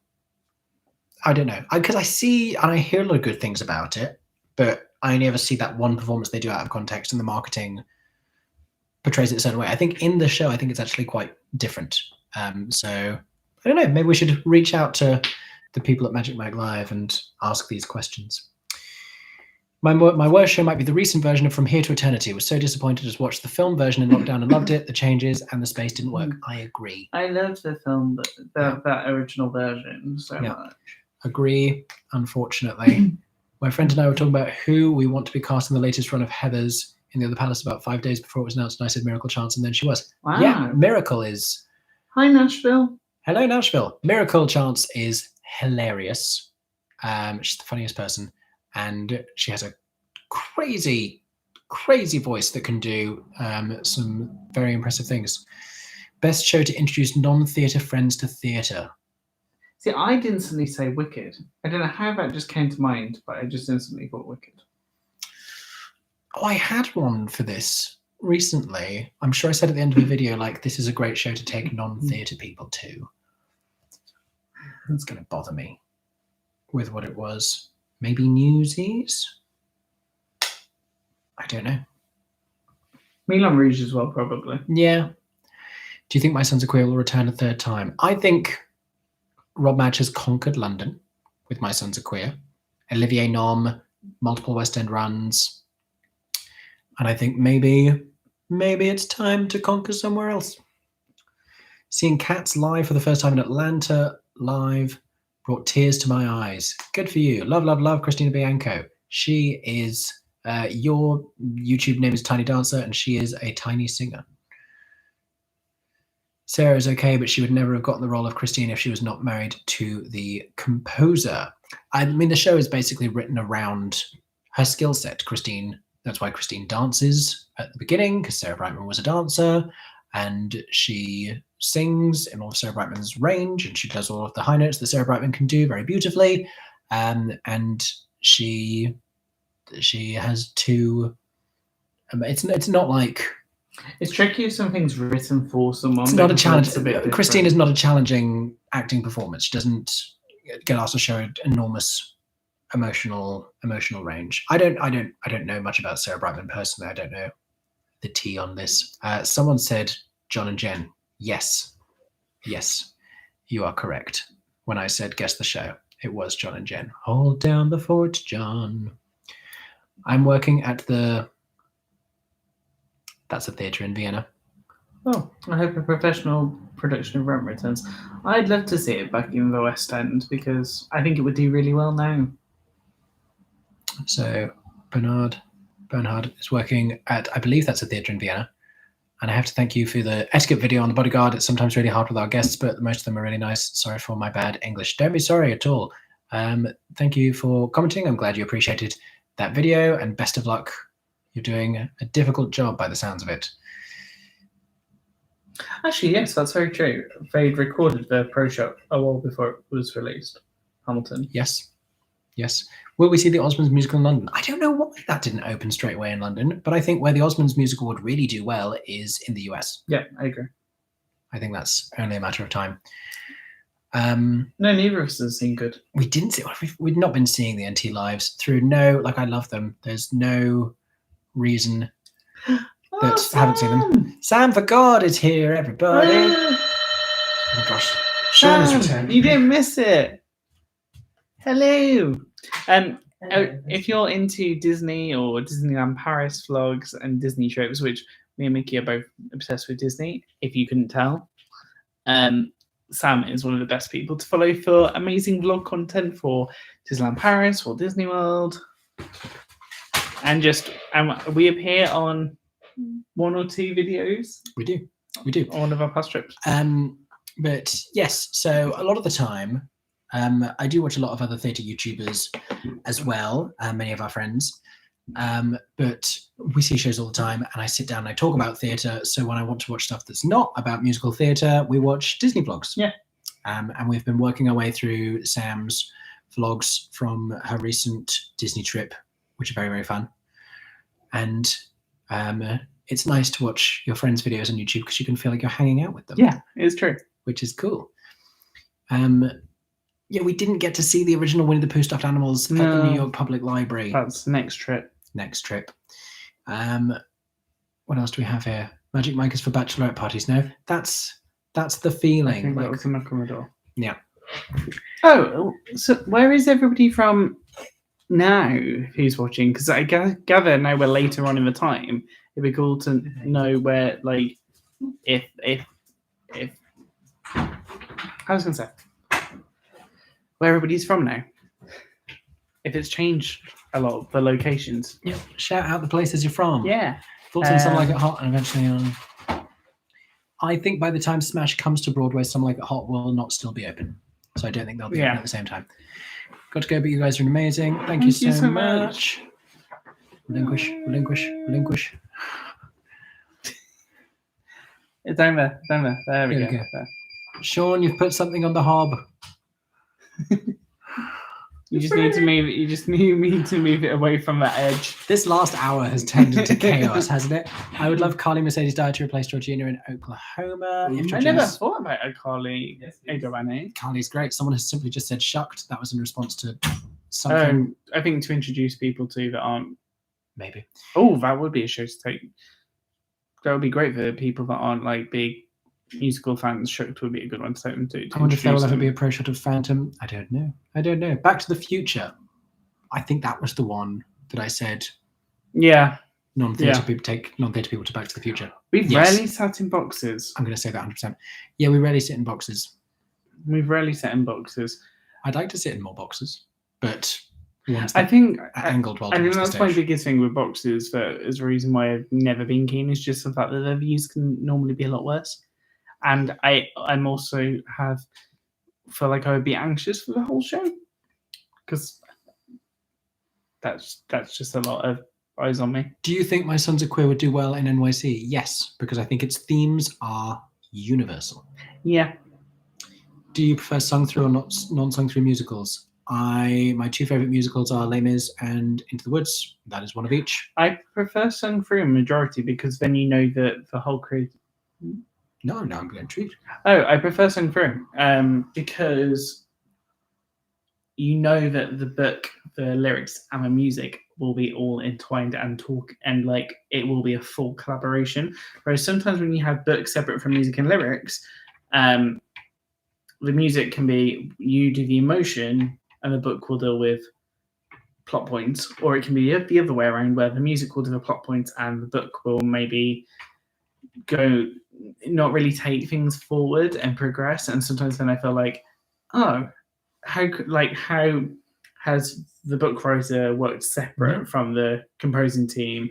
Whereas I love with Sung Through where you know that all three elements have worked together, entwined for the whole show. And I just think the movement and the pace works a lot better. Have you ever left a show that was too terrible to continue? I've never left a show because it was bad. I've had to leave a show for other reasons a couple of times, nothing exciting. And never of my own volition. It's always been the people I was with wanted to leave. And so, no, I've never, I came close recently, came very close recently. But no. I agree. We only get like t-shirts and hoodies and extra merch within a program for shows that we really like. Yeah, which unfortunately was a lot of the stuff on Broadway. Broadway was. But it's also like, when are we going to be back here? I think that was the thing, or when will we see this show again, or this production, or will it come to the UK? Yeah.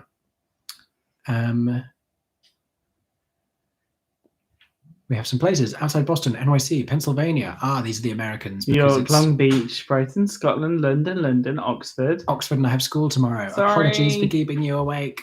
Stoke, Leeds, West Midlands. Queens, New York. Liverpool. Newcastle, Wales, Scotland, Nottingham, Telford, Florida, Poland.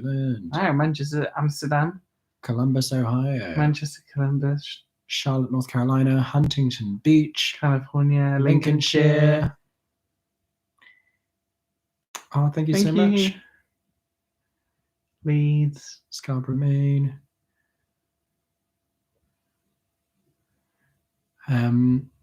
Yes, about that. I have some thoughts about the final image in Kimberly Akimbo. Stay tuned. This week, my Kimberly Akimbo review. I talk about that. Camberwell.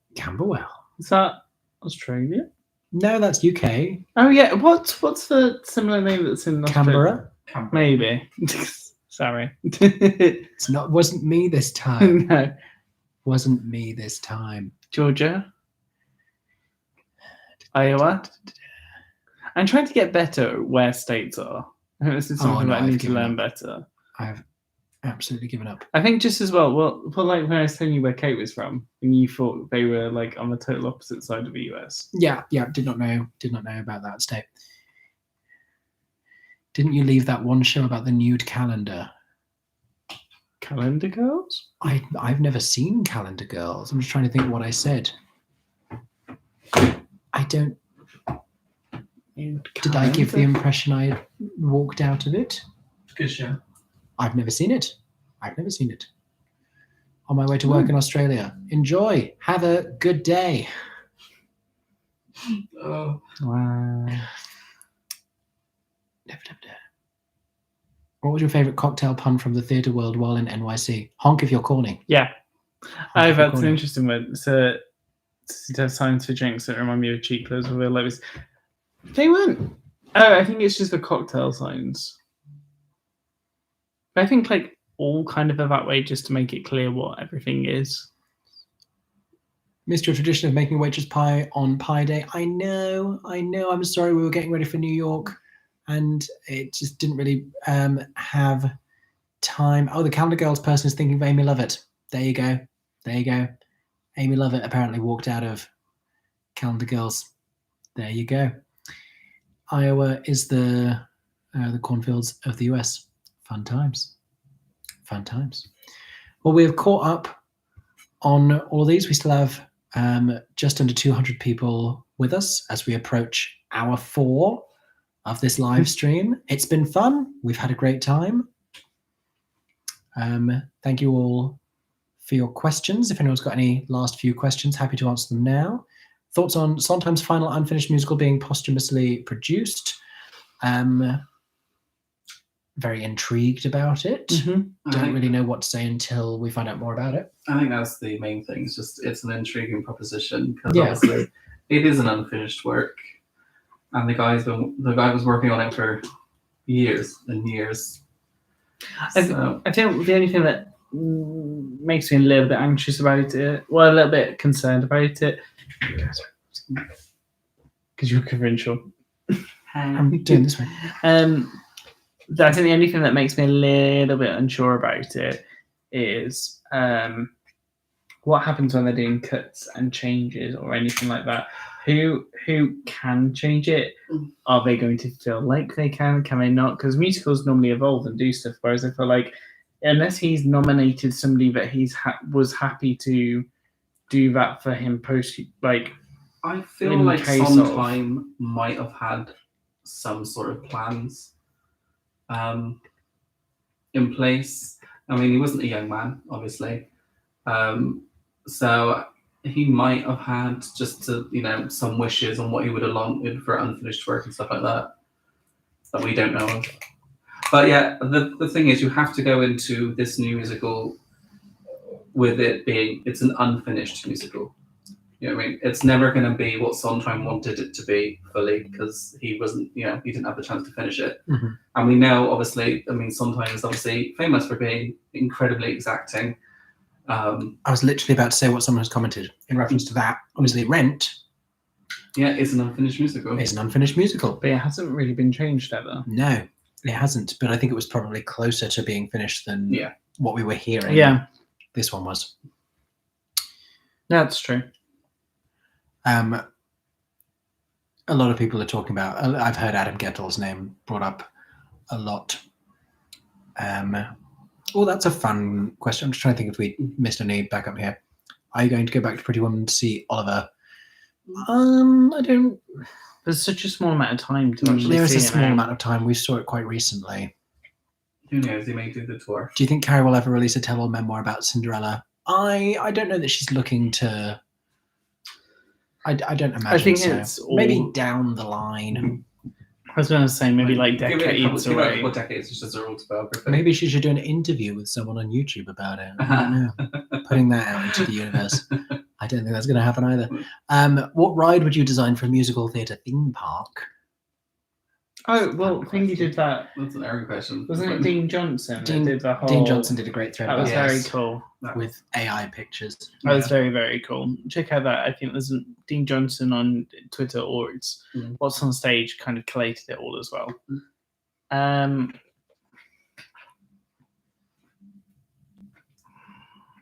don't know other than what he was saying, because I think there should be a, not in water necessarily, but a Les Mis ride that's like Pirates of the Caribbean. Oh wow. Like that, but with Hadestown. But for Hadestown would be fun. I don't know if there's enough in Hadestown to fill a whole. Give me Les Mis. Hadestown's like the same one place the whole time. Hadestown would have to be an Oblivion style like drop. I mean, you could. Hadestown, you covered Jazz Bar. Hadestown is a drop ride. You could Hades do Town's 100% a drop ride. Phantom if we're doing like a water ride. I mean, Phantom is the boat ride. yeah. Yeah, Phantom's the boat ride. that was in Get to the lair. Yeah, I think nobody should ever talk about Rent Remixed again. Yeah. If you could only sit in one seat in every theatre you visit for every show, where would you sit? Sean Tossell would be in the middle of the front row. Front row center, big game. For West End theatres, it changes, but on Broadway, E1 of the orchestra. Yeah, I agree. Or like a G1 maybe. Yeah, G was a good row. Yes, I like that idea of the Hades Town train, like a Big Have it from the themed. Mountain style. Oh, somebody's been to the Spirited Away Pro Shot and come back, And we're still going. and we're still going. We're still going, baby. Phantom of the Opera Haunted House. Nice. Oh, sure. What Yes. musical do you think would be considered unfilmable? Musical, I don't Cats. know, but play. Well, no, they're filmed for Pro Shot. Do you mean logistically, or Well, maybe, or just they'll never allow it. Play-wise, I'd say it's a mess job. people saying stalls or mezzanine for first time seeing a show? So technically, it's stalls or dress circle. We don't say mezzanine in the UK. Stalls. Are you saying stalls? Yeah. If you can have that. I have be a your friend first- who will only do row C of the dress circle every show, every time. I think for me, as a first experience, you want the impact, and I feel like you get that more. in I this. think you But get the impact in the dress circle, but if you're in stalls and you're in F, you could have really tall people in front of you. You can have But that in the also- dress circle also. Yeah, the dress dependent circle's though. rigged. Yeah, But it you is. still have a really tall person in front of you. But I'd also say I would never recommend somebody to see live play in the stalls or the orchestra It's first. the thing. It's a very show to show. It is depending on the show. preference. It depends. I think one big thing that's only in the past 10 years has made a big impact on where you sit to see a show is projection design. Yeah. Because if there's projection mapping or anything on the floor, Mm. stalls/orchestra suddenly does miss a lot. That you'll want to either see it again in the dress circle mezzanine, or it's just better on there because of what they do with the floor itself and not backdrops and stage pieces on the stage. Tiny Dancer is a dress circle gal. We have some conflicting opinions about Newsies. And hot takes on where to sit. I'm enjoying this. Hot take, Mez is way better than orchestra. It depends where, and I'm 5'11", so I'm pretty privileged in terms of height. You don't need to apologize for showing your Americanness. I've started saying intermission rather than interval. Oh, happy birthday to the person that stood in 30 minutes taking to be their birthday. Happy birthday. Happy birthday to that person whose birthday it now is. Very excited to see Next to Normal. I don't think the whole Alice Ripley thing has tainted the show. I don't think you need to associate that with the show. The show is still the show, regardless of anything that's happened with any individual, since nothing inherently to do with The show. the show. Did I miss the semi-box seats at Hades Town? They just put about the semi-box seats like Hades Town and Six have. I'm trying to think where they were in Hades Town. Are they like loges? Might be Lucia. Oh, maybe. Is it like a loge? Because if so, we still really want to sit in the loges that are in the West End. I'm writing a Really senior cool. thesis on how musical theatre has changed over time. Do you think it's become less authentic and more of a spectacle lately? I don't think spectacle. I think spectacle was a big thing in the 80s when mega musicals were a thing. But I think it's become more commercial and less original, maybe, because I think it's harder to sell stuff. I think you could make musicals based on old books in the 80s and they became household names, and now everything needs to be a star or a revival or a film. Yeah, I'd say less spectacle though. I feel like we're getting more trimmed back casts and trimmed back. We're not seeing as much Actor Muso as it started to become, because Actor Muso had become like an expectation more than this is cool, it's Actor Muso. It became like most shows will be Actor Muso. Is it because it's artistically merit, or is it because of revenue and Commercial. economic? Yeah, I'm not 6'4". I'm 5'11". Sometimes I meet people who are 5'11" and I'm taller than them, so maybe I'm 6 foot. I don't think I'm 6 foot. I think I'm 5'11".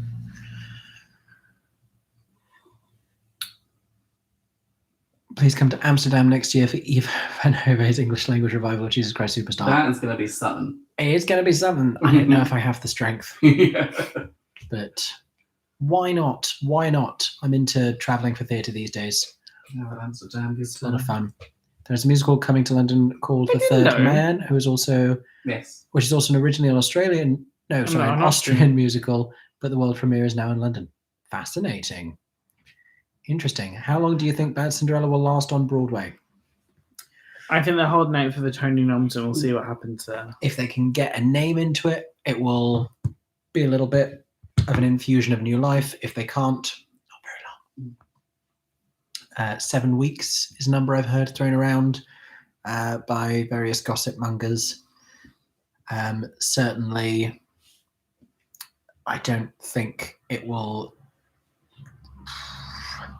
I don't know. If the Tonys are in early to mid-June, then something before the end of June. I've just seen a comment. It has been announced that the actress playing Cinderella is being replaced. I saw that on Instagram today. I don't think it's been announced, not formally. It might be being rumoured. Or I've missed it. Because I've been on here for 4 hours and I haven't looked at my phone. Were you able to see 6 on Broadway? No. No, we saw 21 shows. 6 was not one of them. But would love to. Not against seeing 6 on Broadway. What musicals would you like a pro shot to be filmed at? In terms of capturing it for posterity, what do I think is important?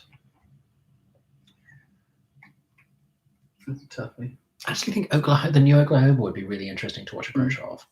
I hope that does get filmed. I mean, obviously, they did I don't know if there's a technical hitch, but Oh, there's that talk of doing an NT Live. And then, do you listen to Elaine Page on Sunday? Listen to the other week. Used to all the time. When I was younger. Usually at a My show now. family home we do. But yeah, usually at a show. Today we were at Winnie the Pooh. What else do we have here? I'm surprised and pleased 6 is doing so well on Broadway. Conquering the world, baby. Mm-hmm. I really enjoyed it, but wasn't sure how it would land here. No, very pleased. Making all the money. I think the fact that they're in American accents in New York probably helps in some way. Will actors get paid for their full contract when they're being replaced by a star?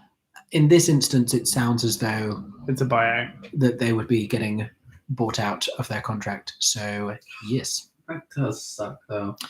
Well, I think it's the sort of thing of they'll make the money, but they won't be performing on Broadway. So if they can get new work from it that becomes available. I think they'll be better off getting bought out of their full contract versus the people still in it. If the show closes, I think they'll end up doing better financially for being bought out of a contract. And you've still been in it and you've originated it. Yeah. Yeah, they have the Tony eligibility and all that stuff.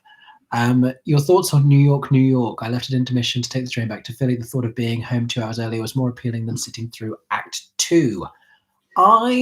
I'm not able to say. I'm able to say. I can talk about a show, and I wasn't there on a press ticket to review because it was not yet Frozen. It was too early in previews, so I'm not going to do a full review of New York, New York because I'm not really allowed to. That's bad etiquette.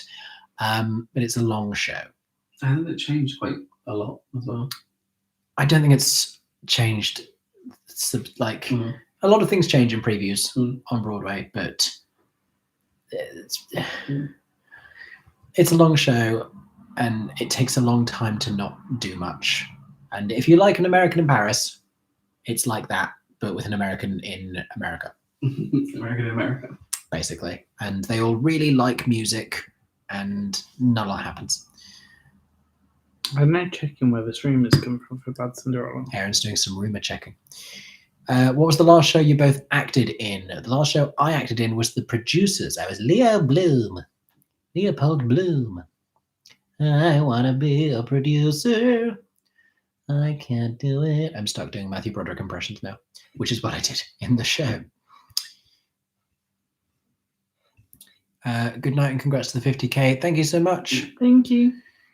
Congratulations. Greets to you 3 cuties. As a reminder, everyone, Sean is available. Just so you know. Just You needs can to be pester Mickey as well. I don't mind. fresh in the forefront of your mind. Congratulations. What are your thoughts on Dave Malloy / The Witches coming to the National Theatre? Lots of interest in that, I'm noticing. That's the thing. It's. I think because of the Dave Malloy name attached to it. And I think Roald Dahl stories are Oh, really for sure, yeah. ripe for theatrical adaptation. We've seen Matilda, Charlie and the Chocolate Factory, and another one, Well, BFG. James and the Giant Peach. Yeah, Yeah, James. but yeah, BFG hasn't. But that's just for an hour.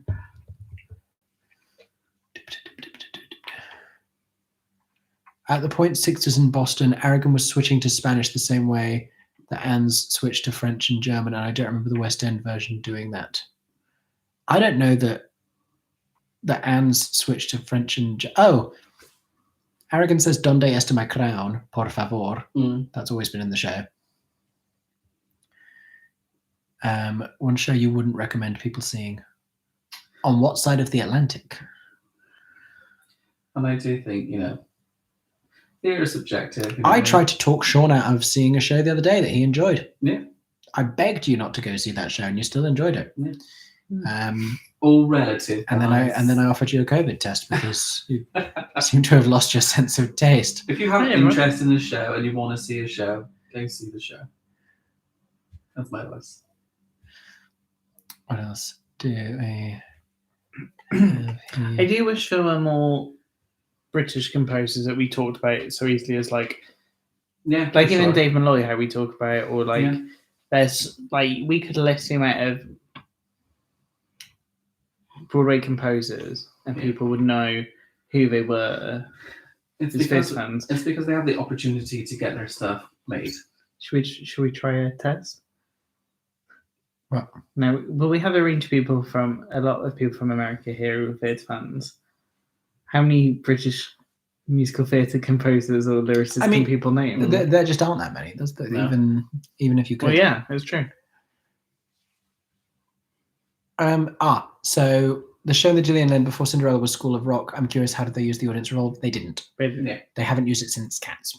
Yeah, but Cinderella was the first time it's been used, and it's not been used again since. Which I think is a shame. Yes. I think every show that's in the Gillian Lynn should use it, but they don't know when it's going to happen. Yeah. And they just have to deal with it. Oh, I'm here for that. As and when it happens. At some point in the show, it's going to start turning. You just got to roll with it. It was a really magical moment. It was your dance partner ends up on a different, they're stuck away from you. You just have to keep going. Just got to keep going. Yeah. I am being ironic. If anyone, I'm not. Sometimes I worry. For that. Sometimes I worry people take me too seriously. On Broadway, you get the rush tickets at the box office. So queue up early and go to the box office, and that is your best source of cheap Broadway tickets. But check the website called bwayrush.com. bwayrush.org. I still don't know where they don't. I suppose it's because you can, if they don't get a rush ticket, they can then sell you another ticket. It's not Only Fools isn't there for that much longer. Only Fools and Horses is closing in a couple of months, and we still haven't seen it. Hello, Sydney. Sydney, Australia. Good morning. Good morning. It's just turned 9 a.m. When you get to Sydney. Mm-hmm. I still really hope that has a future life. So I'd like to see it. They were doing workshops in America, were they? Well, I also just wish they'd make their cast recording global, because if the fact that they haven't, it's just doesn't help them. I have it, but still. Is it true that Andrew Lloyd Webber is trying to make a Cats on Ice? I mean, please tell me where you've heard this, because I just can't. I can't. I know. Okay, what musical do you want on ice? If you had to put something on ice, Starlight Express, because it's just changing wheels. That's just winter trains. Yeah. That's just That's just expect some delays due to adverse conditions on the railway. Exactly. Easy. Wouldn't stress me out too much. Does Only Fools close this Saturday? I don't know. Yes, we did get to see some Like It Hot. Frozen on Ice. Offs. The Rink. Okay, again, these are just. Kimberly Akimbo. Niche. Kimberly Akimbo. Give me abstract. I want Les Mis on Ice. Les Mis on Ice. See, there you go. Phantom on Ice.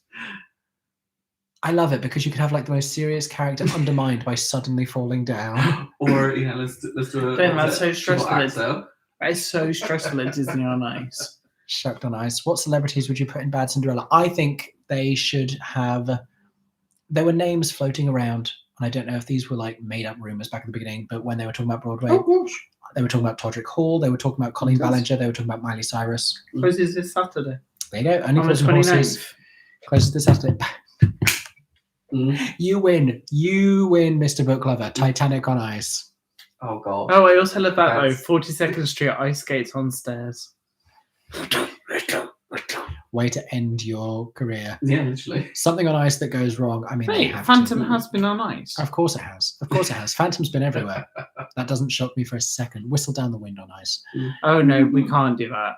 Something on ice that goes wrong. That The play that goes think wrong they on should. ice. They would try to do it. This is the thing, but it Goes wrong on it's ice. so dangerous.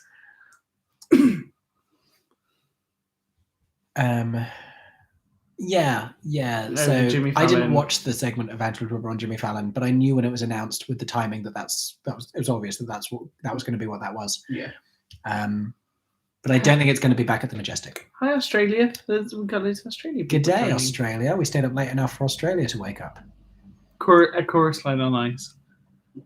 Sexy Oklahoma on ice. Wicked on Ice. Six on Ice. Well, Six on Ice has vaguely happened. On Dancing on Ice, the cast of Six were on there, and all the pro dancers were dressed as Six. Interesting question here. So Chicago, Lion King, and Wicked are the three longest running shows currently on Broadway now that Phantom is closed. Which do you predict could be the first to close of those three? Not Lion King, No, either Chicago or Wicked. Given the circumstances under which Phantom closed, they were in a very big theatre. Wicked is in a very big theatre. But I think the film is about to come out that's going to help it. Oh my god, that's gonna like rock up. Chicago's just had a great set. Chicago knows how to keep going. They're long running for a reason. I'm not worried about any of them. New Season on Ice. Standing at the sky's edge on ice will add to the effect of the song where they all keep falling. Amazing. Lion King on Ice. Well, Lion King on Ice has kind of happened because Disney on Ice happens. I'll keep this live stream up, Constantly. everybody. Don't worry, this will be available to watch later. Chicago goes on forever. I think it's cheap shit. That's the thing. Yeah, Phantom, the running costs were getting high. Yeah. So Wicked is in a more precarious position, arguably, because it's more expensive to run than Chicago, and it's in a bigger theatre. But Wicked has 2 films coming out. 2 films about to come out. How many more New York vlogs will we be putting out? In terms of like the actual like day-to-day, the vlog of which I've done the 4 parts, I think there's one more, if I can fit it all into one more part. How much does it cost to run one show for a performance? Scary amounts of money. I mean, we were hearing that the Phantom did say the weekly running costs were up to $800,000. They are crazy. So that's it is on average horrific. $100,000 a performance. Yeah. But they were making in their last week like $4 million. $3 and $4 million a week. So madness. Come from away on ice. Those Canadians love their hockey. Do you think if Bad Cinderella gets celebrities in the show, they could last till at least the end of 2023? It would need to be big names. And the issue is, I don't know what kind of names would go into the show after it got the reviews that it did, and now that it has the reputation that it does. I think my thing as well is what audience do they want to be watching the show? Because I think if there's a type of people that would probably work with Bad Cinderella to get people in, but it's how willing they are to lean into that.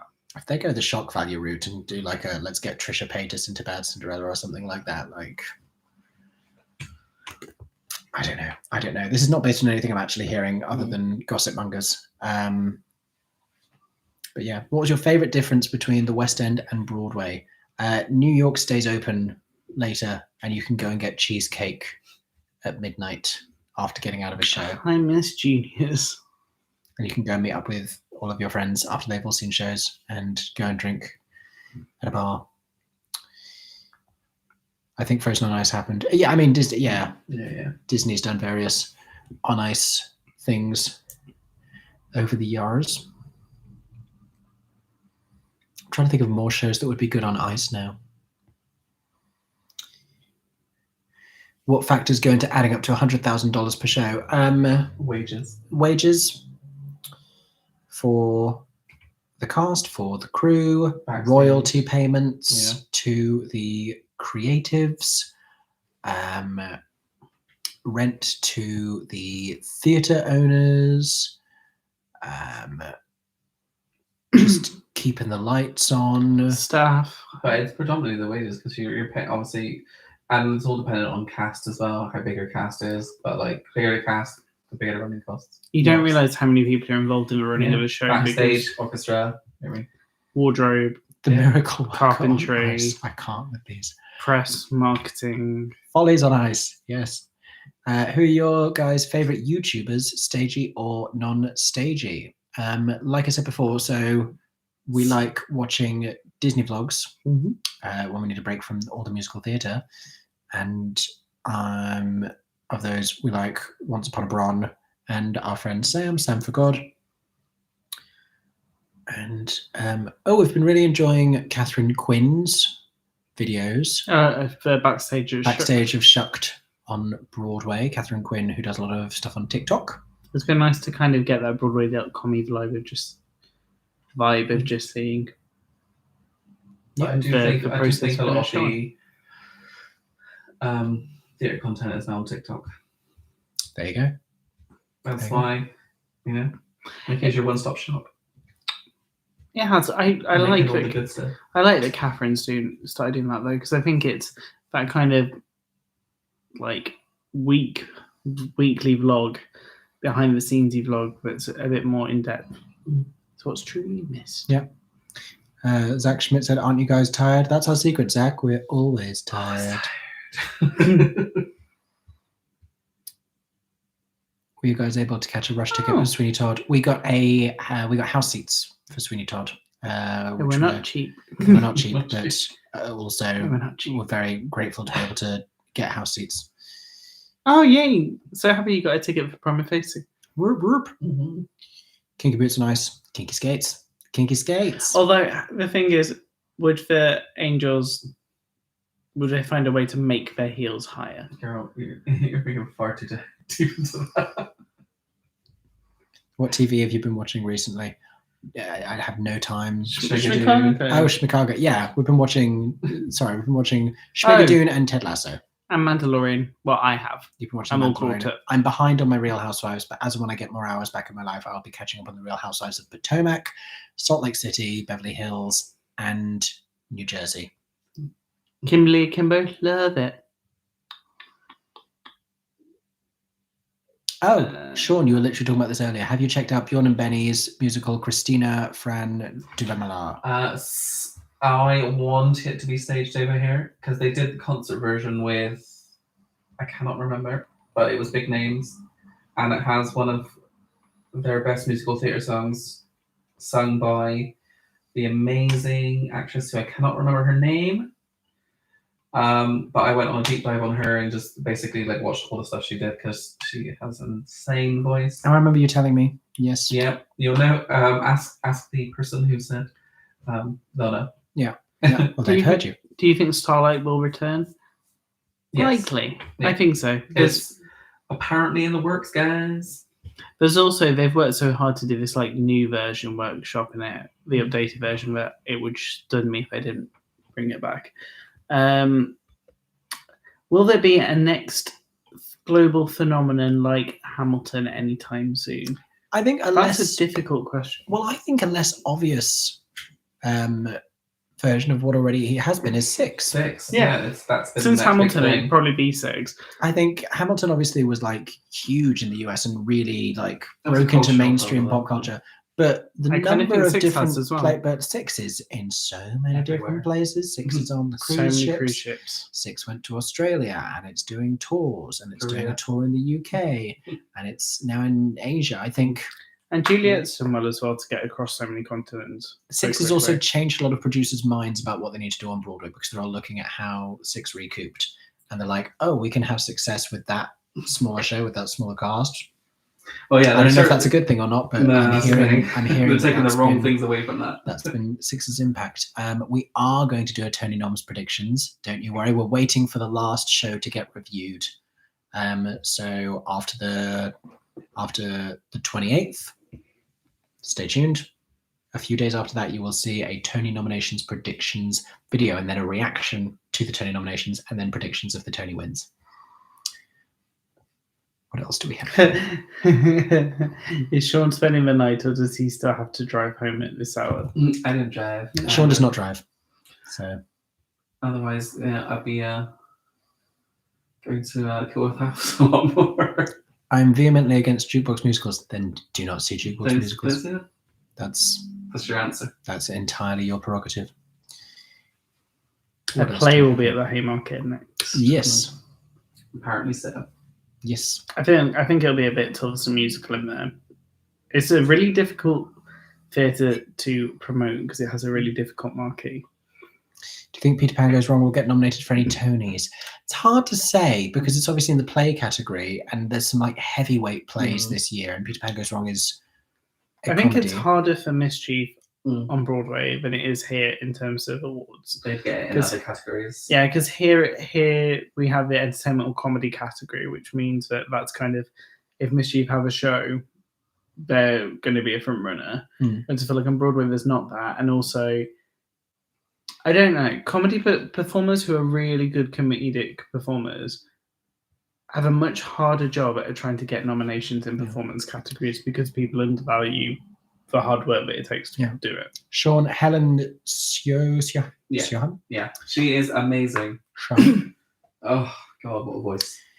I love your members only content and early videos. Thank you so much. Glad you are enjoying. As a reminder, that's for my YouTube members for £2.99 a month. Anyone who signs up to that gets to see my videos as soon as they are ready. Sometimes that means a couple of hours before they go out to everyone else. Sometimes that means a week earlier. It entirely depends. And also a couple of exclusive videos as well. I never heard of The Boy Who Danced on Air. No, I haven't either. Oh, what? I think we'll be watching Eurovision. I really enjoy it, but we haven't made plans. On the TV, we'll be watching it in person. We'll be watching it on the television. Because you have thousands and thousands of pounds to do that. Biggest Wicked production differences, Monkeys and Defying Gravity. Stay tuned for more details on what I mean by that. Australia, I think Australia might be the next big, like, go see some theatre in Australia.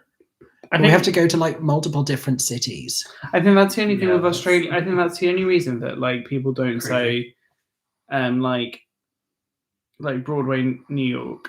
Well, like Broadway for New York, West End London. But then when you go to Australia, it feels like it's the third. But there's not like one, like Melbourne and Sydney both don't have like their theatre district name, but is this big thing that like it's not fully established. And I feel like that's a lot of like European countries and with Canada is there's not one, they don't have kind of a similar name for their area, but also just that build up of like the awards and the this goes to there and this goes to there. It's sad that that's like what it would take for a third country to be like on the third level. But to be fair, Australia are the theatre community is developing there. Like massively, Trafalgar have been investing in there. Yeah. For me, like if you're going to see something in Australia, it would have to be something that I couldn't see elsewhere. You know what I mean? That's the only reason I would travel. I mean, that's why we're all about traveling to like Vienna and that, because I think so. we can't see Hunchback elsewhere. I think also that like there's not been a show that's like been developed there that's then ran and then came over, and you can say, oh, that originally was like the original Australian cast recording was first, and then it went there and there. Whereas like with a show going to like Broadway looks at the West End because they're like, what could come to Broadway for the next season? But yeah, I think it's just unique, isn't it? It's like London and New York are very unique places for theatre. Because that's true. Because like Melbourne has the East End, but it's only like 5 theatres. But I feel like because like there's this, they do 6 months there, then they go to Sydney, then they go to. It's all receiving stuff, you know. It's all a bit like. You also can plan really a trip over there to do like it doesn't feel like seasons.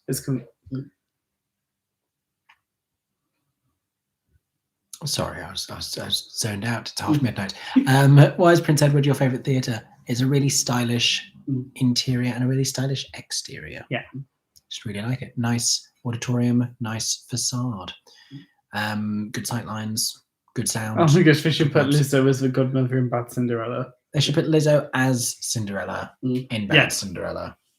Any movie performance you prefer to the cast recording? I love the movie performance of Chicago. Oh my gosh, With you on that one. you've been here for all 4.5 hours. Who's been here for all 4.5? Tapping out at 4.5 hours because I have to be up in 5 hours. I think we will be going soon as well. Yeah. So you basically did the whole thing. Well done.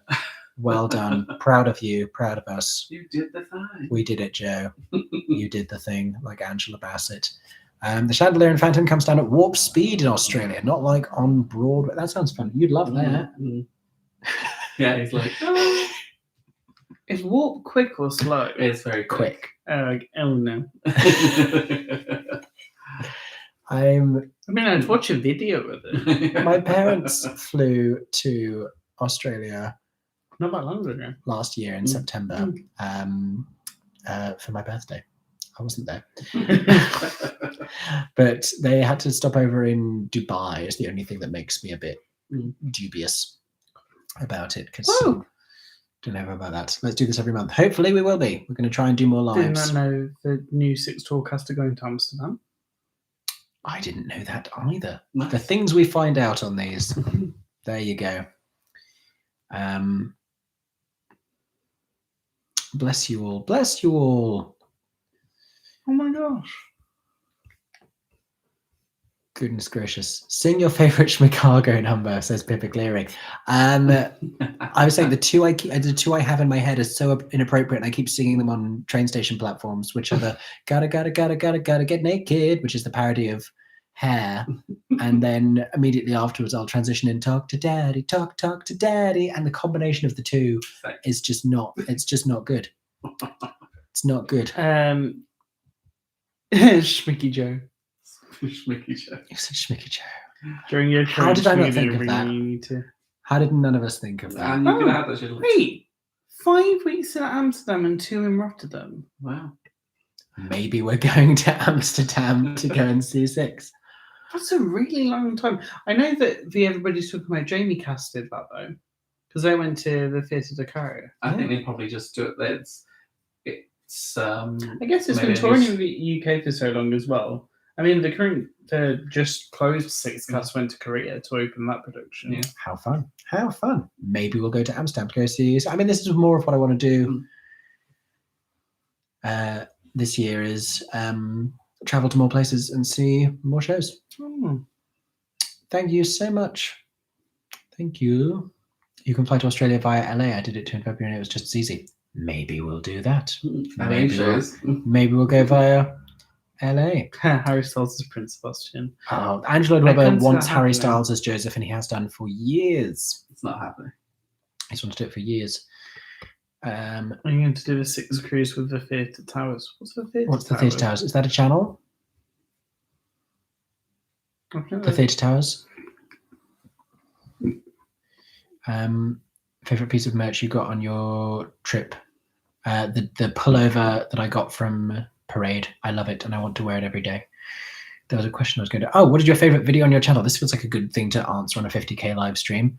My favorite video might be the one where Instagram got to choose what we did for a day.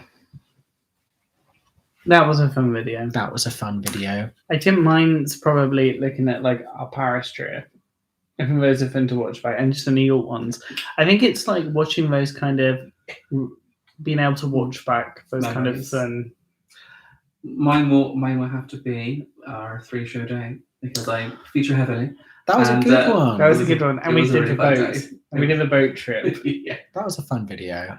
This is some great shows, I think. This is a while back. How long is Aida there for? Did you see that? Wow. How long is Aida there for? So I Don't don't know. really paid attention to it. It was a while back, but I liked the one where I dressed up as a cat and explained the plot of Cats. That was my art. Also, do they have subtitles, surtitles for Aida or not? Because I don't know how well my knowledge is of it. Don't know. No. My favorite video on your channel is the vlog where we went to the Hunter Lake Wood. Oh yes. I mean, that was my favorite day of my life ever. So absolutely. Aida is open end. Wow. There you go. Wow. Now I know the truth. That's a song from Aida, if anyone doesn't. Oh yeah, somebody else is talking about the Korean theatre scene and how it's interesting. It's really intriguing. I guess you could say that this has been an elaborate live. Hmm. That's another reference to Aida. everybody. But again, it's really hard to see anything about the Korean theatre scene online to just see what shows are even on in the theatre that are on. So that would be interesting to know. Anybody knows a way that you can learn more about it. There's a video for you there. What was it? Deep dive into the Korean theatre scene. There you go. Yes. Very interesting. Somebody's favourite video was when... I said that. Yeah. Did you really get lapped? We didn't get lapped. The 10K hadn't started. They started not long after we... If Brian finished. and I had kept going and run another lap, we would have passed you again. Anyhow. My favourite video was you being absolutely baffled at the Angela Webber ending letter for Cinderella. I filmed that in that room because we came back from Disney and I was sunburnt to a crisp, having been on the Eurostar for hours, and I sat down and watched that curtain call footage. I was there. I filmed it. That was the moment. You were there. Yeah. It was interesting. The worst lyrics video. I need to do a follow-up to the worst lyrics video. That was such a long time ago, and I still get comments popping up on that one. I really think you should do a video on the Cats film because I can't believe you haven't. There's hundreds of videos that I've got a notes app. I I've think got it's a just- notes page on my phone that's just like all the videos that I would love to do. I just feel like I don't understand how that didn't happen. Because I that was wasn't doing during the videos at the pandemic, time. No, it wasn't. Was it? It was pre-pandemic. I went to go see it at the cinema. It was pre-pandemic. Kimberly Kimber first listen video. Oh, there you go. And you're being lost as to why they were singing about scurvy. I get it now. I've seen the show now. Oh, I like that one. You should do a video on the most misheard musical lyrics. I think. No, stop. That's not. Stop I think it. we should do a video on the most misheard musical theatre lyrics. No. I don't. People want the Cats content. You've done it now. Yay! You've done it now. I think so many people would watch it. I agree with everyone here. Do you know what show has so many misheard lyrics is Wicked? Because That's very because true. of the nonsense lyrics. I was just thinking of one I've always misheard this morning. It was in No One Mourns the Wicked, and it's goodness knows. The goodness is they. I can't think of it now. So many people on a Cats video. I'm enjoying this. Exactly. Joy, tears, why? I think because I really thought he had done one. Someone This sing is No like One the Mourns. Cats. Oh god, everyone's singing Cats movie commentary. It's been. My thoughts are the same as all of yours. I was as horrified as you all were. Where's the cat? Hold on. Here it is. Here's the cat's cat. But we could watch it together and then just recap your specific thoughts on the characters. Oh, I know what my misheard lyric was. A drunk Cats movie commentary. Brendan's done that already. Brendan has absolutely done that already. Thank you so much for thank you for the congrats. Thank you. That's very nice. People want the drunk Cats commentary. So we put He Has But Still by Brendan. I just remembered my misheard musical lyric I just thought of this morning. It's from No One Mourns the Wicked, and it's the end of the go, woe to those who spurn what goodness is they are shown. Oh, And it's because of the phrasing, because it sounds like they're saying who spurn what goodness is, rather than saying who spurn what goodnesses they are shown, like multiple goodnesses that they are shown. Did you know that was the lyric? No idea. As in, woe to those who spurn what goodnesses they are shown, as opposed to Oh. who spurn what goodness is. they are sure. Yeah, I get that. Or is it that? And it's who spurn what goodness is, they are shown, no one mourns the wicked. Because no, I don't think it is. I think it's meant to be who spurn what goodnesses they are shown, like multiple goodnesses. Woe to those who spurn what goodnesses they are shown, as opposed to woe to those who spurn what goodness is. Good night. Anyway, sorry, I'm rambling. It is goodnesses. Yeah, it's multiple. That's what I thought. Did you buy the program storybook from Winnie the Pooh? We Yes. did. Let's see it. It's underneath the ring light. But we got it. It's great. Yeah, it's so good. We Beautiful didn't realize pictures. the first time. Stories. Yeah. Good night and God bless you. What time is it? It's Midnight 41. There was a good one just that I read. This isn't a musical because it's in Viva Forever, but that is a line that everybody, that I agree, is always misheard. What is it actually? What line? I thought that is What what is it the line? is. From Cinderella down the pine, Slam your body down and wind it all around. and wind it all around. Slam your body down and as I go, So let me just yeah, slam your body down and wind it all around. Wind it all around. There you go. welcome. Isn't it lovely that you don't have school tomorrow? Still do have to wake up, unfortunately. Oh, everybody's it's loads of good nights. Good night, everybody. Good night.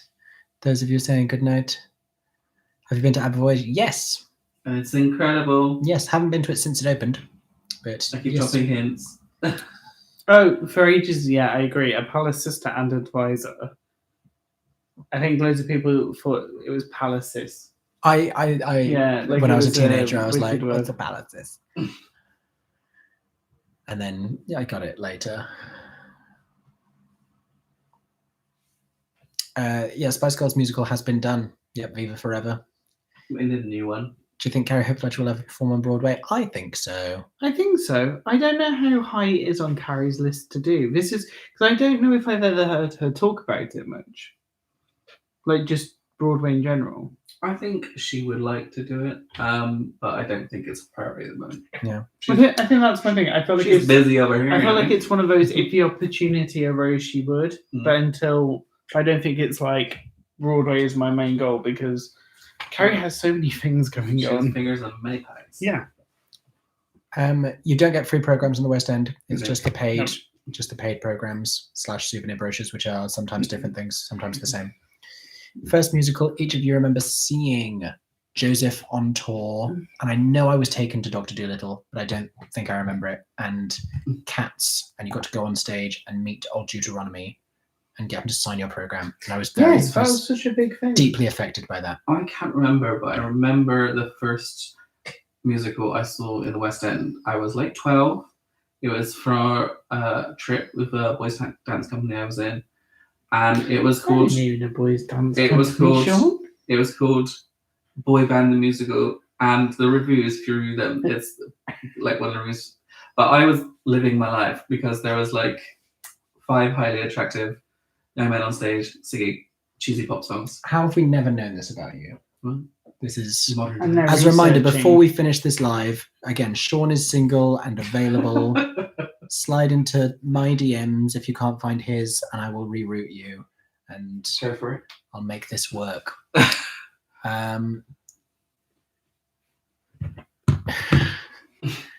Some interesting things.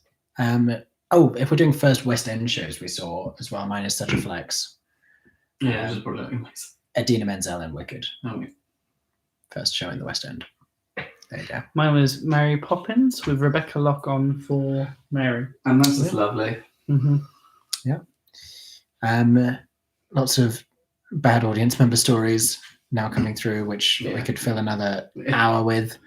But I think at midnight 45, we're going to call it there as we approach the 5th hour. Still have nearly 200 people with us Wow. from all around the world. Thank you, everyone, for joining. Thank you so much. Thank you for watching the videos and helping the channel grow to where it has now reached, which means that I'm able to connect with more people from around the world and get to take you inside more shows and more experiences and make more videos, which I am very excited to. Here's to the next year of making videos and making more stuff that you all want to see. Thank you so much for all of your support and encouragement and all of the kind words this evening. And thank you for celebrating with us this evening. Lots more videos to come this week. Stay tuned, watch this space. Make sure you're subscribed, post notifications, all those good things. You can find all of us on other social media platforms. I am MickeyJoTheatre on Instagram, Twitter, and TikTok at MickeyJoTheatre. There is no E in Joe. Aaron is at AaronJamesUK, AERON, on Instagram, Twitter, and TikTok. And Sean has a variety of different names on different platforms. I have two. That's at too many to remember. Official, at TheoFanOfficial on Instagram, Yeah. and it's at Sean Tossell.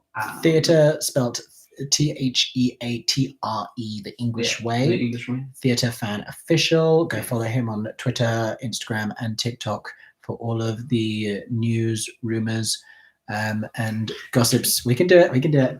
And as a reminder, again, Sean is romantically available and looking for love. I think. This was the real reason for the video. Let's be real. Yeah. At this point, I don't know what time zones I'm connecting you with, but we are so tired. If it's worth it, you'll find a way to make it work.